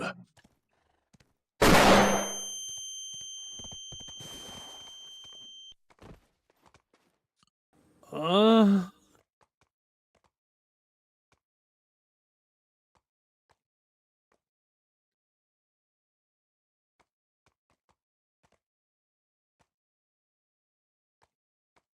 what's everybody else having for lunch today? Made myself a couple fried egg sandwiches. Let me show you guys.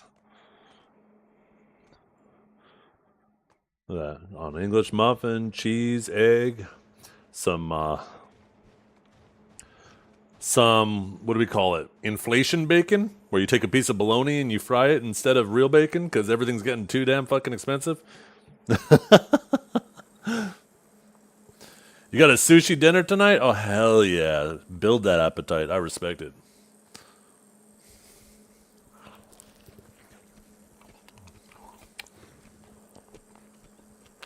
Where them greens at? They're out in my yard.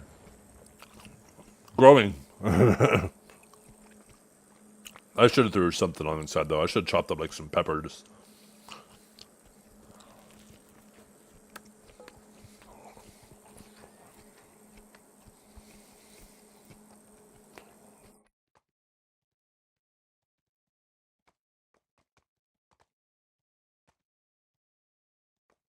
This is good. Banana, granola, yogurt, scrambled egg and I have great. You want a sick bike ride? Oh yeah.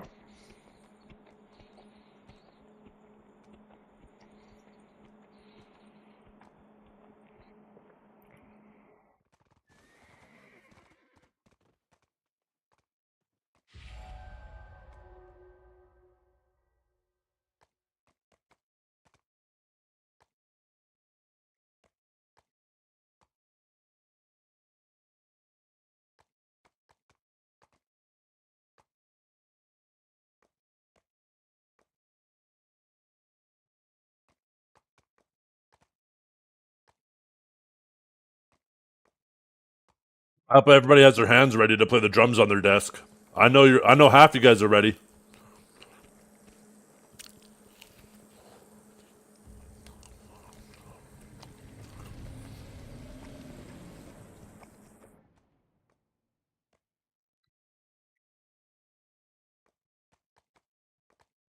Get your air drums ready.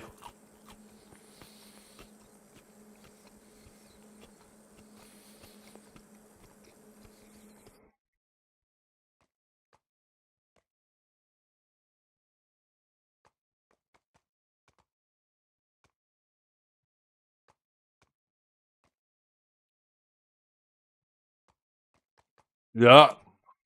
Hell yeah. Mash that keyboard.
Good morning, beautiful people. It's hot time. Time to grind.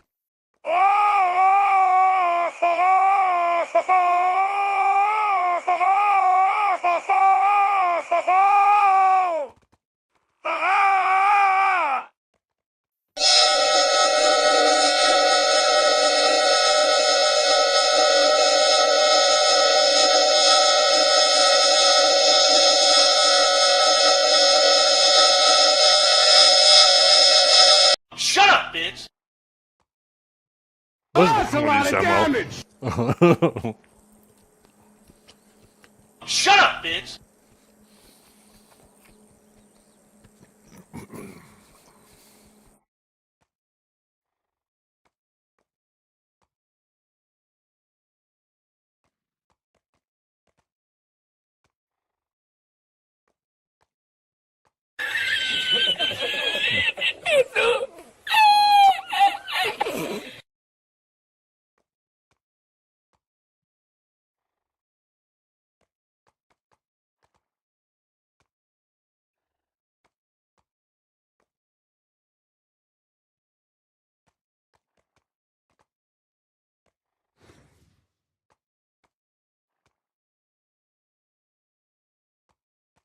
They didn't show us the crons, and we don't really have an idea of the pities. They did show us a pity, but I think the pity numbers were just a placeholder. Because the number of pities required to tap a sharp was the same amount of pities as tapping shining. So unless the pities are exactly the same and the cron cost is going to be through the roof, I think those pity numbers were just a placeholder. They didn't show us crons. I have the video open. I'll pull it up again.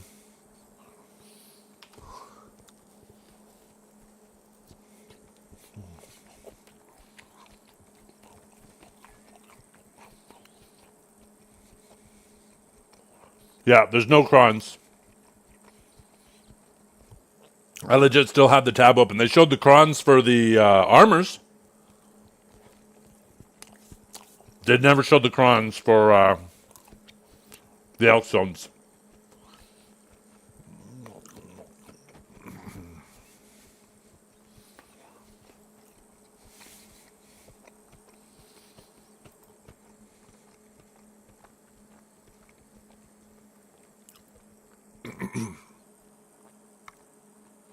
Let me rewatch it for the 16th time. Here, just in case I miss it, there's the time sampling too.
Where is that pulled from? That wasn't from the ball.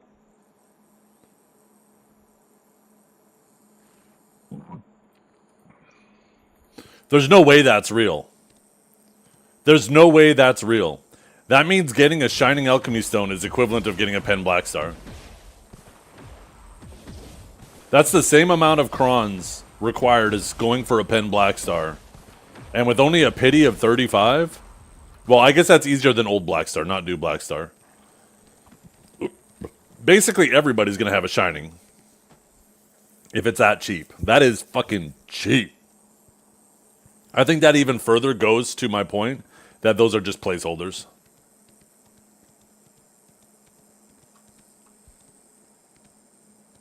No, that screenshot shows Shining, what Samuel just linked. That's Shining, right? It shows the Splendid on the left side, that's what she has, and on the right side is what it's aiming for, and that's the Shining icon on the right-hand side, which would imply that that's 3,670 crons with a 35 pity.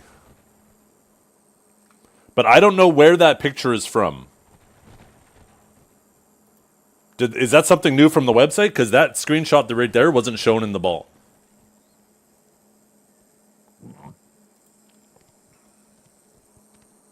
That's true. That also shows the old concentrated Blackstone. Wait, what the hell is that?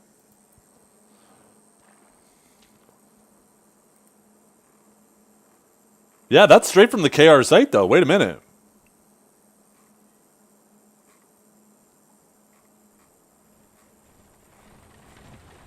Why would it have the old stone? What is that nonsense?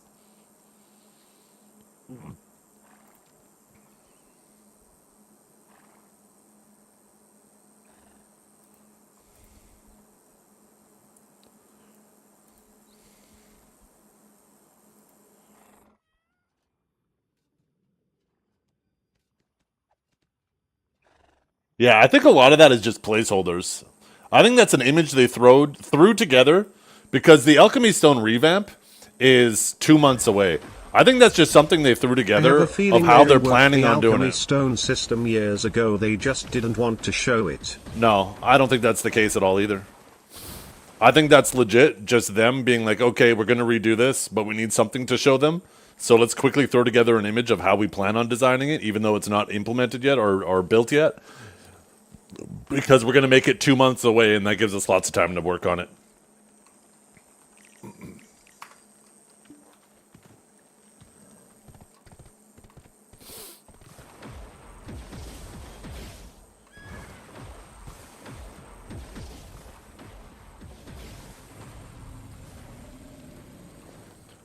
But, yeah, I don't know. The concentrated stone does add some validity to your argument. Because if they were going to just roughly throw it together, why would they use something that doesn't exist anymore, right? Either way, though, we're getting something. I do feel like all those numbers are placeholders. There's no way they make it 4,000 crons with 35 pities. Think about that, right? 3,670 crons times 35 times 3 millicron. That's 400 bill. That is so cheap for a Shining. What do I think about them removing mouse move? It's a good change. It should have happened a long time ago. If they can't fix mouse move, which they clearly can't, it needs to be removed.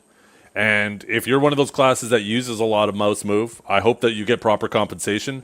But expecting the rest of the game, every other player in the game, to have to deal with that desyncy teleporty bullshit that the game obviously can't operate just so your class can function is fucking nonsense. Do we really have to? Are we really going to try to make the argument that a shittier game for everyone else is okay because it's better for you? No, you deserve compensation, and the game shouldn't be that way.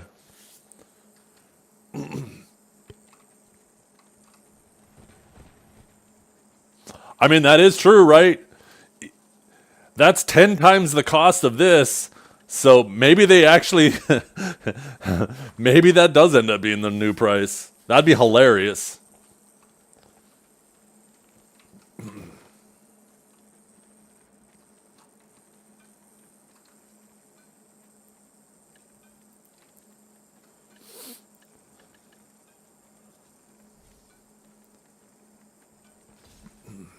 Okay, let's do our bosses.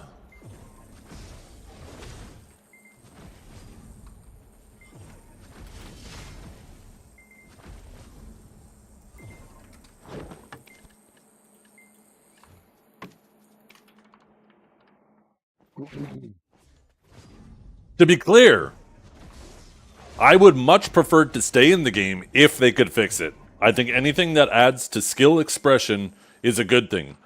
But right now, it's hard to tell if you're being rewarded for skill expression or you're being rewarded because of the desync. And as long as there's that issue, I think it shouldn't be in the game. Right? Because, like, let's say, for example, with a Zerker. You click to move your little rocket jump, you click to move your lava piercer, you land a grab.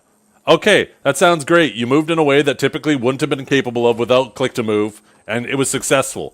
But was it successful because you did that? Or did you successfully land the grab on somebody who seemed like they couldn't predict what you're doing because they couldn't see what you were doing? You don't know which of the two it was.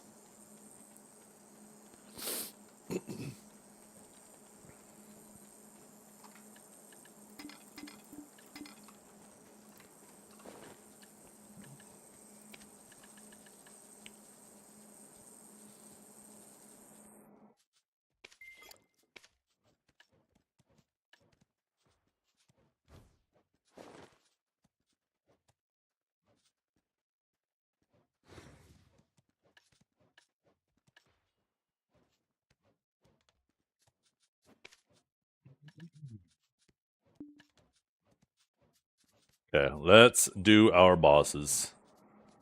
Let's start with Sangoon as a warm-up.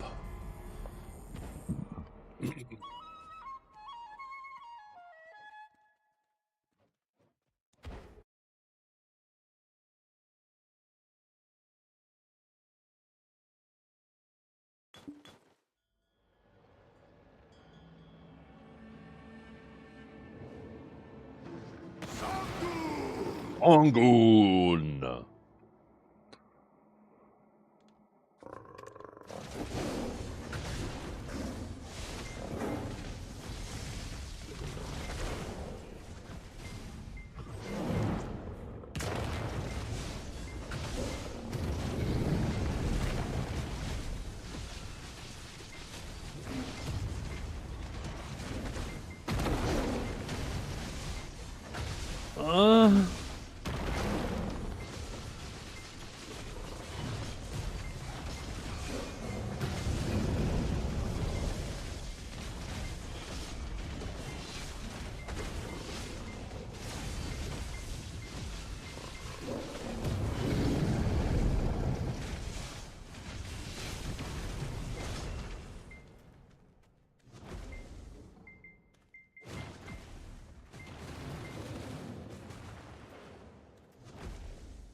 Oh shit.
Oh, new record. Oh, I'm fast as fuck.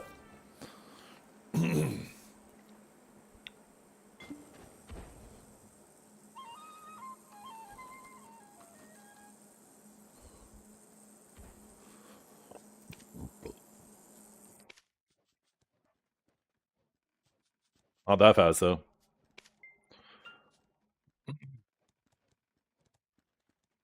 How much do you get per week? It's definitely worth it. I don't know the exact amount. Let's do Golden Pig next.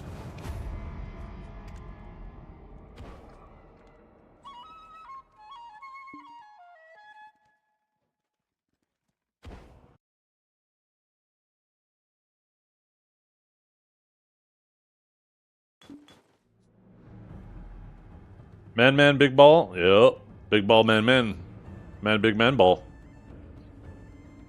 Big ball, man.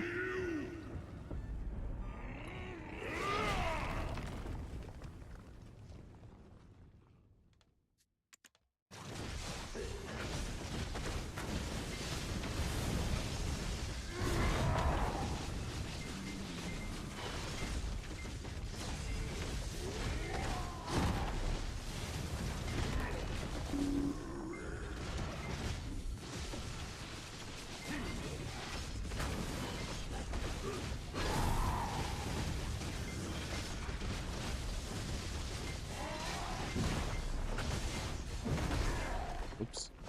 Not as fast as I thought I was.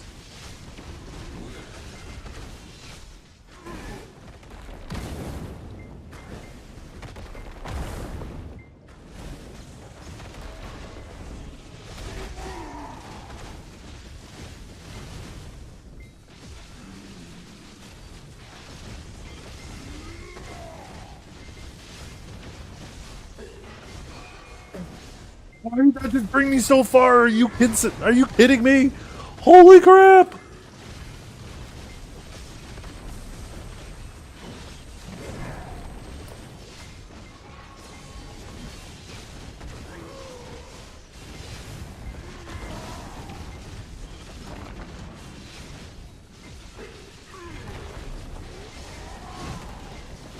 Ouch.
I need to put it back on this. Holy crap. I thought that was going to be helpful, but it wasn't.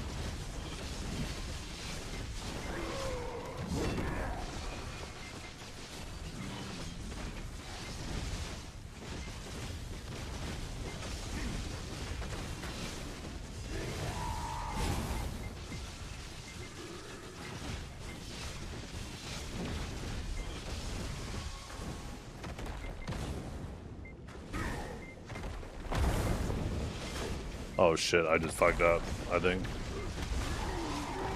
Okay, good. I used my other ability. Ooh. Thought I was not gonna get the TC there.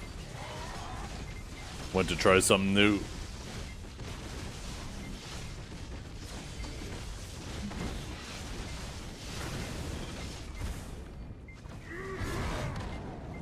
I want you to come over here. Come through the fire.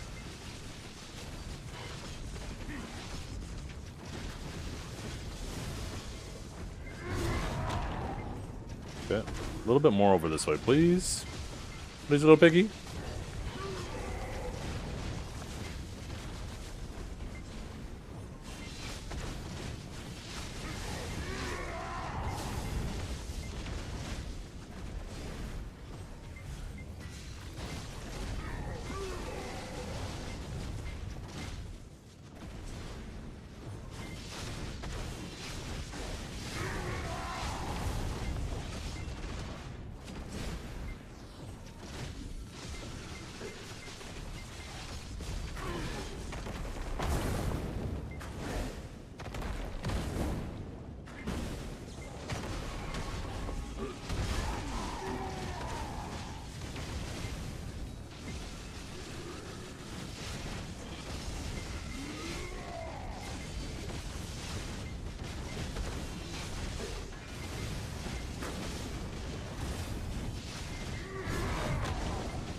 Another new record.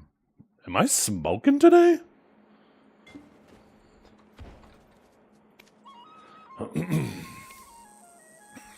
Nope.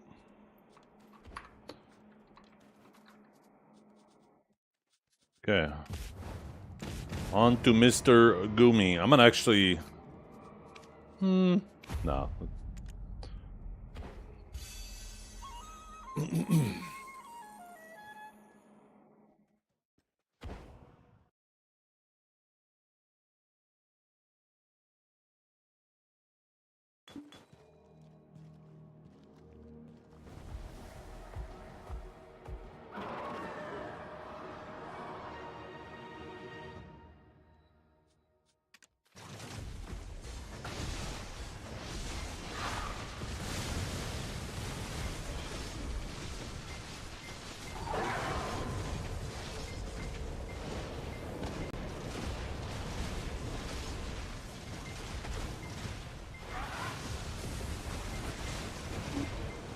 I'm behind you, thank you very much.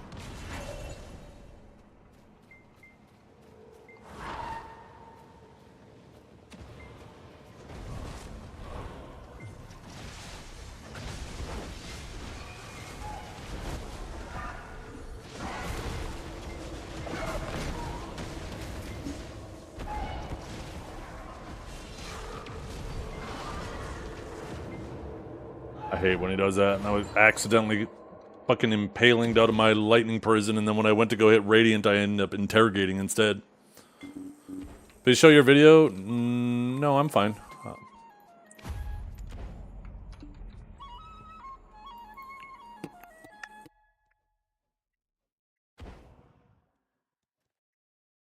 Doing some bosses right now.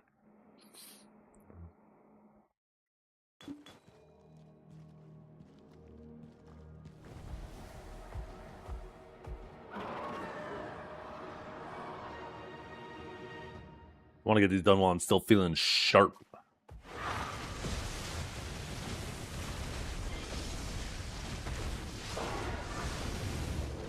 Damn it.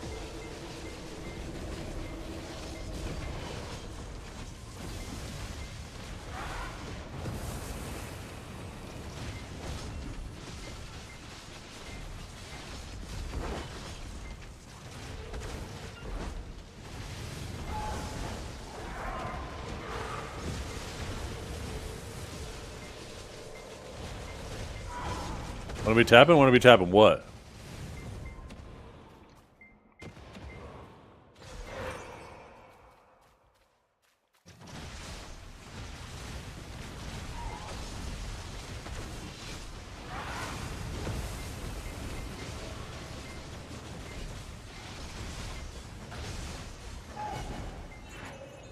Okay, how many we have? How many we have? We have 5.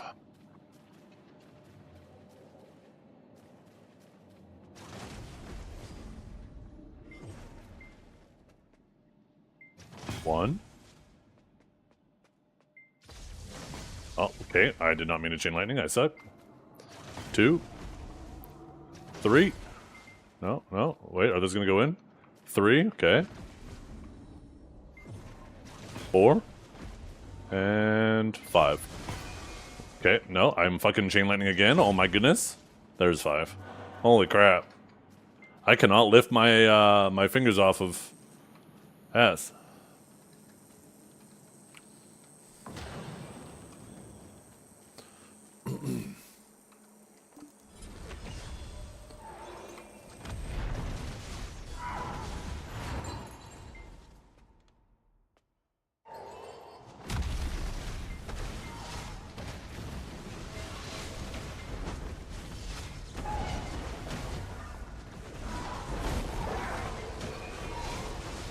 Jew, cut that shit out!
No!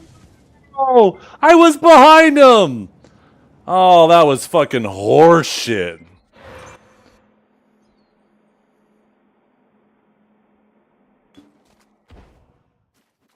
That was horse shit.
4. Nice and easy, huh? Nice and easy.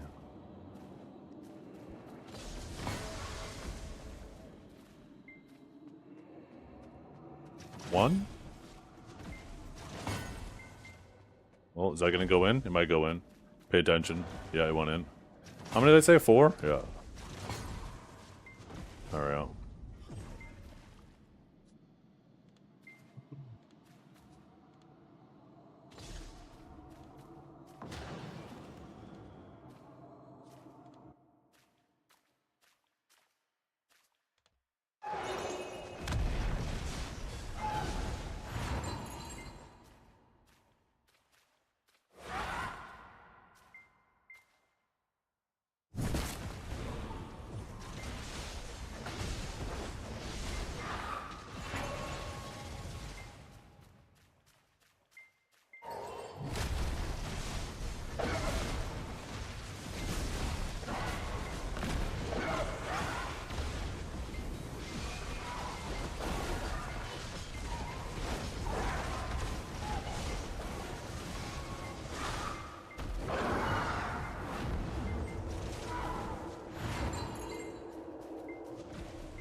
Are you kidding me? What the hell was hitting me there?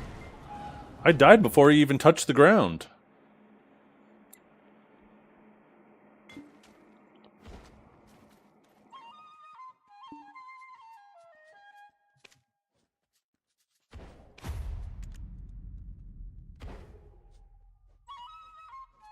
Obviously still need more practice with this boss.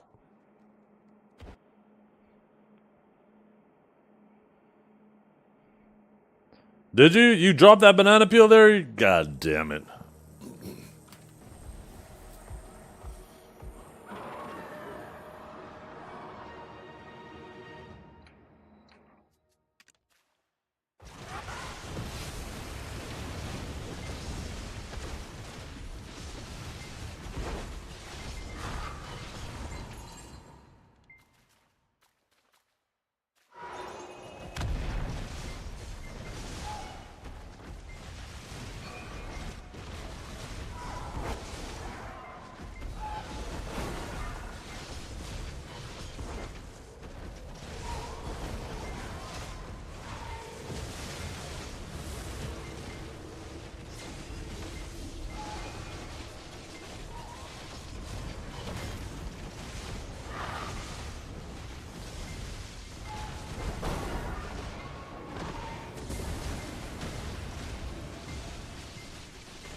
Three? Oh my goodness. Can we count that high chat?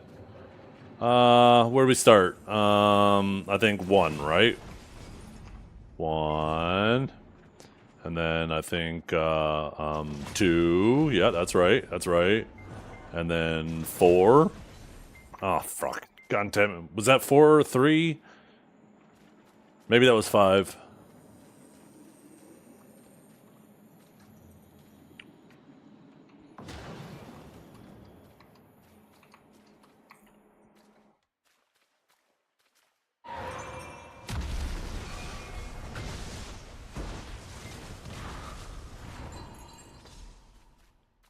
Up into the air. Oh. Actually, I thought it was something completely different. This is the up into the air one, right? Yeah.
Oh yeah, just round in a circle. That's how we like it. Nice and easy.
No!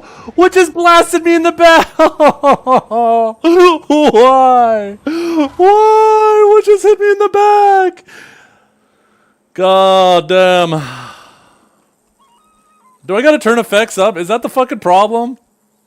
Is there something I'm not seeing on remastered? That motherfucker was CC'd against the wall there. At 2%.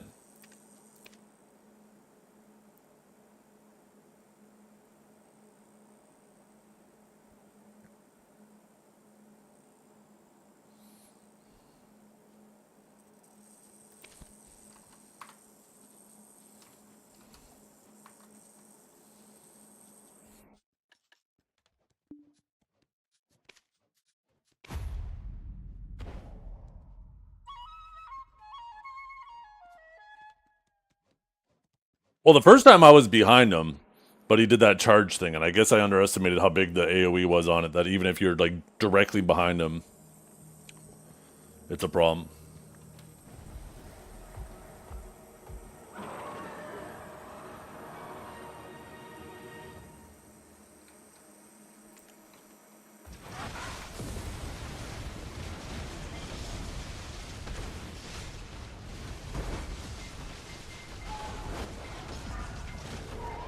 I just realized I don't have the Caroline crit buff anymore.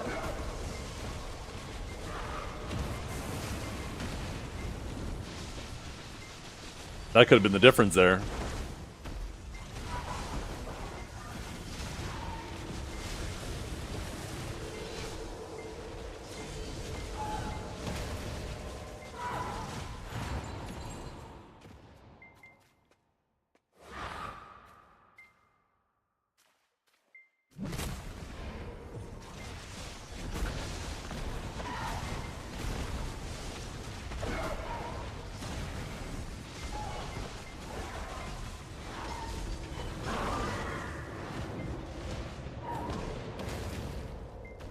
Could you get over here? Thank you.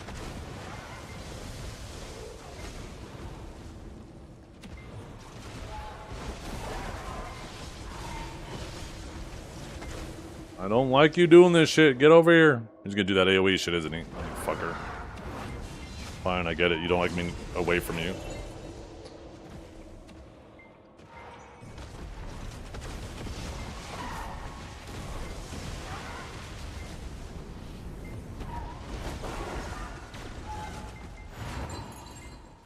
Jeez, that was a rough first phase. I felt like it was all over. 4 this time. Oh my goodness, we struggled with 3. Boom! Two for 1. No, 1 went right past.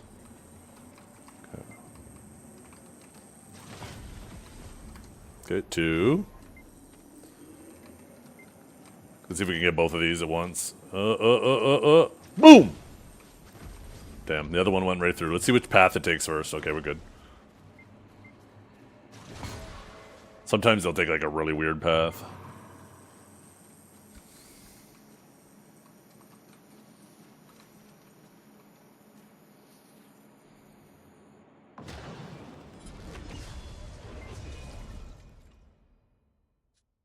Yes. Yes, we shall.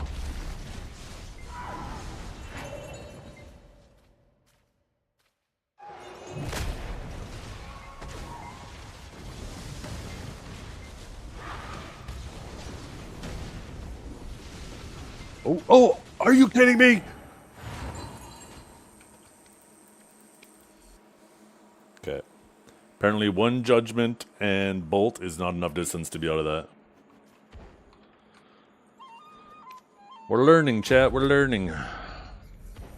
I think the elevated terrain, too, fucked with the distance of my bolt there.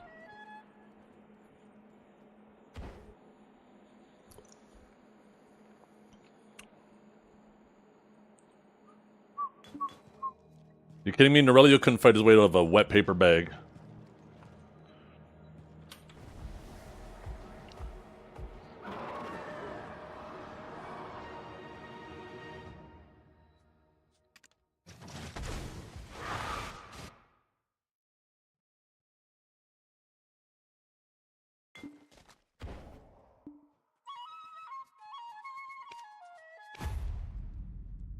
Oh, let's grab the Carolina buff.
5. Looks like we're counting up every run. 1, 2, 3, 4, 5. Ah.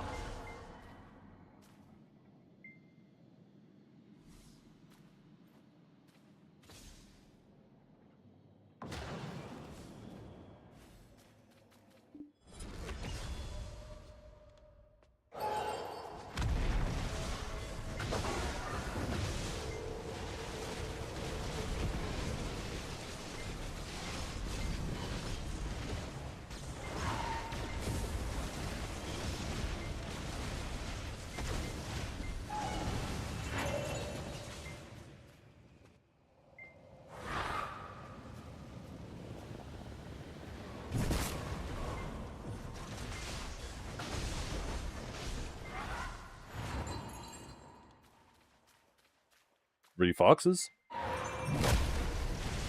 thought he normally said one line there before he did that.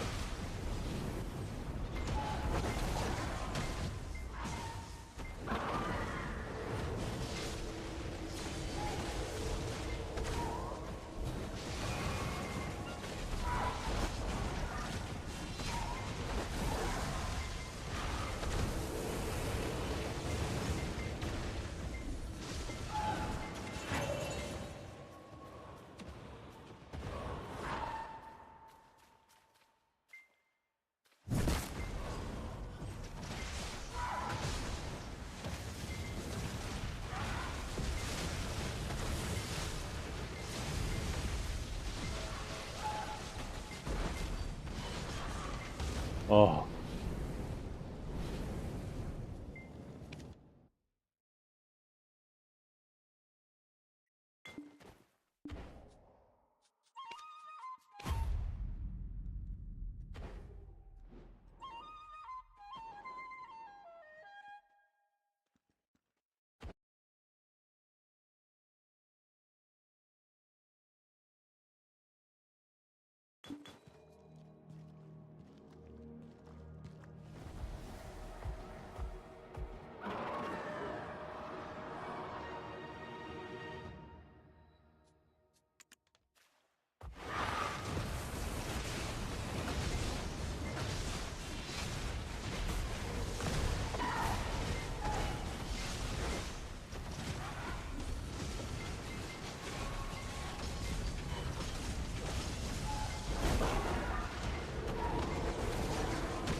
Yeah, it was Gimpy. You better say thank you. That was beyond generous. 1, 2.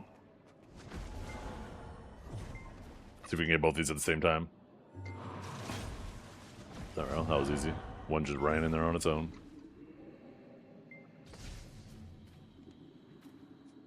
Yeah, let's stop being so shit. We could do this.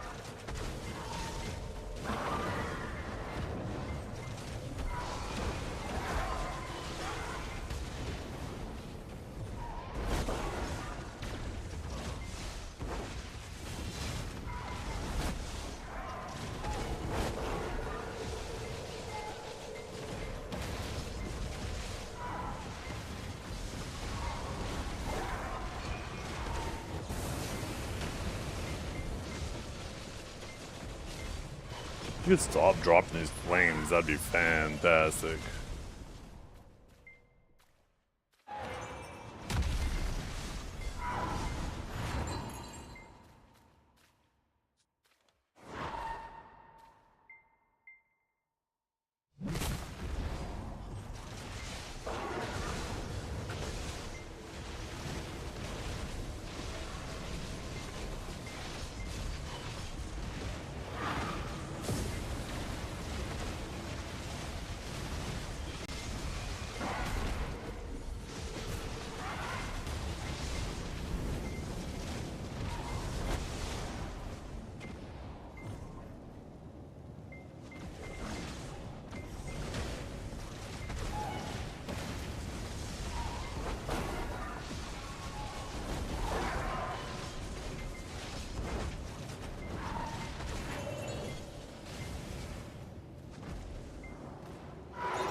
Yeah, do a circle, do a circle, do a circle.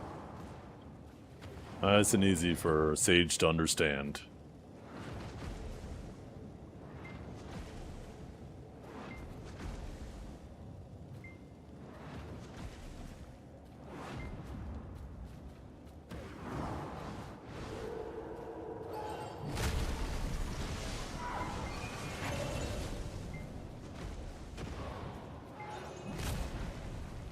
Yo, why are you back there? Get out from behind there. God damn it, why did he go behind there? That was so lame! Oh my goodness.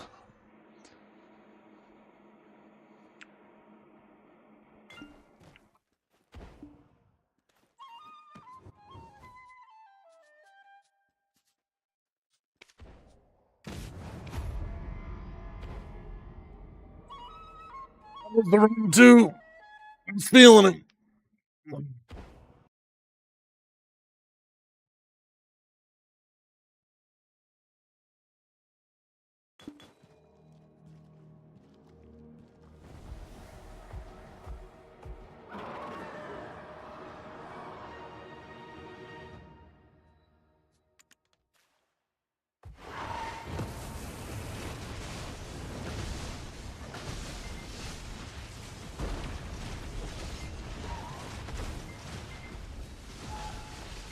Okay, what is he doing?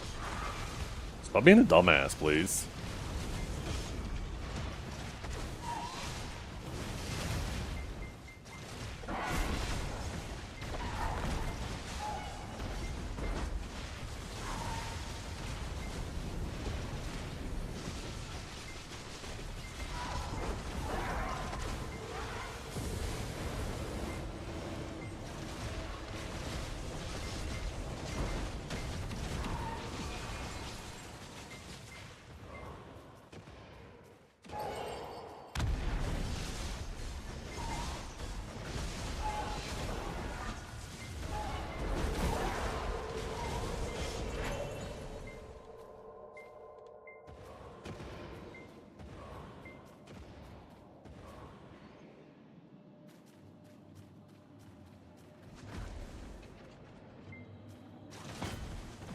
One, 2, 3, and 4.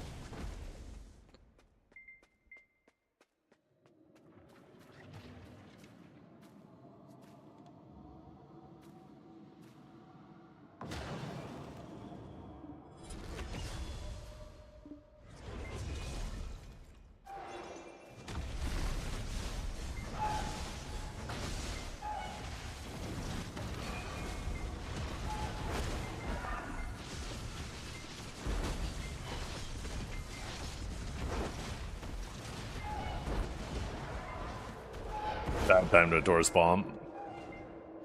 That shit goes right through my foreguard, too. Trying to get a quick heal.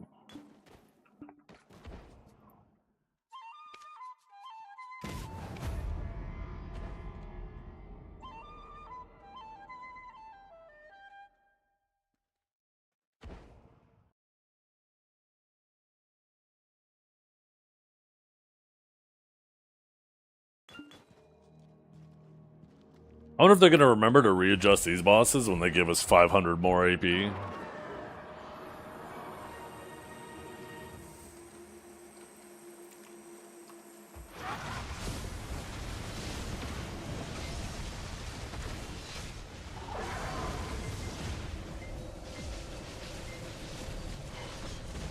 Hey, what's up, Voodoo?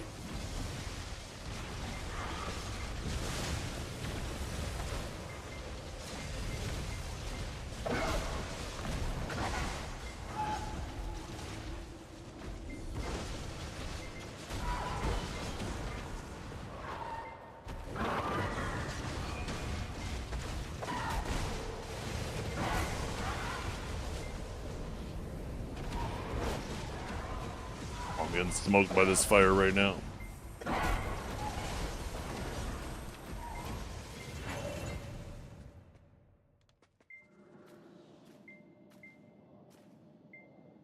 No, it's per AP.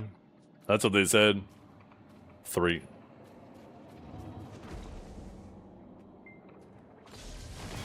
That is not what I meant to do! Again! Why the fuck do I keep doing that? Okay, 1.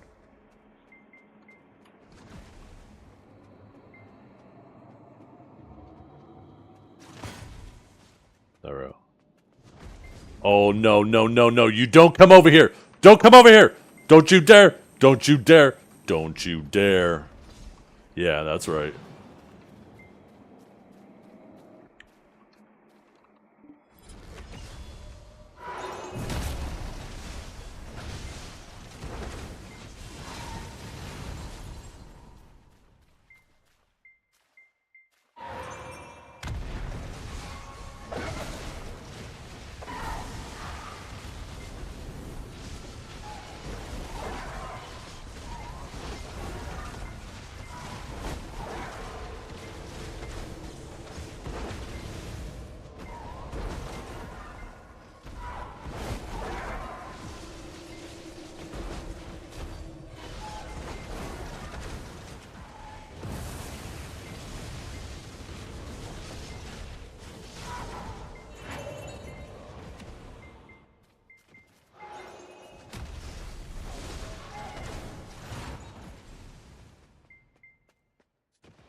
No, it's those bombs. That's what knocked me down.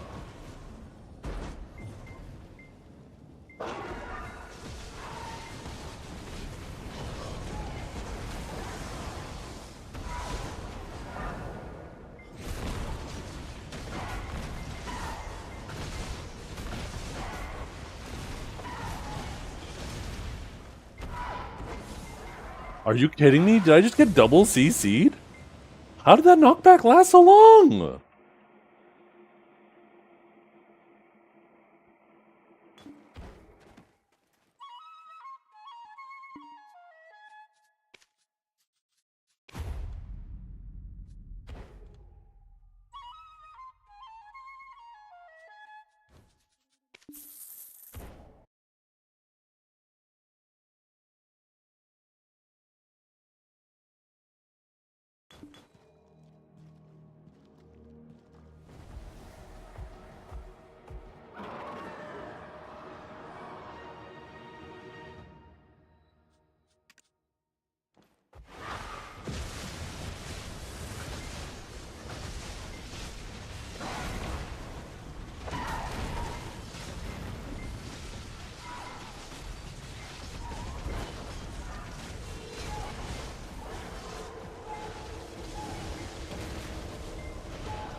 Nice. I love getting CC'd on the fucking protections! So what just happened the last time fucking too?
That went through it. There we go. Don't you dare walk into it, you little bastard.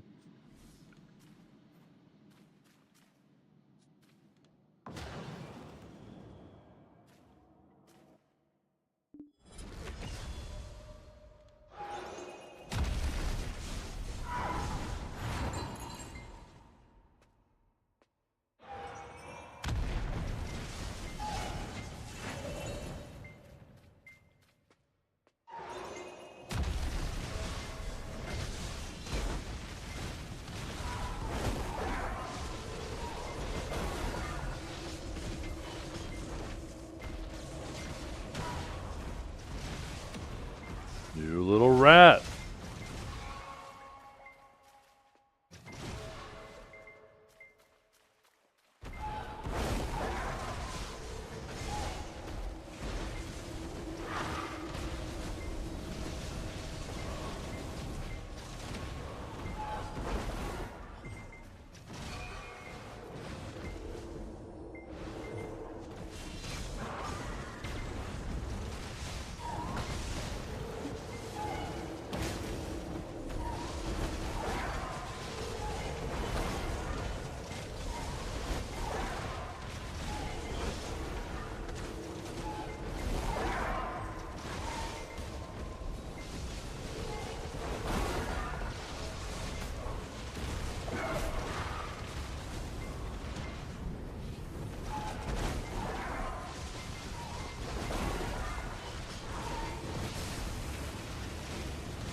Could you do like the triple clone thing a couple times or something, please?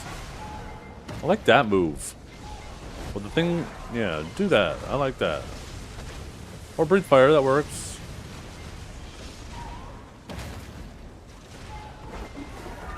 Hey, you bitch.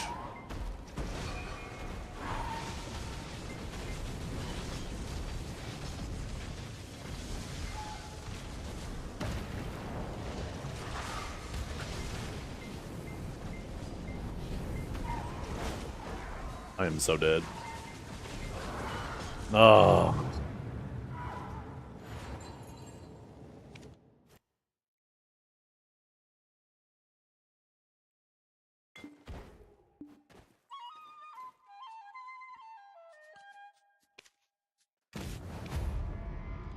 Oh, how I wish I was a class with a spammable iframe.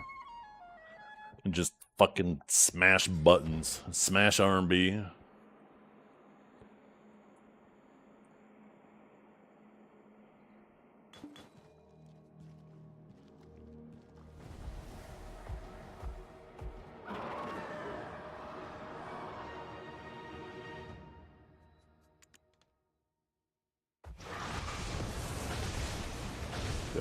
I deserve that.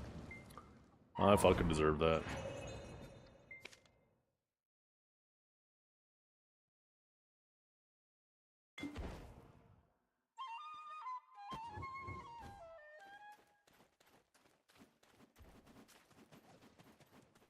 I think I'm regressing.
Oh.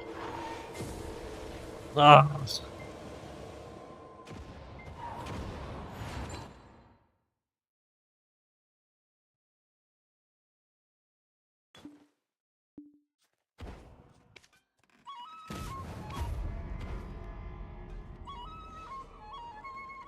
No, I am going to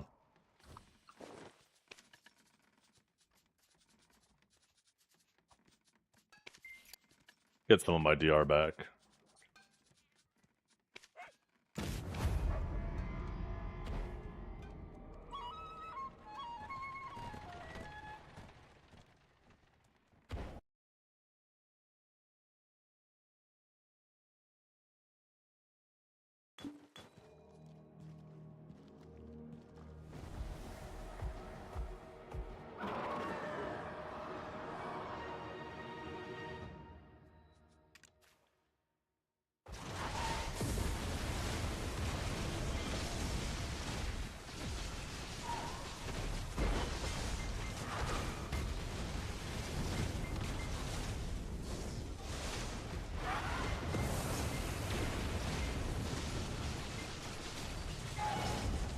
Oh, fuck you. You know, we are not listening to this bullshit. Shut the fuck up.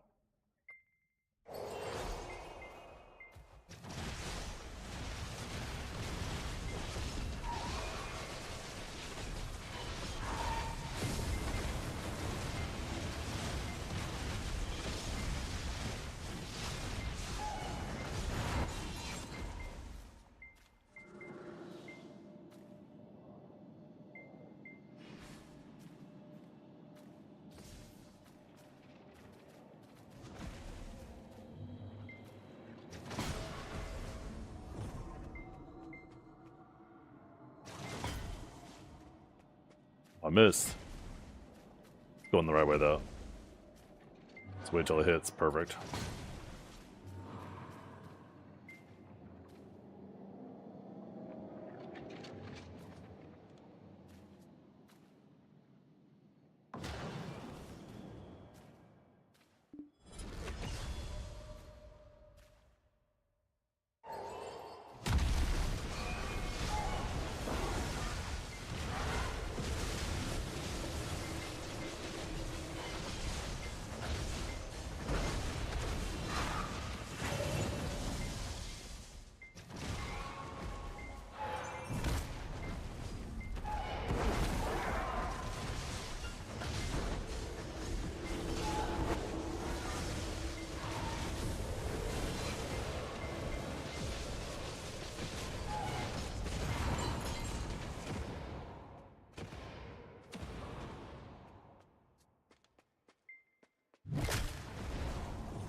No, no.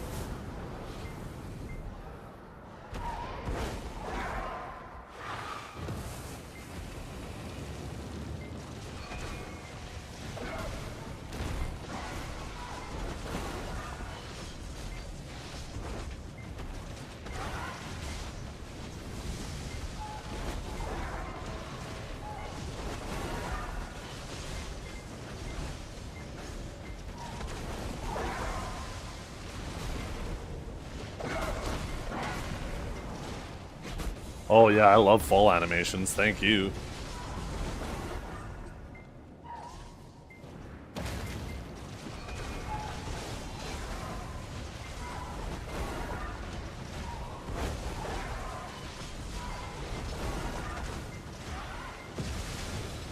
There we go. This will push the ball phase, the circle phase.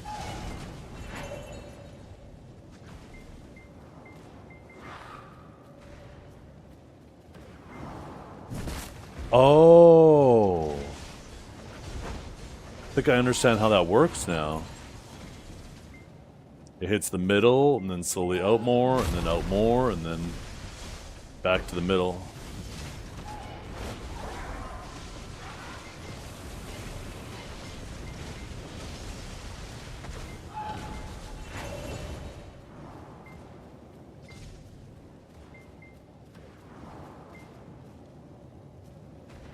Let's go around in a circle again. Around and around we go.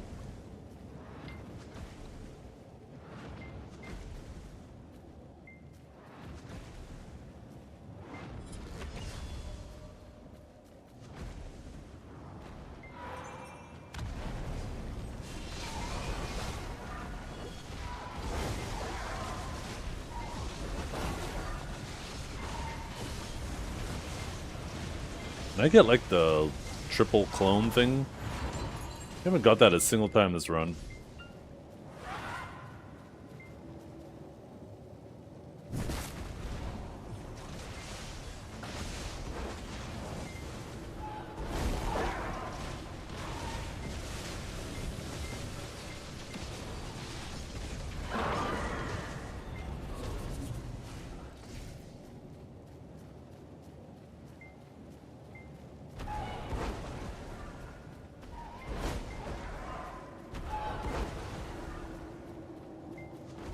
Don't you do it again, you little rat.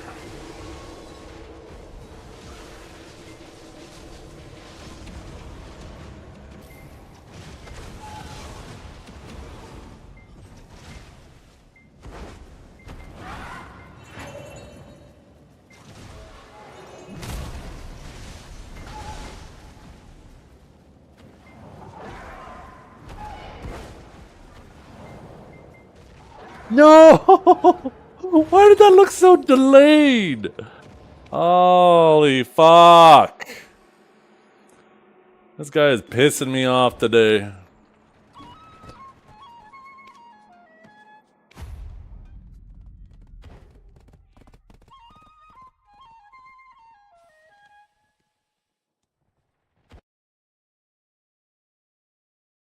Like, because he went further into that corner, it ate up some of the animation time of him starting the next one. So I was waiting for him to start, but he just instantly frickin' did it.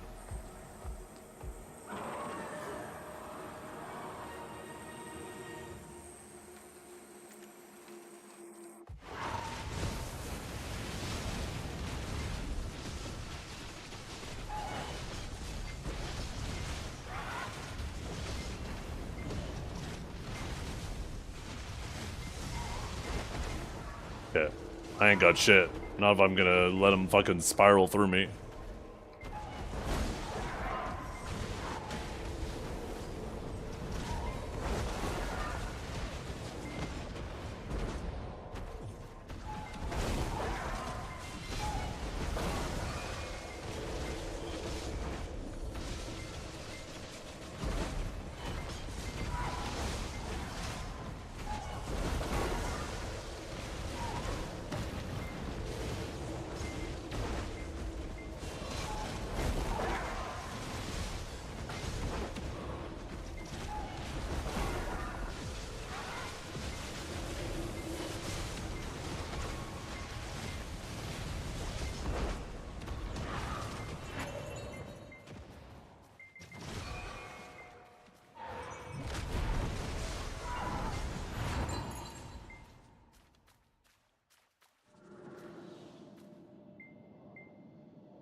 Uh-oh.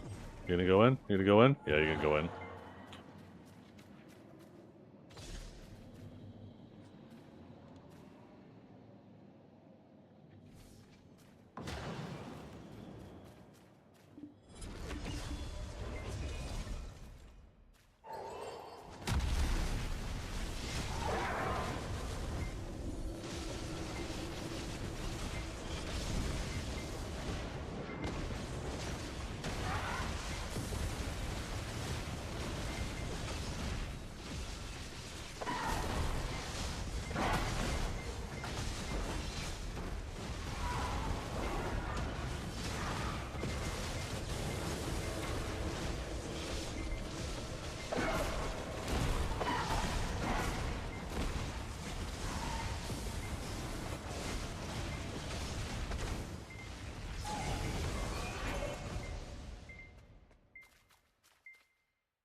There we go.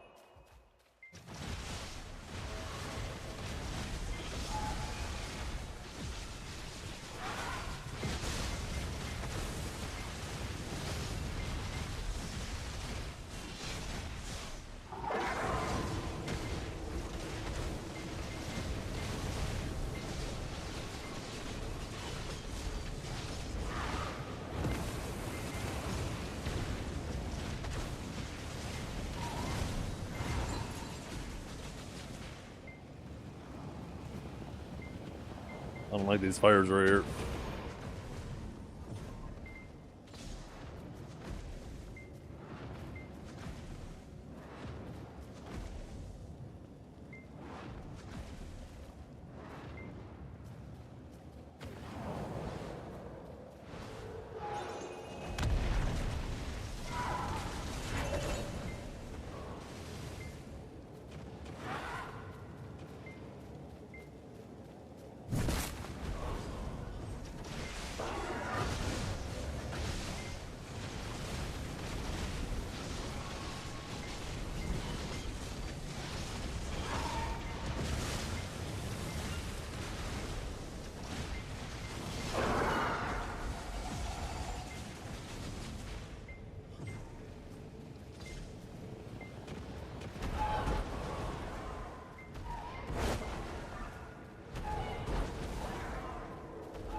Oh, I dashed a little bit too early. There's so much fucking fire.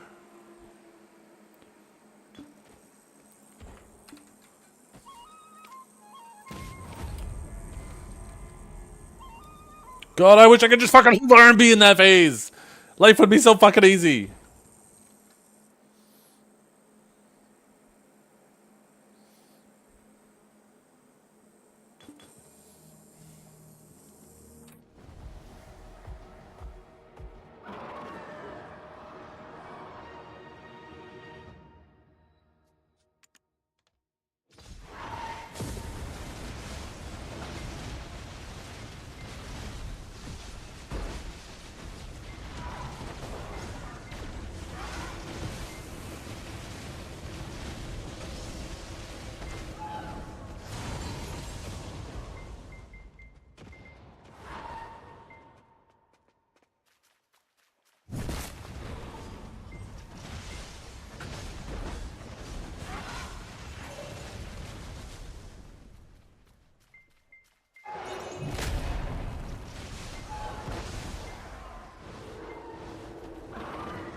You fucking rat. Get out of the corner if you're gonna do that bullshit.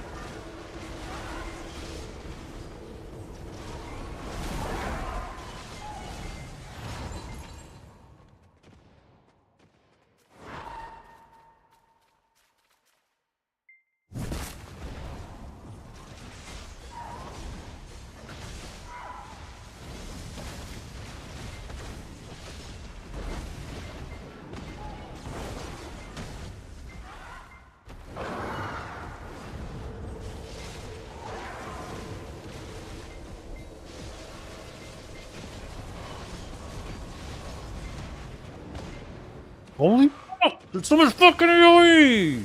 Why is there a bajillion fires all over the fucking room?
Oh, I tried to time it with just a bolt, no rift. I feel like I might not need to do a full rift there. I'm gonna try timing that a little bit better. Could probably use that as an opportunity to get more damage in.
Okay, he's gonna hit. And then I jump. Yeah. The timing on that is so fucking tight, though. I don't think I trust it.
No!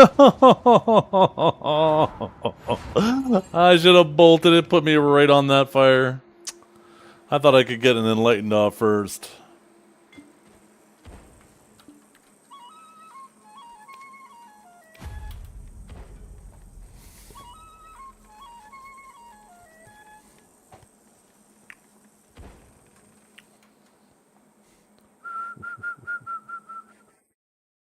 Oh yeah, that's right, eh?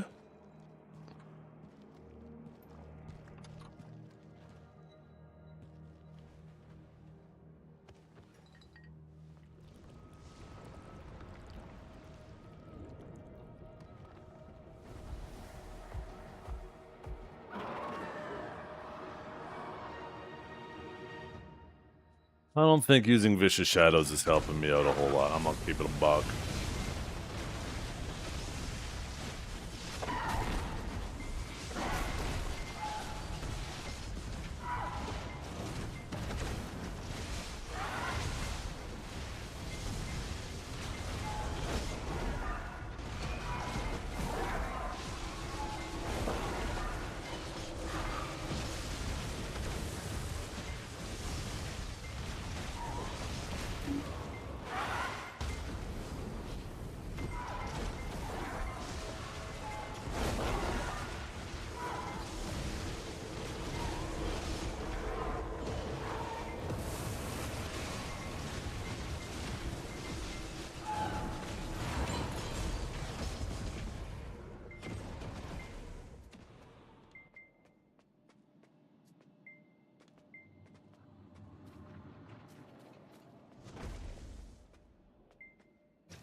Huh? Are those both gonna go in? Okay, one. I think that one's gonna go in too, so let's knock one more in.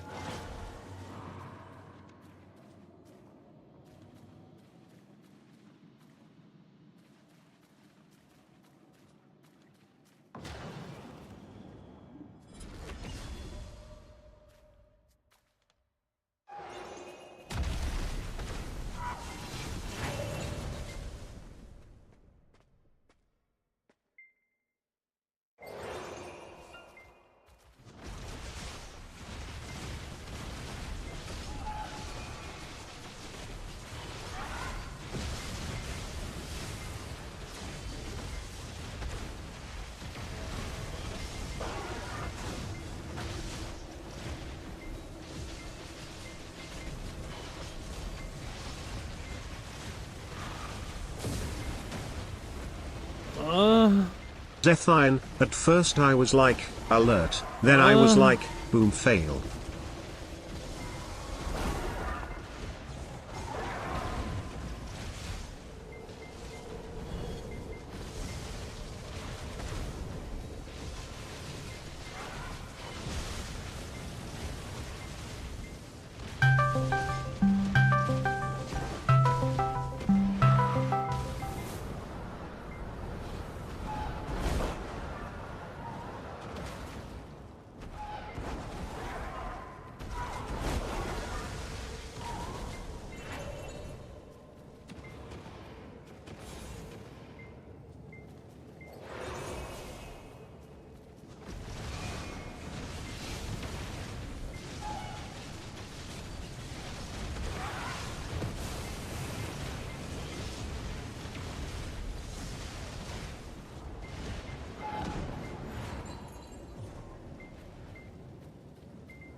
Are you kidding me?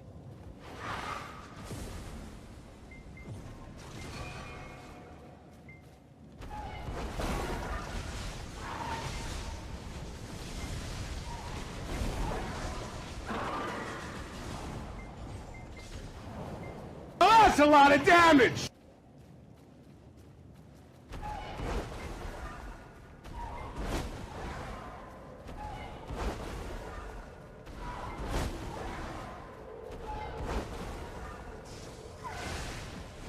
Do it! Just do it!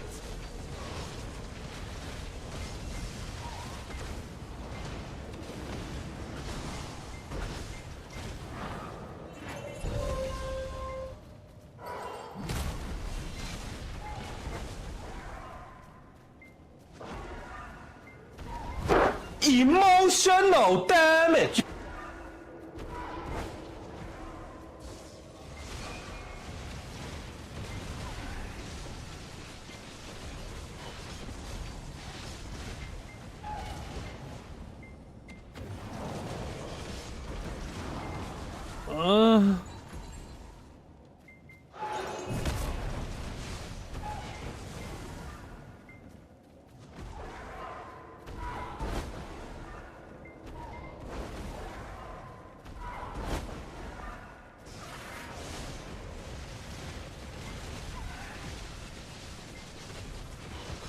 Easy one shot. Easy one shot. Oh my god. We only should have did that the 2nd, 3rd, 5th, 7th, 9th, 20th, 55th. Fuck. God damn it.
I don't trust that one orb.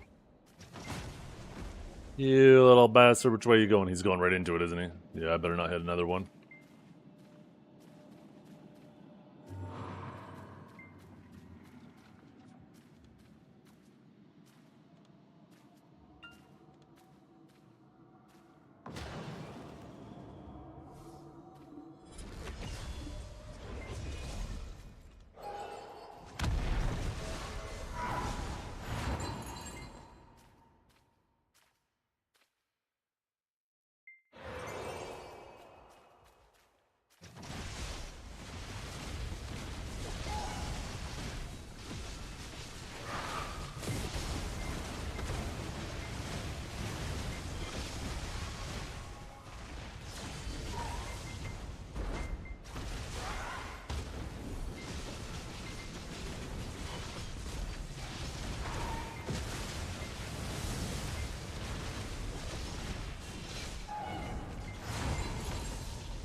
Getting panic carried on the attack pattern right now.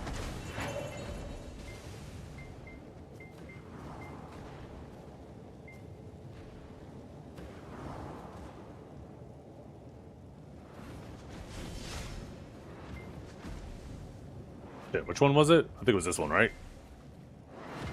Yeah.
I got so carried on attack patterns there. Funny number.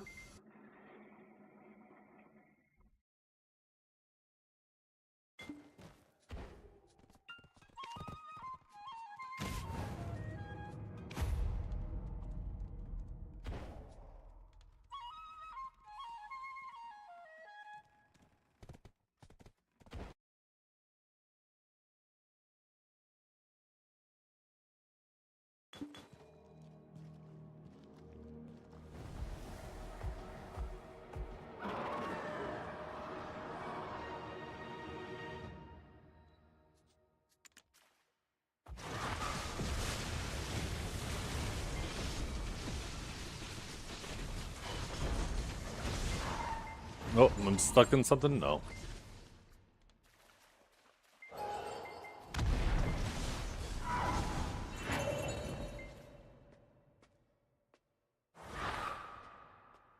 I'm gonna try this again. Oh, too late. Yeah, the timing is too tight. I think I just riffed. Although I think I should just rift. I think I should swap the main hand and rift and not bolt rift because it just takes too much time. And I'm losing some DPS. But the timing on just bolting is like too tight. If I do it too soon, I'll die at the end. If I do it too early. Sorry if I... Yeah, I just said the same thing. If I do it too late, obviously I die for obvious reasons.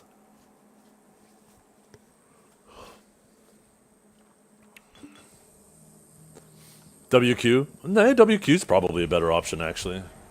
Although I don't think you can really tag to it. Although maybe I could just stand under him and then the WQ still hits him. That's a good idea. So even if I don't get the red reticule, right? Still land on him.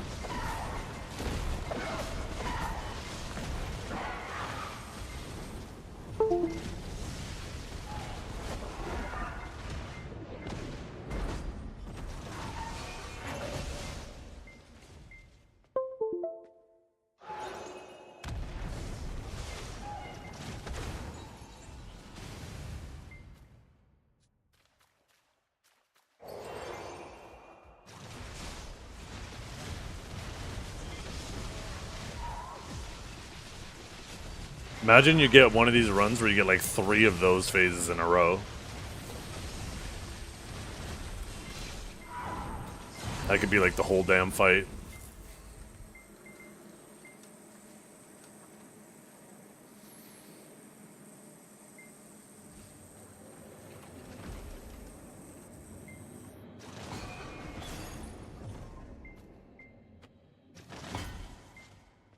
The hell that orb, dude? You guys see that? Okay, so what is that? 4? I didn't even count. How many do I need? 1, 2, 3, 4, 5, 6. Okay, 2 more.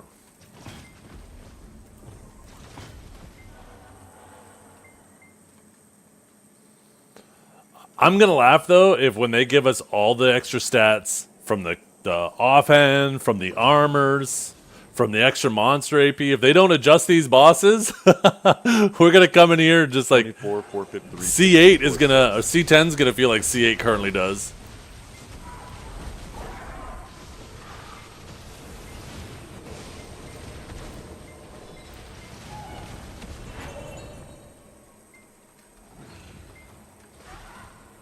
Oh really? Bolt impaling bolt. Okay. Hey, that works. So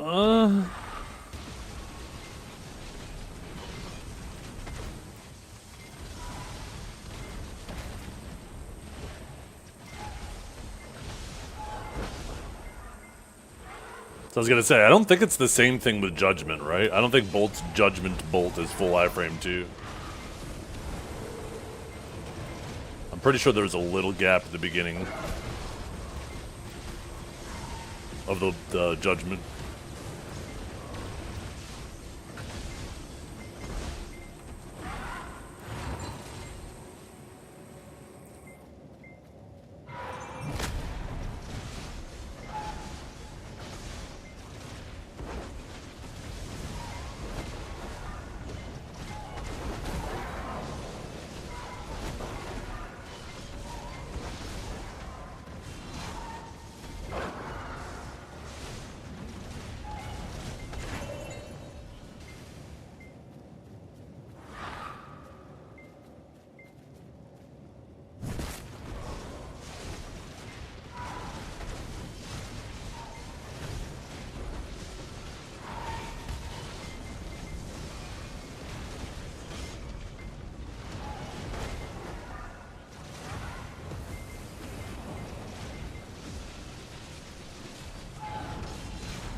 Where'd our music go?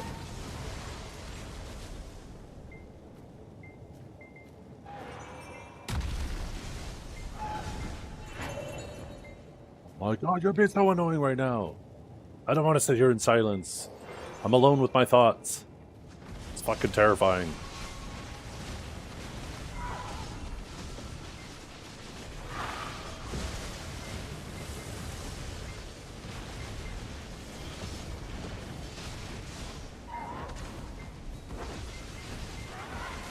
Oh, fuck.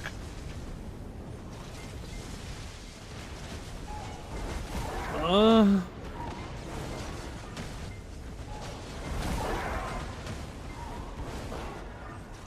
Judgment was ready. I was gonna try to land right on him.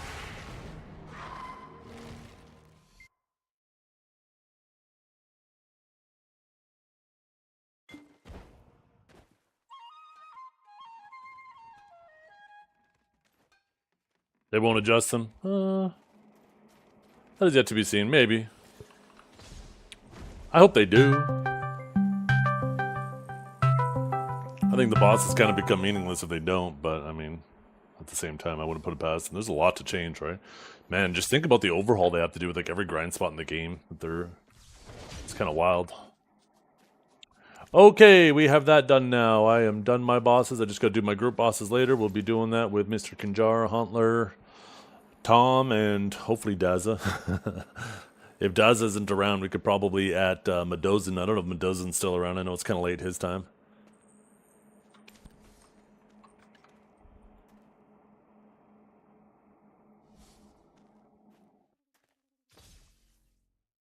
Complexified? That is hilarious. You actually did try to call me.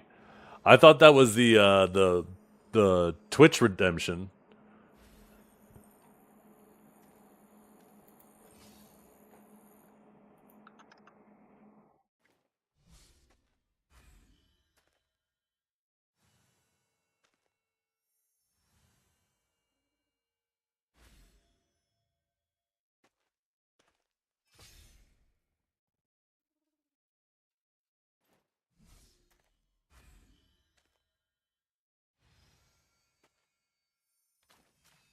Okay, as we go back to the grind, chat. Back to the grind. First, let's get our fucking music going.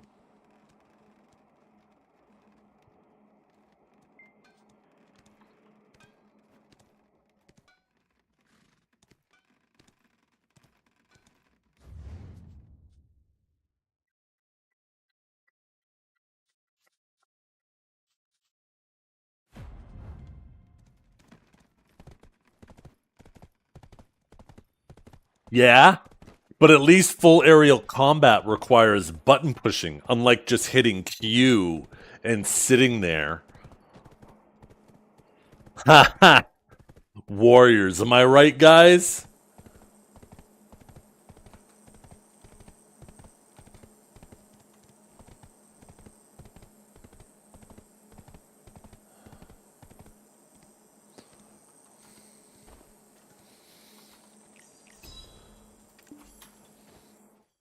Hello, I need advice. I'm trying to get into the game. It seems interesting, as I am so burnt out by theme parks and the life skill stuff. Any advice? There's a lot to learn in BDO, but none of it is complicated. It just feels overwhelming because there's a lot of different things. But you don't have to learn everything. Just get into it, learn it at your own pace, just try to tackle one thing at a time. And most importantly, there's a lot of luck that goes into progression in this game. If you start playing this game with friends, don't let their luck demotivate you and make you make bad decisions. Just every day, try to be stronger than you were the day before, and most importantly, have fun.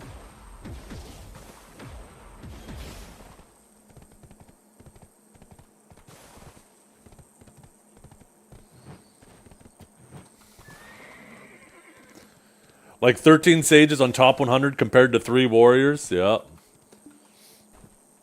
Don't forget, Dukes. I saw you on Sage and you couldn't do it. Clearly, that is just a demonstration that all of the people on Awakened Sage are just happen to be skilled players. There's no skilled players left playing Warrior except for Bobo and Goldstein.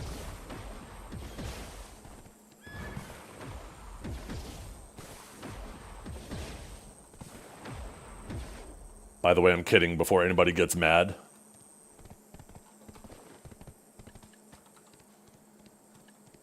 What's this, Electrify?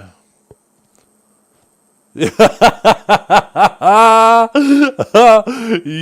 4v2. Wait, an Awaken and a Suck Sage on the same team? Oh my goodness. Ah, jeez.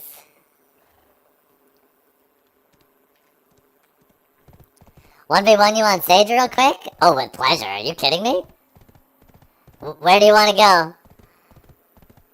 With fucking pleasure.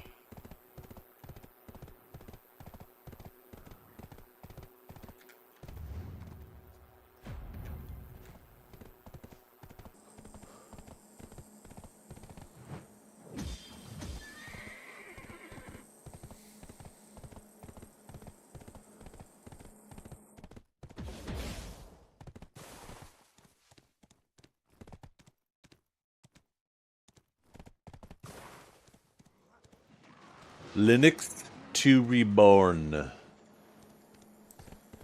Damn, your new horse is already useless. Yeah, just like you, Trep, born useless.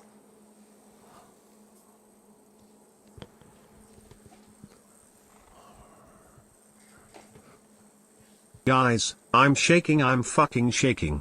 I never wanted to breed with anyone more than shut I want up, to with Menzies. Savior. That Shut perfect, curvy up. body. Those Shut up, bitch!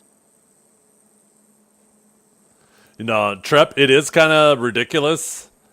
I really hope that they add some way to incorporate, like, the Voltarian to at least replace the Doom part of the new horse. Because, yeah, it is... I don't know. Voltarian is still faster than those three, but just the combined utility of those is kind of nuts.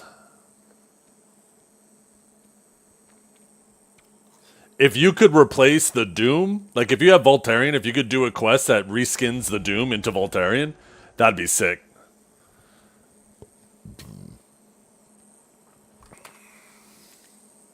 I don't really feel like doing any PvP, so I think I'm just gonna go to a non-Archer channel.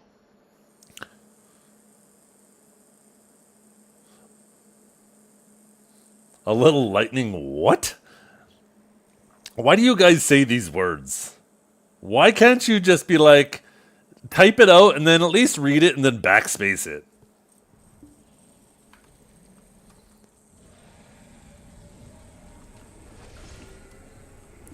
BRO, your bald not receding. Not maturing hairline. BALD like Mr. Clean if he forgot his gym membership and his dignity. Every time you walk outside, birds circle overhead thinking you're a reflective surface.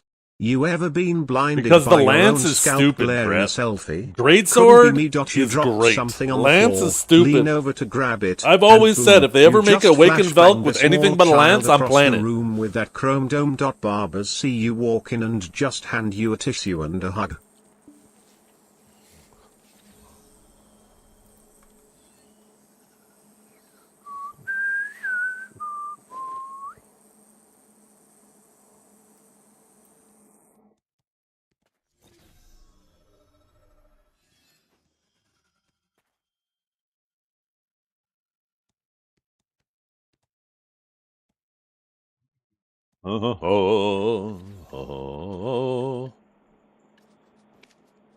Velk is gonna die? Oh, not just Velk. Velk is gonna die? Suck Drac is gonna die? Awakened Guardian is going to die? I have a feeling Savior is going to attract all three groups of players from those classes.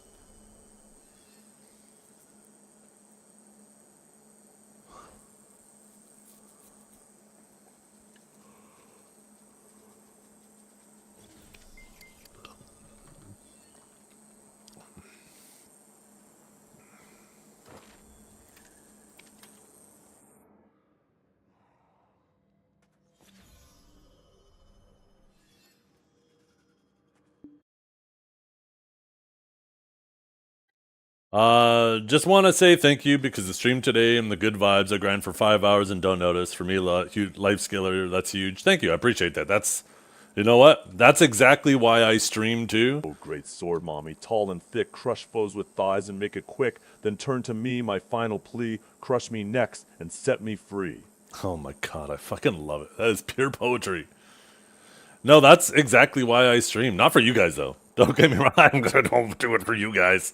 I stream because it helps pass my time quicker, getting a chat with you guys.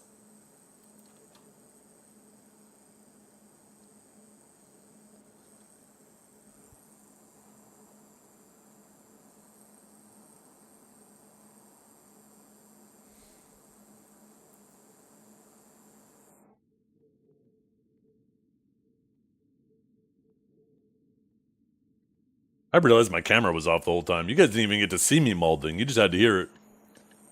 That's kind of fucked up.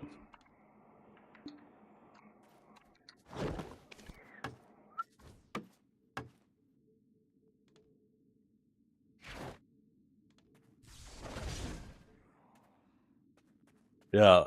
If you guys keep talking bad about my savior, you're gonna get struck down with the might of my suck drac weapon.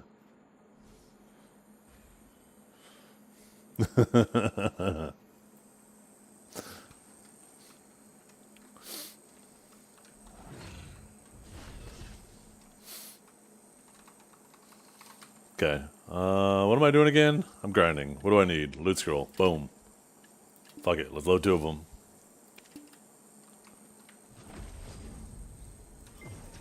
The power of God and anime and a jar of Vaseline. Yep.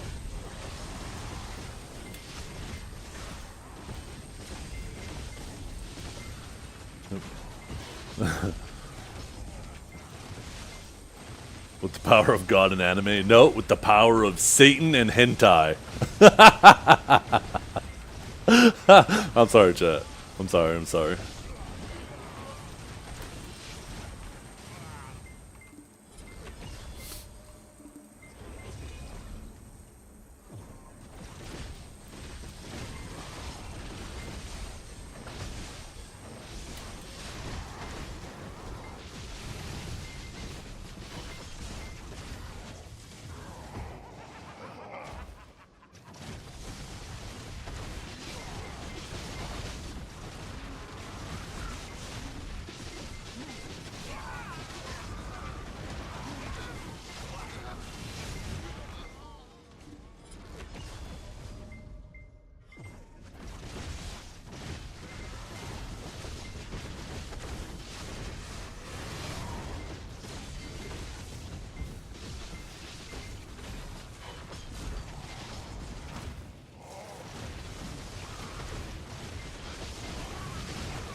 The 1% equals 4 thing? So right now in the game, it's kind of confusing. Evasion is given to you in... So this used to be true for accuracy too. But actually, I guess it is still true. But there's two different ways. I wish these fucking event didn't spawn so I could just show you. Give me a second.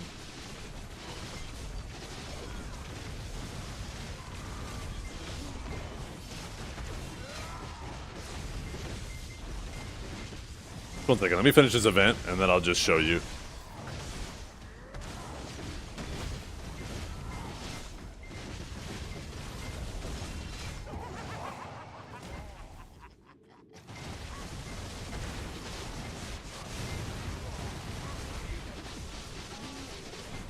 After the change.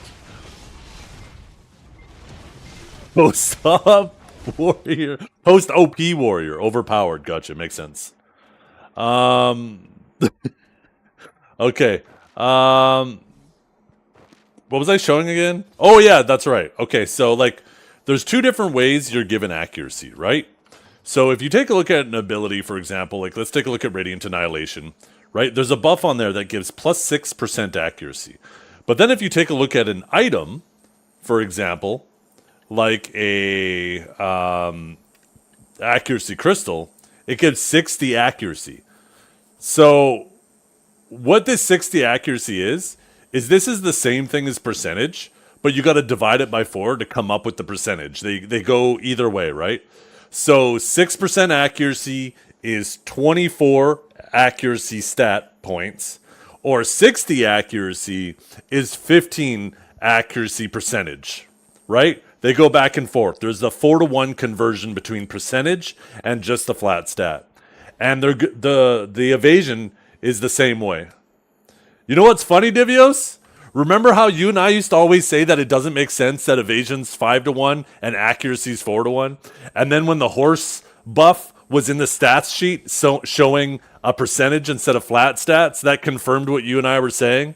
And we were like, we just don't want to put in the time to prove big and shiny wrong, so whatever. You know, if people get it wrong, that benefited us anyways. Well, that ball just confirmed that we were right all along. Yeah.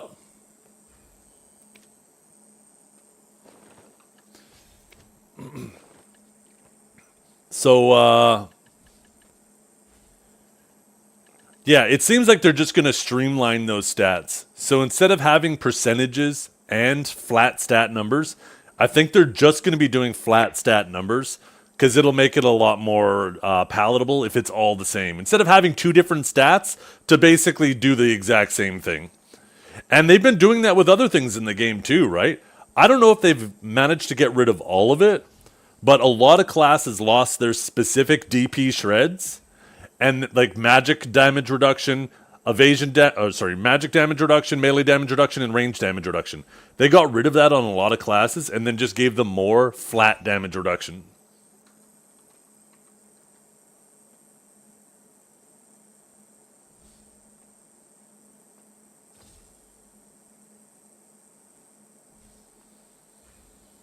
Yeah, they won't let you get down to exactly 0% and dodge every attack. There's a floor of, I believe, 5%.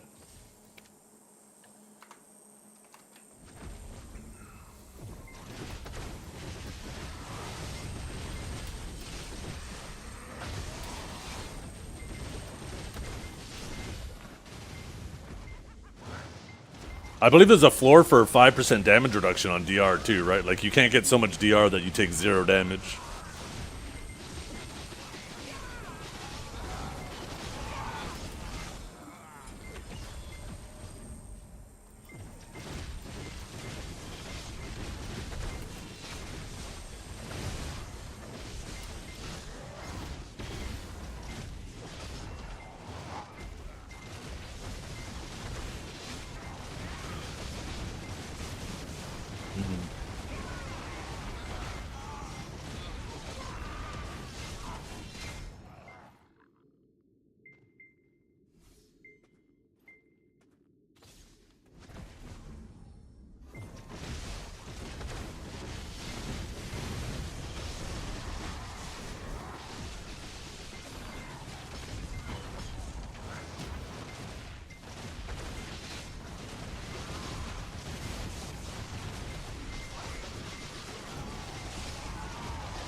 I have turbo, but you deserves less than 3.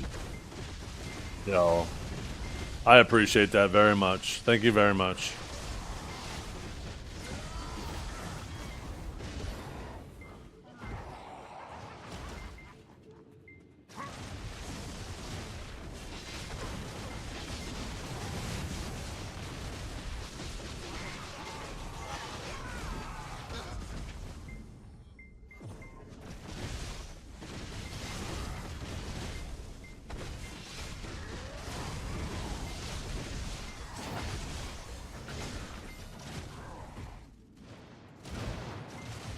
What game graphics? Oh, this is just on medium.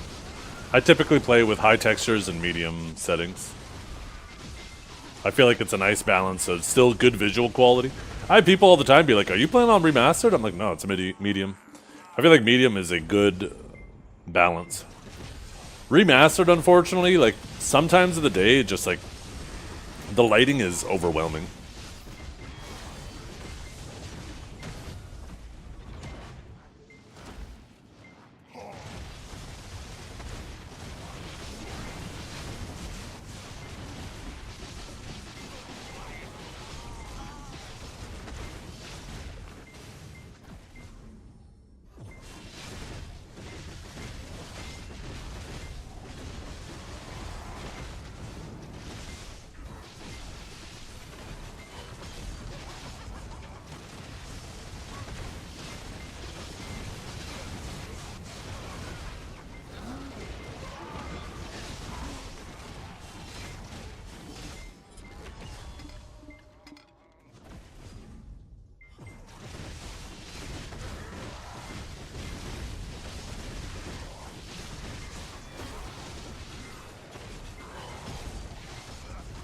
Oh, by the way, side slash. Sorry, I didn't mean to ignore you earlier, but you were like, when are you doing the tapping? There's like nothing for me to tap, right? I was saving up for the Heidel Ball, but now I need them to release the stuff that they announced at the Heidel Ball. So the first thing will be the Sovereign Offhand, and I'm going to push that to deck immediately. And then I'm going to continue to save up resources for a month until we get the new Alchemy Stone.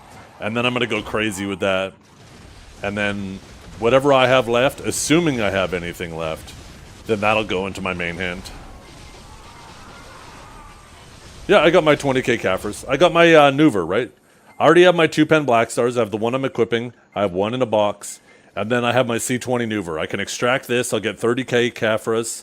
I can use the 20,000 for Gem of Twilight. And then I have 10,000 left over for stones for clicking.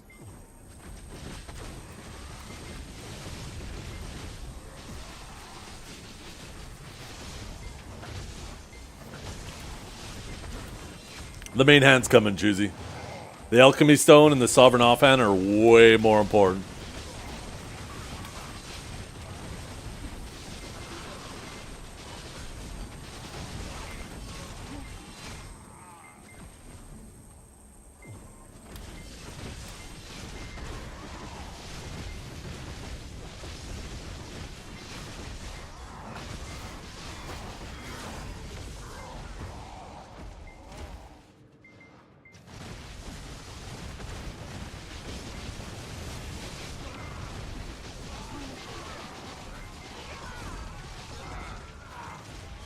They're adding the ability to use Kron's. Did you know what the ball size slash? That was like one of the biggest announcements that everybody's been asking for years. I feel like you wouldn't miss that. But yeah, you're gonna be able to Kron your Alchemy Stones. So I'm going to Shining. Divios. Oh, Divios. He fired up his stream, didn't he?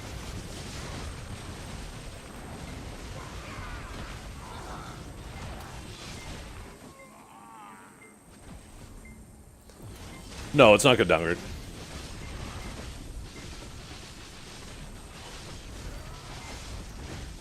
Only paid attention to Wukong? Are you getting excited to play it? Do you plan on playing it? Am I sure? Well, I'm not sure with 100%. But, like, every new thing they've added to the game, as of recently, has all had no downgrading. The new life skilling accessories, Karazad, Sovereign. I think it would be really weird the fact that they're moving everything towards not downgrading, and then all of a sudden add something that downgrades again. I think PA recognizes that people don't like paying silver to go backwards in progression. Yeah, I think you are significantly less likely to be right if you're assuming that it's going to downgrade.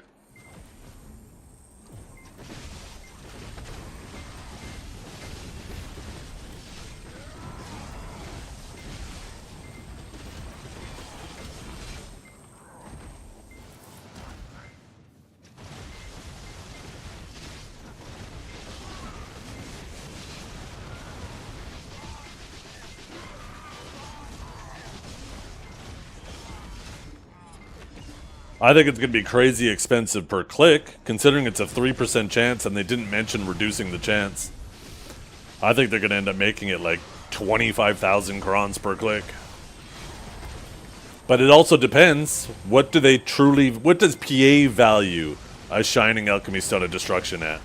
Because I don't think that they know what the real value of that item is. If you just take a look at the market and how grossly undervalued that is, I don't think they actually know how much that thing is truly worth. And I think it's likely that they do like 10 times the market value, which is still like 1/10 of the real value.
Yeah, lots of big changes. Go to YouTube, type in Heidel Ball 2025.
Bird feed him? Yeah, I need to chew it up and spit it into his mouth. I'm grinding for silver.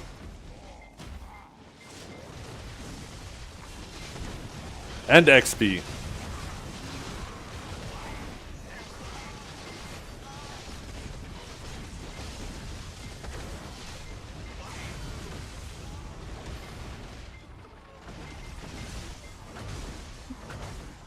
Hey,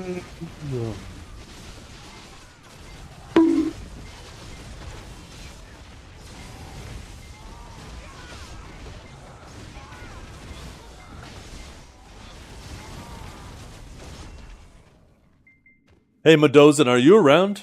Madozin? Madozin, dozin.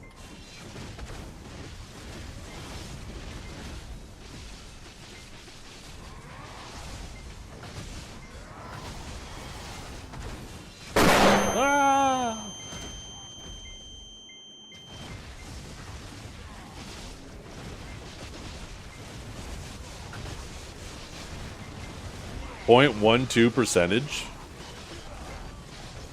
An hour? Do you mean 0.012?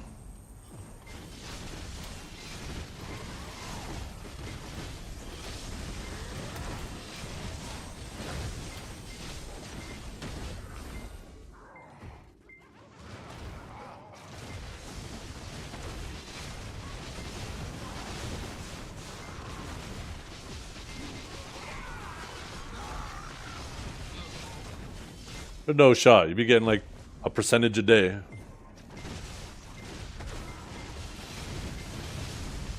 He's definitely 66.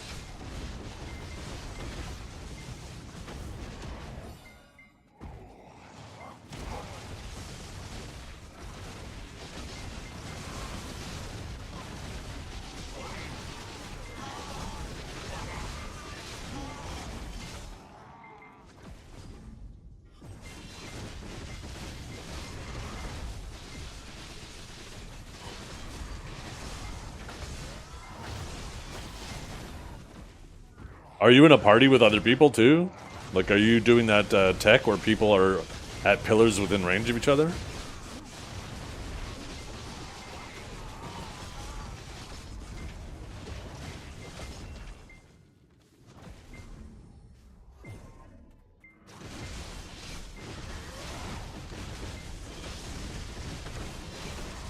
That's a lot of fucking XP.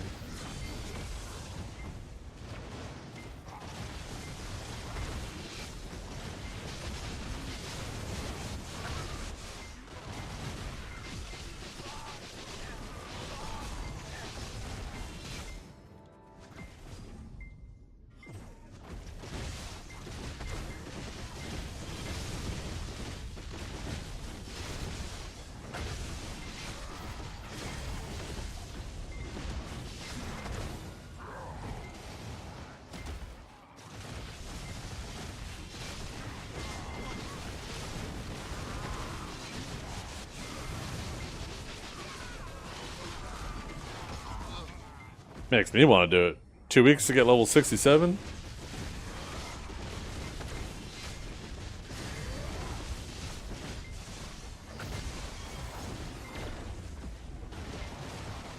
So every level past level 66 takes the same amount of experience. It doesn't get any higher. There was a sheet that came out a while back.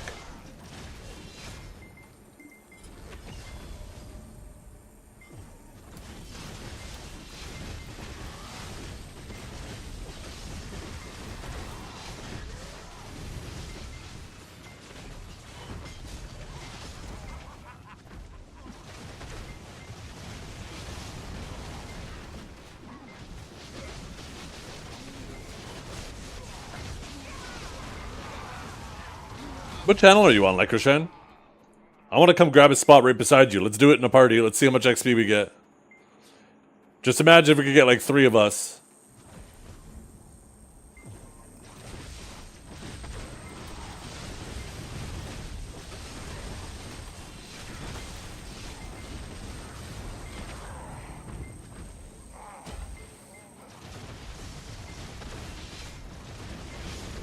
You're not on for much longer? Okay, maybe tomorrow then. Maybe we'll give it a little try tomorrow. 1% a day? Fuck, I might go to Geif and knock out level 67. That shit is like 2 weeks then.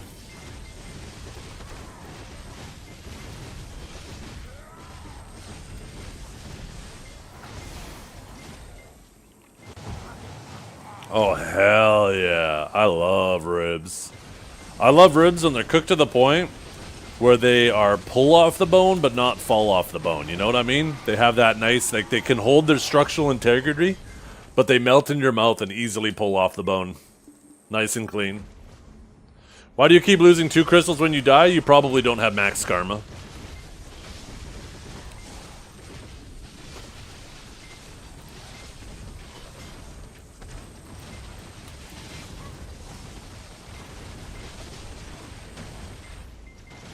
Yeah. I remember that. The big Portuguese ribs. The 3, 2, 1. What is that? That's like what? 3 hours in the smoker, 2 hours on the grill, 1 hour wrapped or something?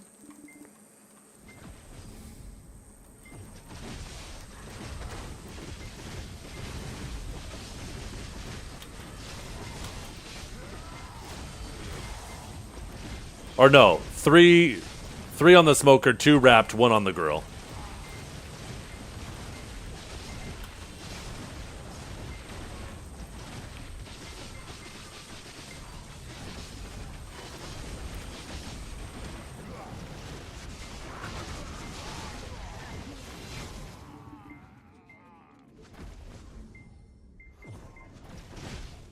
Remember how you almost died?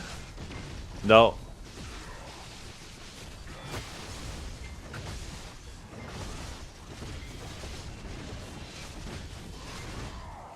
Remind me, what happened again? What do you mean, no? I am forgetful. It's nothing personal. I'm fucking forgetful as hell. Goddamn. Or Zekia should get better XP. It pisses me off that it doesn't, because I would much prefer to be there making money and XP. You had surgery? Oh, that's right. Yeah, you got the penis enlargement because your wiener was too small. Yeah, I remember now.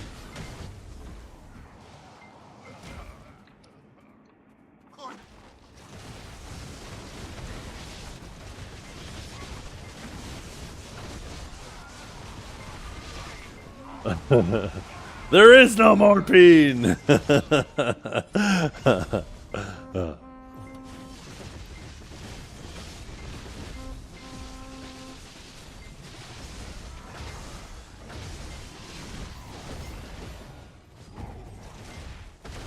Or an ice cream machine. Wait.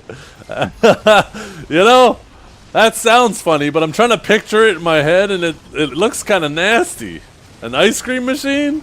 What's the ice cream made out of? The Dairy Queen? Yeah,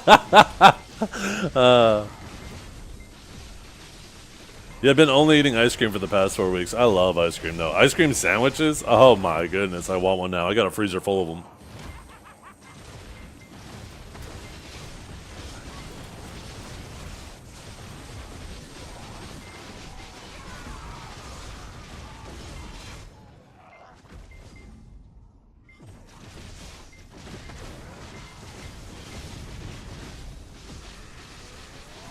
Yeah, I got these cookies and cream ice cream sandwiches. They are so good. So good.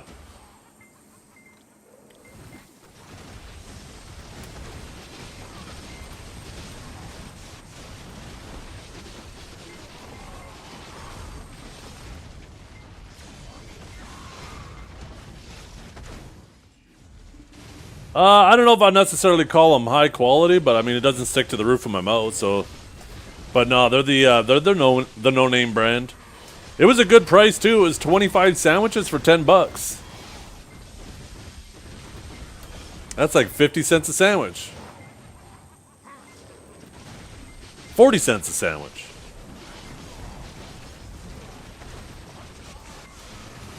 Pecan caramel. Oh my goodness, that sounds so good.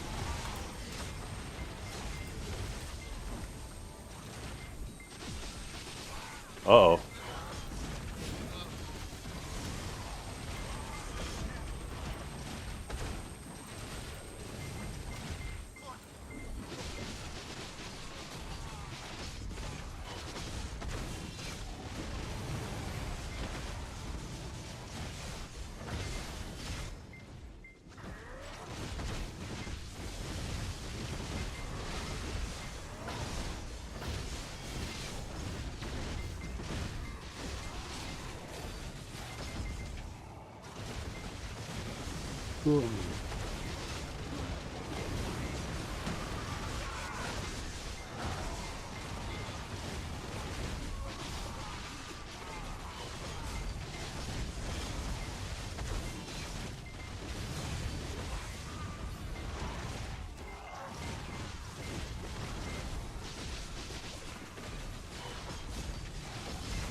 My parrots used to pretend I was a carrot, and they used to cut little pieces off of me and feed them to our pet rabbit. And they told me, you can't tell anyone about this because carrots can't talk. Why is that Texas speech so good? Oh my goodness.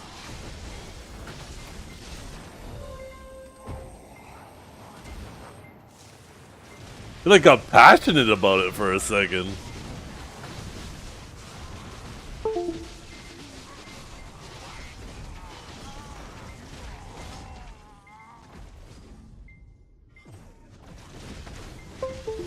You know, I can upload 2 more AI voices too. I should get like Norelio and Choice. Actually, how many can I have? I should get like a couple people to like just read a script and record it for me. And then I can upload their voices too. Sometimes when I get bored of grinding, I like to go lay on my kitchen floor and pretend I'm a crumb. And how does that work? Need a Divios voice? Yeah, maybe Norelio and Divios. I bet I could get them to do it.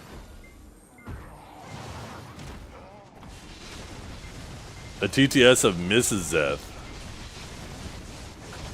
Maybe. I'm actually kind of curious.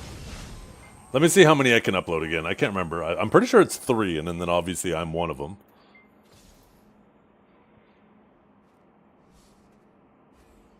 Let's see, voices. Oh, I could do 4. So I could do like Divios, Norelio, and 1 more. Maybe Trep. Yo, Trep, you there? Would you read a script for me and record it?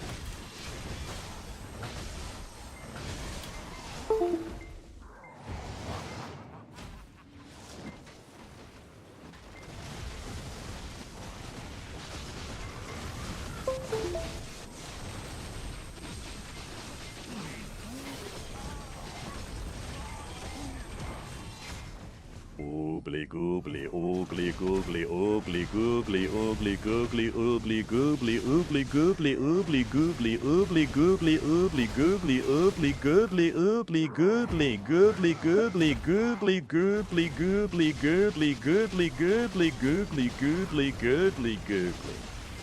Oh my goodness. It's so stupid. Cut that shit out.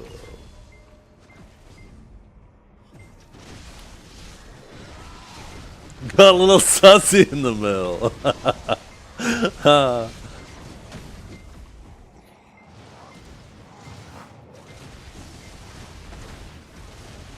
Baltimore? Hmm? Actually reminds me, I think there was a sage at one point named Baltimore. I wonder whatever happened to him.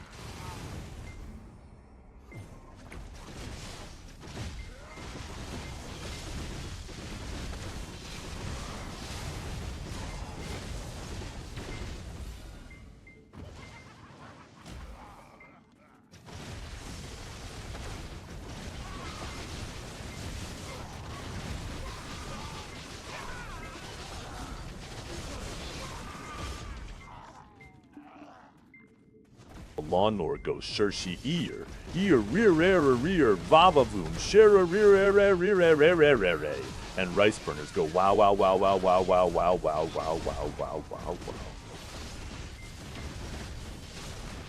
Can you ask me one question? You can, but that was unfortunately your one question. So come back tomorrow, you can ask me your next. If I'm not wrong, you were grinding DSR with the shies sometimes. No, that's not me. Sometimes a little rat shy will come out here and start throwing boomerangs at me while I try to grind.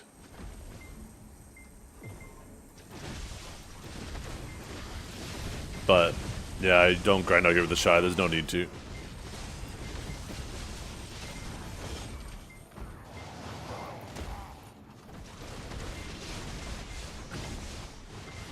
Pit twister, Mr. Blister, deadly twister on Daddy's fister sister. Us fister by Mr. Magister on testosterone stir. Like this was this. Oh, this. Get that shit out of here.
That's a scary shot. Yeah, that's an old clip.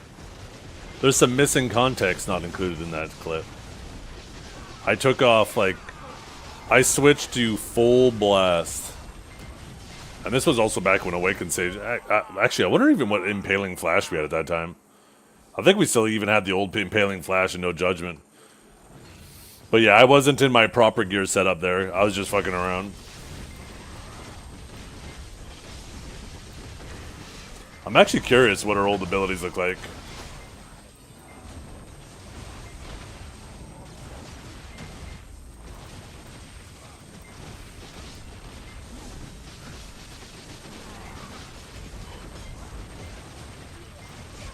The tingle scrap, pap pap kakaka skidiki pap pap, and a poo poo powder boom skia.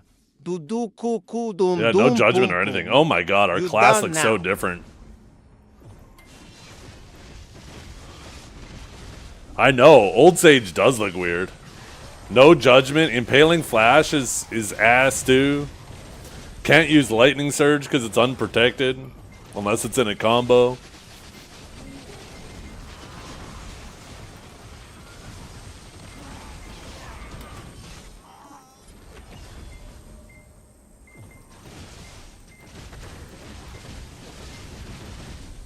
I've played Sage since it came out.